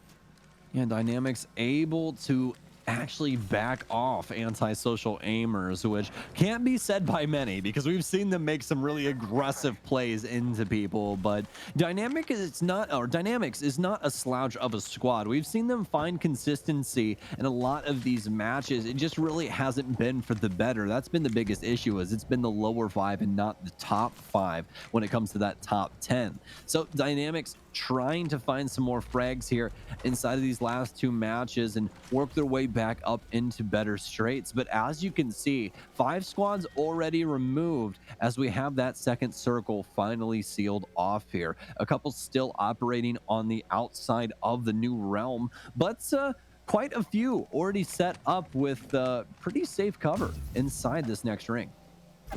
Take a look at Singularity here as they're getting ready to be jumped on by another squad. Elysium with some great spray on the R99, though, cracks one of his opponents, but he also is going to have pressure. So many arc stars getting thrown at him here. A solid 3 to 4. And oh my goodness, there's 2 more getting chucked down onto the ground as well. Elysium with some quick thinking that was able to dodge out of the way of that defensive bombardment, going to roll its way onto the ground. We do have a bubble to counter it immediately, though, so that will be dealt with in kind. But Singularity, we're trying to keep the pressure on. Brand specifically trying to wrap back out, but he wraps a bit too far into the open, and a third squad gets the initiation onto him, deleting his shields as Elite BR are still trying to press in against this as well, while Phoenix 2 tries to capitalize as third party. Well, Phoenix 2, a squad that hasn't been able to find too much success so far inside of the grand finals. Now in the top 15, and they have a chance to pick up some KPs here. This could matter quite a bit, especially depending on which squad they could possibly eliminate. Currently have Elite down the way as well, exchanging in between buildings, but it doesn't seem like anyone will engage on them. No one having the line of sight. And Phoenix 2 currently worried about some people to our west here. As for Singularity, though, at the top of our screen, they found some safe cover on the cliff side. So they'll just simply wait out and see if any of these other squads will attempt to rotate in.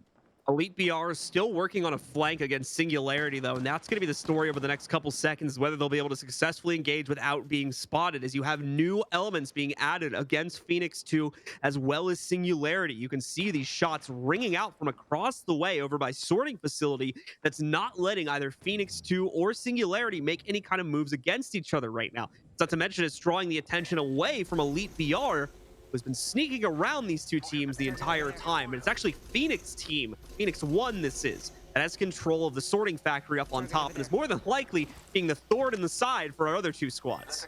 And honestly, I've been waiting for a mirror match here in between these two teams, and I'll be excited if it happens, but we've got some more action going on for you guys here. Elite BR now in an engagement of their own, and Nassar already taking quite a bit of damage. This opposing squad now pressuring, but Jinx, oh, he's just so much better inside of this one. All this damage raining in, but Maycam, they battle back. They're taking it to the Bloodhound. He dips back and forth. He tries to hop in the air, but Razor can't get it done, and Maycam Evolve are back at it with the frags.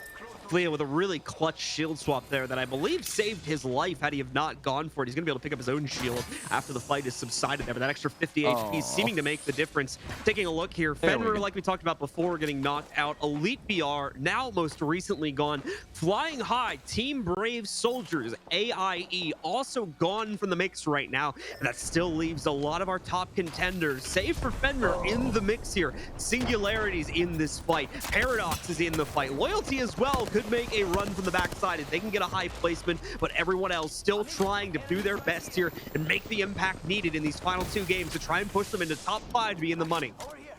Match 15 has got to be the most action-packed we've seen this be so far. Again, another engagement, but this time it's Loyalty, and there's no way Ben escapes. He's gone. They're done. Fake Love Black with more KPs now you could shake with a stick. They're starting to stack things up, but once again, folks, that doesn't mean that everything stops simply because another squad has died. Oh, no, quite the contrary, actually. Fake No, it Love continues. Black has now actually completely changed shoes. It's on the other foot. They're not even practically wearing the same pair. Luskin now downed. They're trying to rebound here, but there's just so much pressure on them from these utility pieces.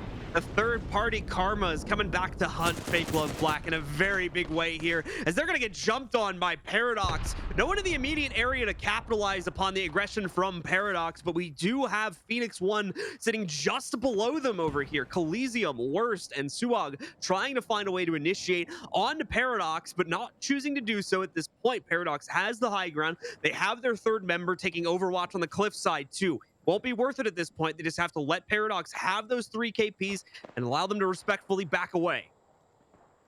Oh, this is getting quite dicey, Blue, and honestly, it could be quite spicy as well. It depends on the food that we're making, so we'll have to see how this dish is best served when we get down to it.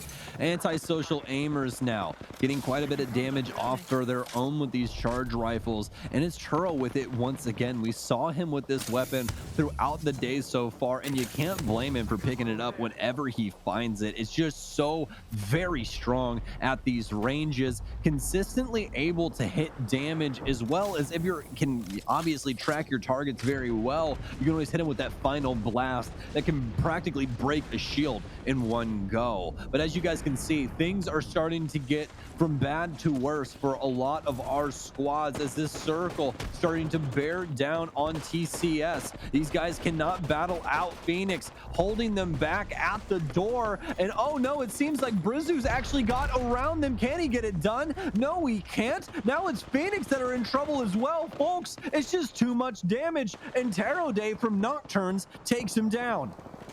It's going to be Phoenix 2 knocked out of the fight. Phoenix 1 more than likely still involved in the action, although DK just downing Coliseum means they are certainly in trouble, to be sure. Flow Nocturne, as we take a look at them as they recover from that very chaotic fight, all these teams trying to move into the next circle, takes us towards Tree for the final battleground in our final 6 squads. It's Flow Nocturne, 5 others trying to vie for control here. And Flow Nocturne, like we talked about, has been hanging around the middle of the pack here. This could be a big time for them to try and make impact. Look who's in the front, though. Paradox still in this fight. And not only that, but they've got control of the most central position by the circle at this point in time. If Phoenix One, this is still in the fight, that could very well be the battle for control over the bracket currently here, as we're going to see the top 2 teams still remain in contention as we get down to our final 6. Well, just got our update on Paradox there. Seemingly a Kraber in fantastic position, as Blue was talking about, but they're going to hold on to that Kraber till the very last moment, or unless one of those shots will literally be heard around the world. Only 4 rounds inside of that sniper, so we'll have to see if they can possibly get some downs with that later on when this next circle happens. But now, jumping back on board with Evolve and Singularity, seems like they'll have Novak and anti-social aimers at the top of the hill as well that they'll have to deal with. Caleb going for the reposition here. I do believe that he's got the portal up as well to get them out of this sticky situation. Now, if I'm reading our teams correctly, I actually believe Phoenix One may have already been knocked out. We'll try to get an update on that in just a moment here. Evolve waiting until the very last moment to press in on this circle too. The team on top, not so much to be the case here. And Paradox continuing to pick up frags since they have central control.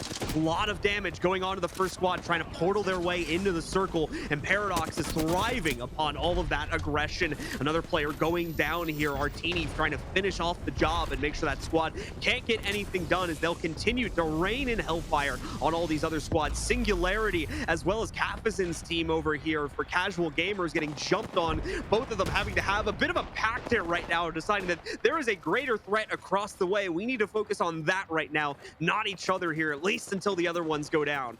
But look at this. Evolve up the way as well are quite safe, but no procs. And the rest of the squad actually raining in arc stars on top of them. It does so much damage to the shields. They'll have to back off and reconsider their options. Singularity still fighting right outside of the same vehicle that we have one of our other squads inside of. And it's still Paradox at the top of the leaderboard, as well as the top of the area as well. They're playing this high ground to such a T right now. None of these teams can actually flood this area and try and take control.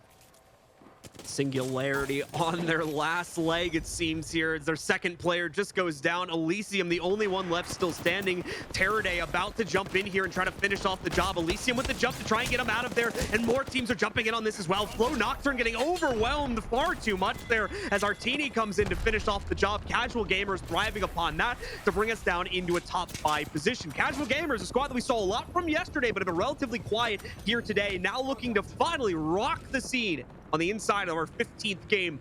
Only one more after this for them to try and make impact as well. Caps are going to jump in back onto the inside, taking over that supply truck from the squad they just wiped out here. Paradox as well, punishing anyone that tries to take high ground control away from them. They'll have the mines, they have the gas grenades to chuck out, or excuse me, the defensive bombardment here from Best, as he's continuing to crack the shields off of these players left and right, giving them the lack of capability to play out the aggression against Paradox and really asserting the control that they still have over this zone inside of Tree. And they're looking so strong right now. Currently 9 KPs sitting on this team, and they're in the top 4. It seems like they're back to form, but Maycam might have something to say about that. 3 squads remain, but a bad move from Insano here. He'll fall down, and he actually ends up getting down from the last member of the other squad as well. This looks like it might be a freebie for Paradox at this moment, but they've actually lost Nellis. This is all of a sudden drastic for every single one of these squads, as members seem to die in single file lines. Best, though, staying on top of things, able to play his Gibby shield, and Paradox do it. They're able to sneak by, continuing to stay on top of that high ground, and they win because of it. Fantastic stuff from Paradox in this bounce back. Nearly losing it in that final fight as well. One of their players going down as they got pushed off of the high ground, that circle closing in. They only had that small little tree limb to work off of in order to still allow them to maintain such high pressure on their opponents. But just when it was closing off and it was going to force them down into a much more even fight against their last remaining opponents, they get the closing bullets into their opponents to shut that one down and solidify a 5th win for Paradox now, once again, retying what Phoenix team has, as both teams now take 5 games each. But is it going to be enough for them to retake the lead? That is the question. I think it will be when you consider the amount of KPs they likely got out of that game as well. And also considering the fact that we saw Phoenix team get eliminated in one of the second to last scrambles there as teams were trying to close in on Tree. That reminded me a lot of match 8 yesterday and what they did inside of that final circle as well. Just playing so well and keeping all of that control of the zone as Oh, what a well as just the shot. high ground as well. And that's what I'm saying is like these guys are so consistent when they're able to find this space. I think that the big differentiating factor here this time around is that Paradox wasn't the squad that got caught up in all of this big, bombardment that happens or big storm that happens when everyone's moving towards the circle. Throughout today we've seen them getting cut off or rather just bumping into too many squads to handle all at the same time. This time it was a lot easier to actually understand where their targets are coming in from, and they handled the situation overall a hell of a lot better. Able to assert much earlier control over the final circle's general area, and with that, leveraging it into at least 2 to 3 squad wipes at the end of that game. Maychem Evolve going to be able to sneak in a second place there as well, as they're continuing to find impact every now and again also. But that's going to close out our second to last match, folks. We need to take one final break, and when we return, we'll have the semifinal scores here as we get ready to jump into our final game and see if any of these teams can make the difference and try to catch Paradox. For the last time today, ladies and gentlemen, welcome back once again to the GLL Masters Spring. We've got one game left on the docket here in South America. One final chance for our top dogs to try to catch up to the #1 on the scoreboard, which more than likely, I'm not going to say because we haven't seen the scores just yet. We'll get them up on the board right now. But more than likely has now gone back to Paradox after that last game. Let's take a look. Keep in mind, this is just for match 15. 28 points going by the way of Paradox. Not only do they get first place, but they got 16 kills. I think that's Oh the my. highest overall point total for any single team so far yet in these 16 matches. Well, that's a way to come back and win a game. As you said, the most amount of points we've seen any single team score in a single match, and that is extremely, extremely impressive. Our friends over on Phoenix team finishing in 12th place. So let's see the updated scoreboard, and wow, that gap has surely shot back 183 to 165. Fenrir bringing it up in third at 139, Singularity with 131, and Flow Nocturnes at 128. So realistically speaking, this is all coming down to Phoenix versus Paradox. And in order for Phoenix to catch Paradox, they need 18 more points than Paradox gets in this next game. And that's actually, I think, only to tie it, actually. They need 19 more points if they want to actually take the lead over Paradox here. Just keep that in mind as we're going to be getting the scores prepared after that last game and what exactly these teams will need it to achieve in order to catch Paradox now as their lead and their victory inside of this tournament is now all but assured. Just this one final match is all they need to solidify. And as long as they have a half decent finish somewhere in the top 3 or top 5 with a couple kills, they're more than likely safe. Yeah, and it seems like our top 5 is overall solidified for the most part. Obviously, Nocturnes could have some very poor turn of events if they are taken out very early on into our next matchup, but we'll to see that top 5 though looking quite solid from what we've seen today. Definitely remaining consistent after the last couple of games that we have played out there. The most notable addition to its, or additions, I guess you could say, to the top 5 being Paradox and Fenrir, excuse me, not Paradox, Singularity and Fenrir, who have been really running the gauntlet today. Fenrir starting it out late yesterday and starting to make their way up onto the scoreboard. Same for Singularity, as they actually took a win here today as well and have had very, very consistent placements alongside Fenrir. Both of those teams very much deserving to be in the top 5 right now with the consistent performance we've been getting out of them.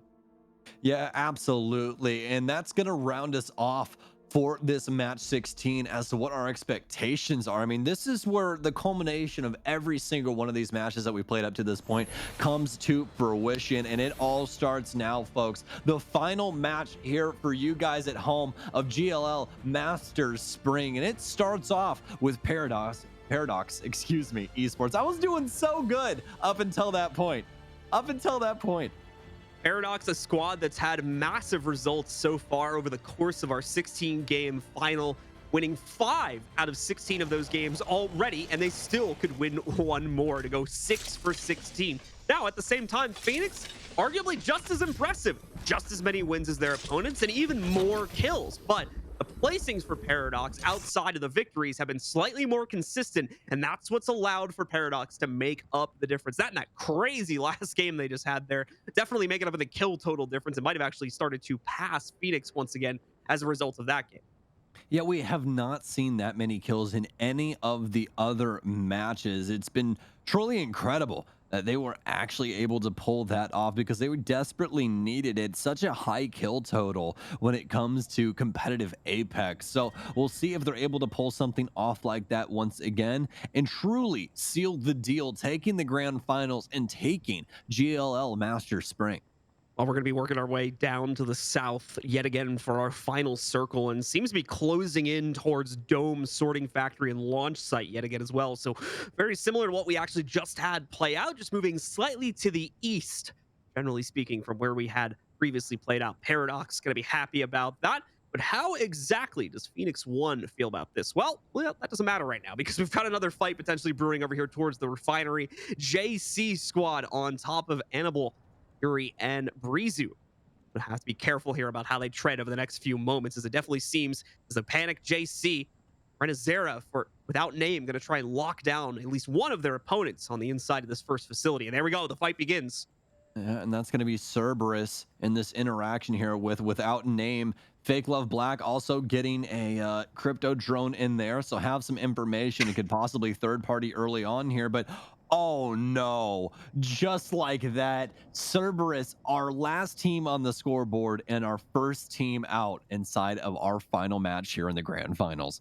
Without name, going to be able to make a nice impact. Fake Love Black now realize more than likely that that fight has been won as well. So they'll keep their eyes on their backs for the foreseeable future. We still have a lot of potential players brewing over at the top left side of the map, the northwest quadrant there between Team Brave Soldiers, AIE, Elite BR, as well as Fenrir still hanging out and still been consistently landing in that quadrant of the map as well. But more and more squads moving away, especially from the generally east side of the map into the circle early on to try and take control of the launch site and establish positioning that they can use here. Flying High comes to note there as they quickly move out of Sorting Factory into launch site, potentially to challenge a Madmen under CL and Guifaria here in just a second.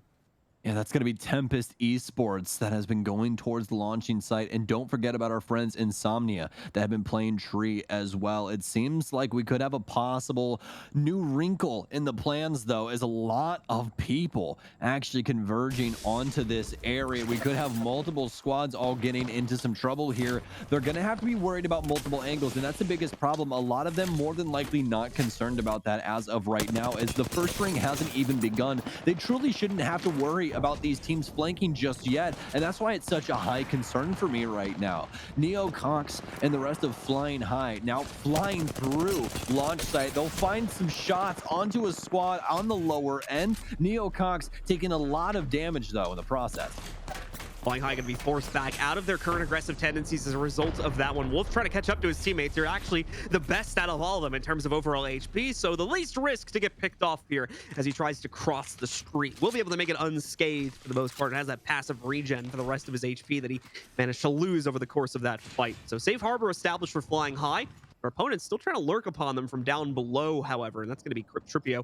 Some of the others from Insomnia trying to work their way away from Flying High. Flying High, though, coming back at it. Did they catch Insomnia? Well, they're going to find Manje in the open and actually melting his HP. That'll take him down. For Tripio, possibly Gregor going to have to come out to assist, but take a look at this. Madman and some of the other squads way up at the high ground as well, going to try and cause problems still for without name here. Flying High, though, moves in, melts out the rest of this roster, save for one, and they're going to take a step back once again to heal, just in case that third party comes to fruition. And that's where that launch pad can be just so incredible. They get the knock and they're immediately in the face of their opponents. Some insane stuff coming out from them, but now jumping on board with Loyalty. They're having some problems of their own, but it's actually being handled quite well. Have great pressure on the door. Nobody trying to step up to the plate just yet. This is going to be Tempest Esports once again here. So we're on board with them, taking quite a bit of damage on this engagement with Loyalty, but both of the shields right now for both squads quite injured. So we'll see which one will possibly falter first. Is actually going to be from behind. Oh no, another angle ends up taking down these members of Tempest. Tempest taking that extra heat there, bringing them down to only 2, and not sure if they're going to be able to get the revive off realistically here with the extra players that are still trying to barrel down on them from every other angle surrounding the Madmen and Guifaria as well. Gonna try and leap out of danger here, get themselves behind coverage. It won't work out. Their second to last goes down. Oh, Guifaria gets caught as well, and that'll be the end of Tempest in this game. I can't tell if Gufaria got down there. I thought I saw that round hit him, but he got a full bar of HP as well, I think it so was it just could a have been his visual bug. health. Yeah, yeah, we'll have to see exactly what ended up happening there here in a little bit. But from, what we can call the the body language or character language of these players, it looks like it's already done and dusted. But anti-social aimers are definitely not so, as they're in a fight of their own, playing off the Gibby shields inside here and doing so well with it. Kick Pop to the the face. armors, sliding around and using those wingmans to perfection.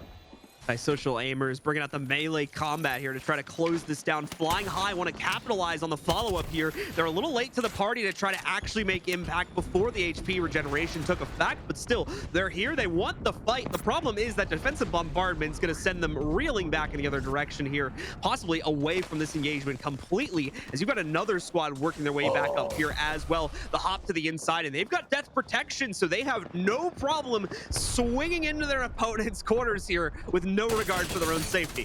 And that's going to be dynamics as the insurance policy is working out, dealing so much damage. They'll just quickly have to medi and then hop back into things. But oh no, Sheikah actually being pressured now. It's the reconvergence from the other squad. They now know where they came from and are starting to try and find some kills of their own. But anti-social aimers actually still with solid control here inside of the actual launching site. They have the control room completely up to themselves. They'll simply be able to shut the doors and start looking through these death boxes. And they're definitely going to need these utility pieces when it comes to the later area of this round as well. They really want to stay on top of those shields and try and get some more throwables.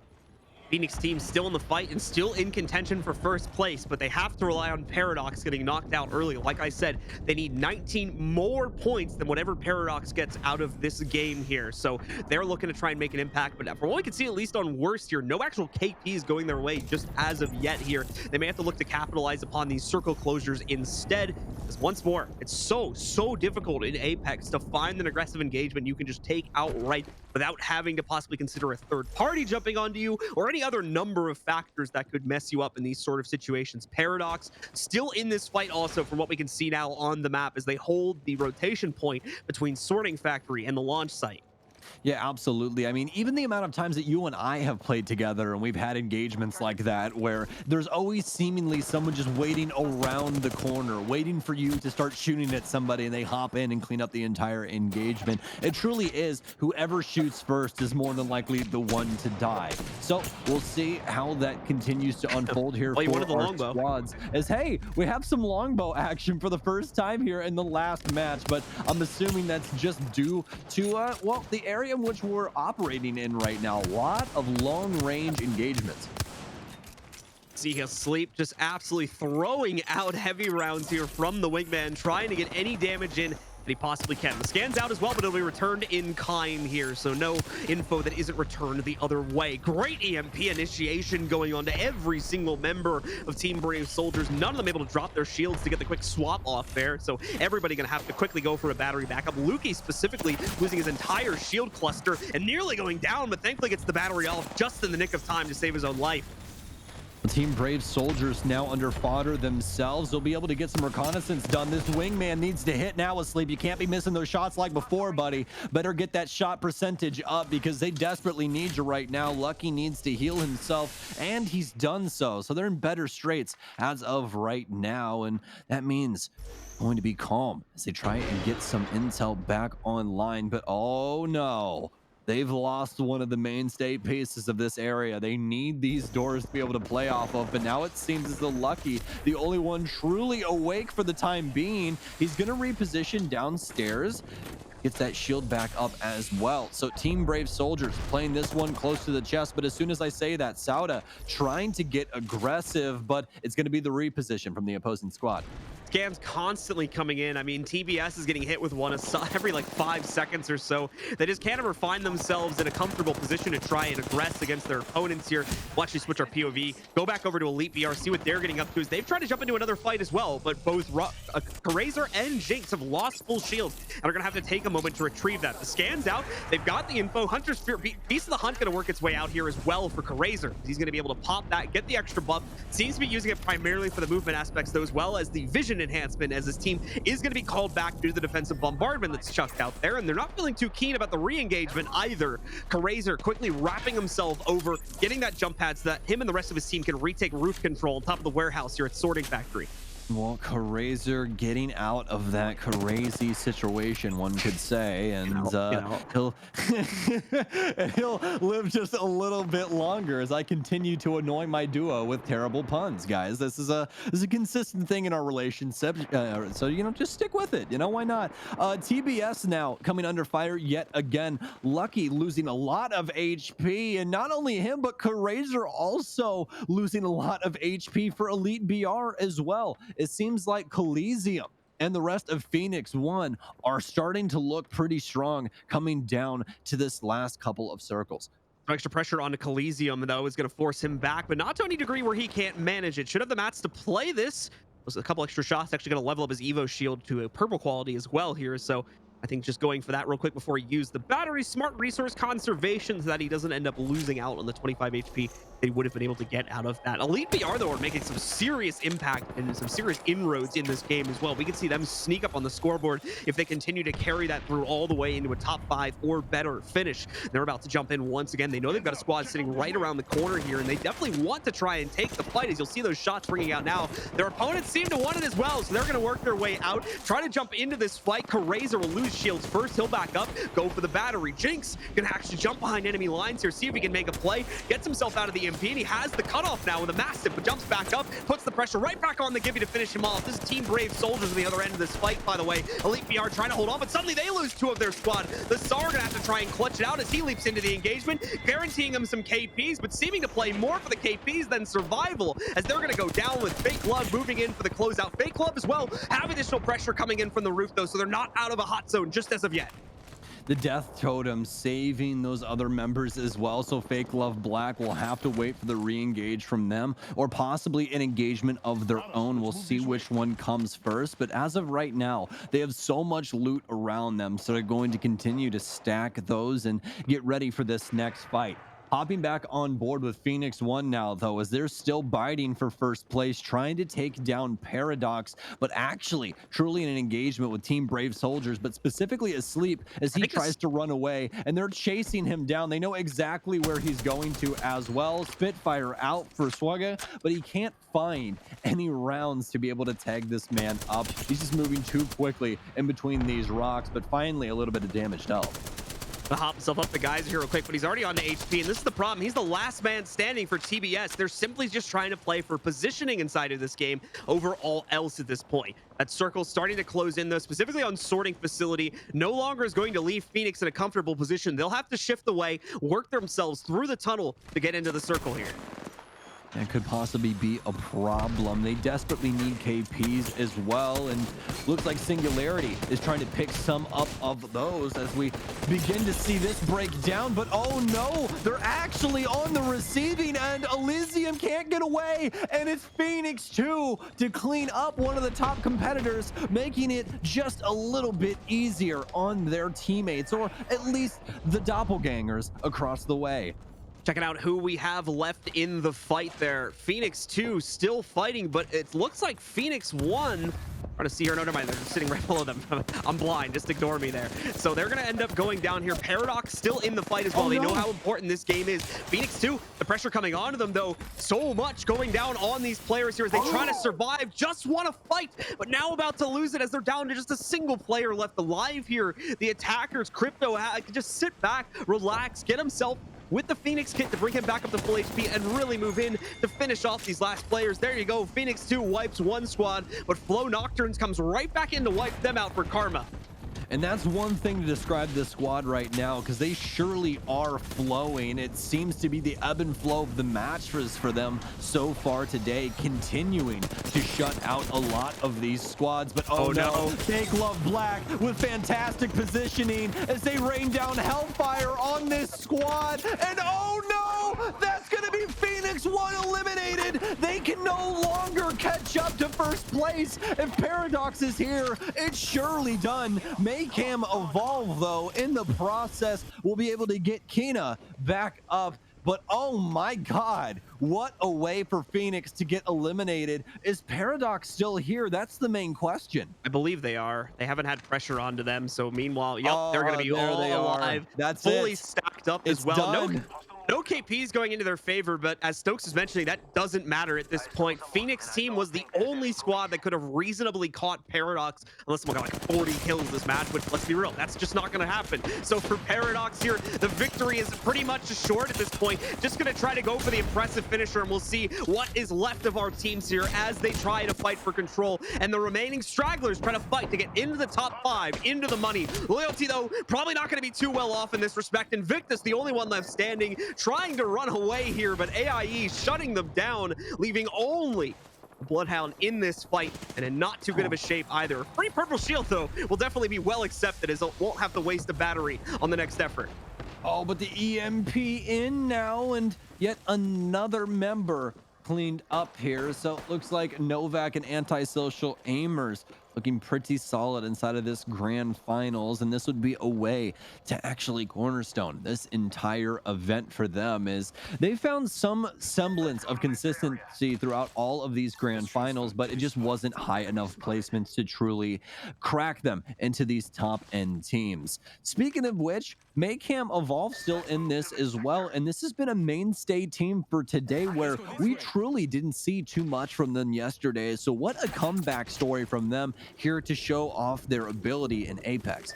Some rough drops to be sure day 1 for Mayhem, but day 2 has been a successful one for them, and they're looking to cap it off here with a top 5 finish in the last game of the tournament. A lot of pressure still wrapping around them, though. They are not in safe harbor as of yet. Still need to move, and they need to move quickly into solid position, or they're going to find themselves isolated out here over these next couple seconds.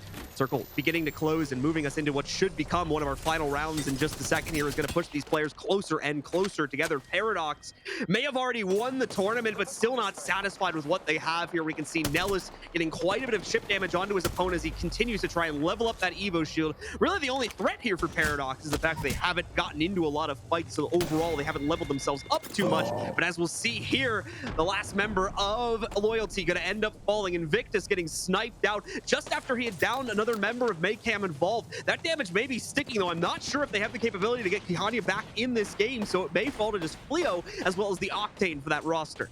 And this is a huge issue for them now. They don't have the Gibraltar like these other squads do to actually have mobile covers, so they'll have to try and risk it if they do want to get their caustic back up, but that's more than likely, once again, not going to happen. As for Novak and Antisocial Aimers, they'll be playing on top of the dome as of right now. Flow Nocturnes with some pretty strong positioning as well. Granted, not the safest thing if, it came down to OSHA approval. Playing close to the lava is not probably the best thing for your health, but Taro Day doesn't necessarily care about that. He's going to continue to make some pretty impressive plays, some nice tracing here, but not able to get off the damage like he wants.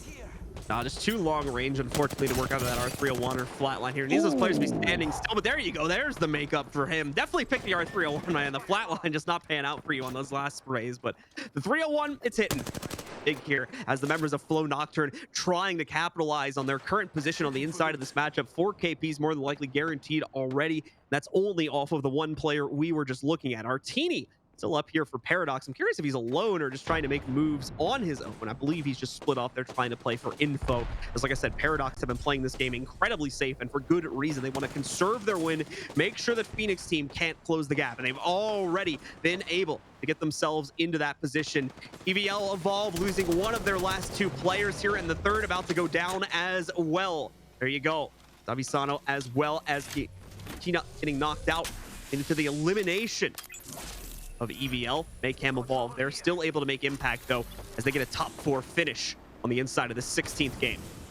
Three squads, Oh, 9 look at this. people remain in the grand finals here. Our final match in Paradox Gaming.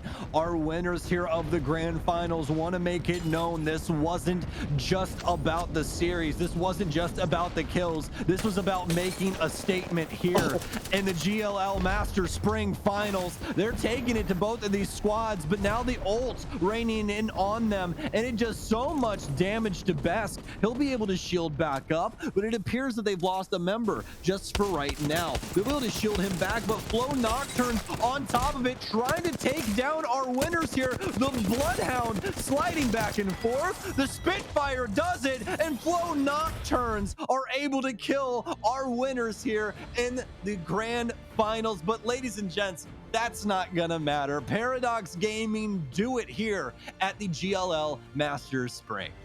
definitely the case.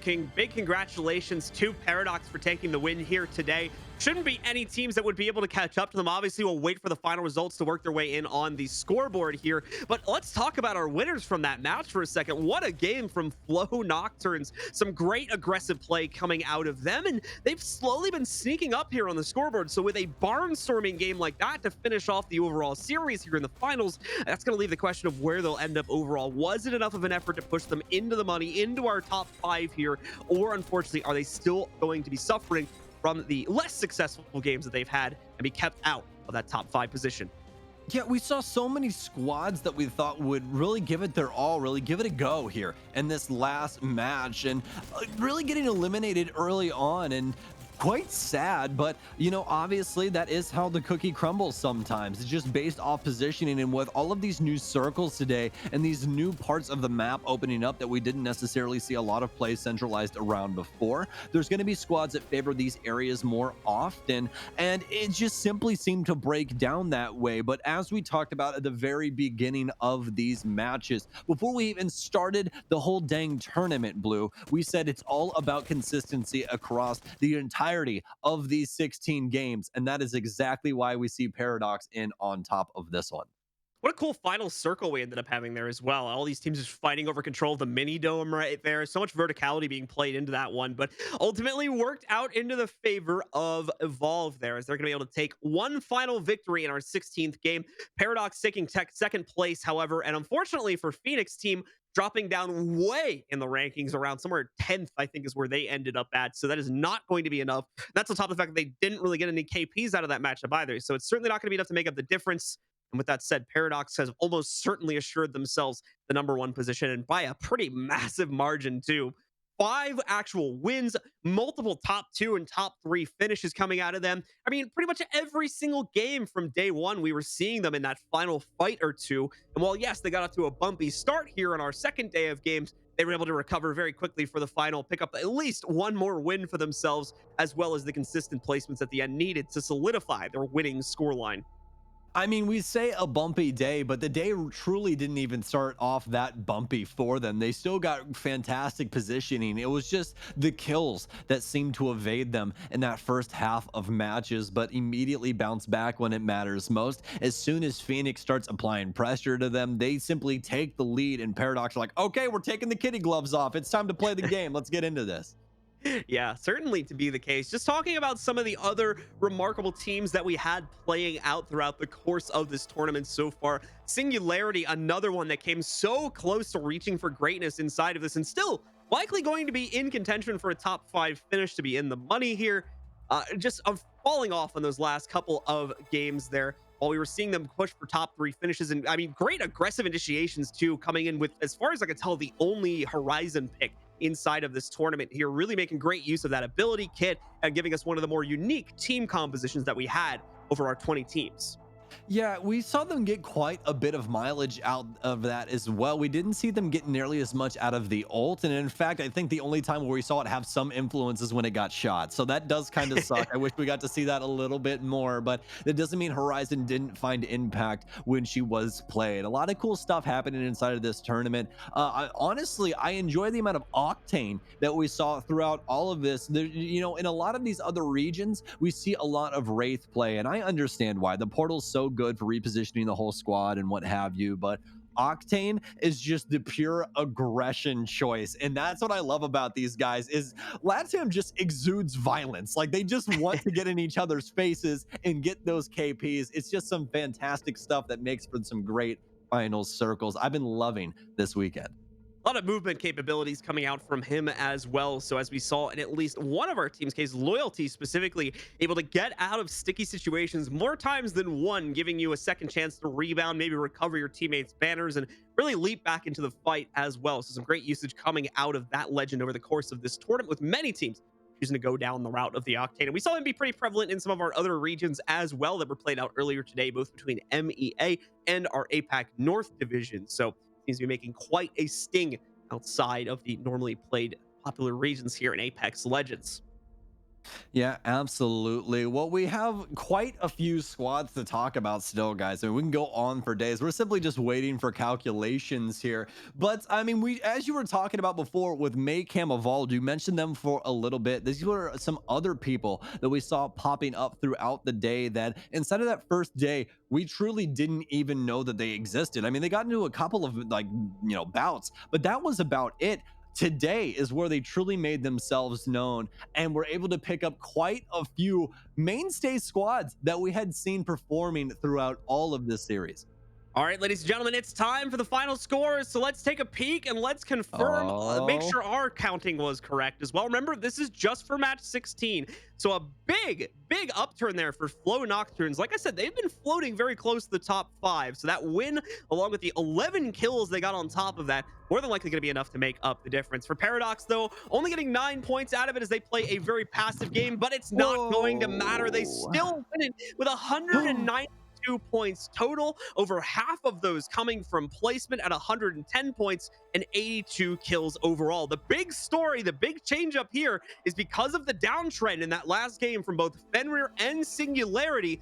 Flow Nocturne's victory has boosted them up into third place as well with 151 points. Oh, and that is such a tough break for Fenrir and Singularity. They were so deep into the money, and then Nocturnes just races right past him with that final win, claims third place, and claims even more of this prize pool. Fantastic story for them, but you also have to feel for Phoenix and what happened inside of that last match right there. Just could not find the positioning needed to be able to combat Paradox. And the big thing is that we actually saw Phoenix and Paradox actually almost square off against each other, but Phoenix Yeah. ended up backing off. And I guarantee you that's something that they wish that they could go back in time and try and do once more.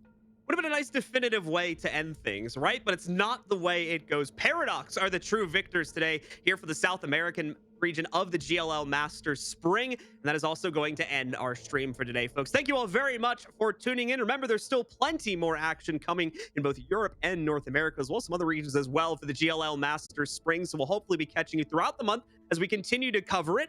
But for now, we hope you all have a good evening, and we'll see you next time here at the GLL.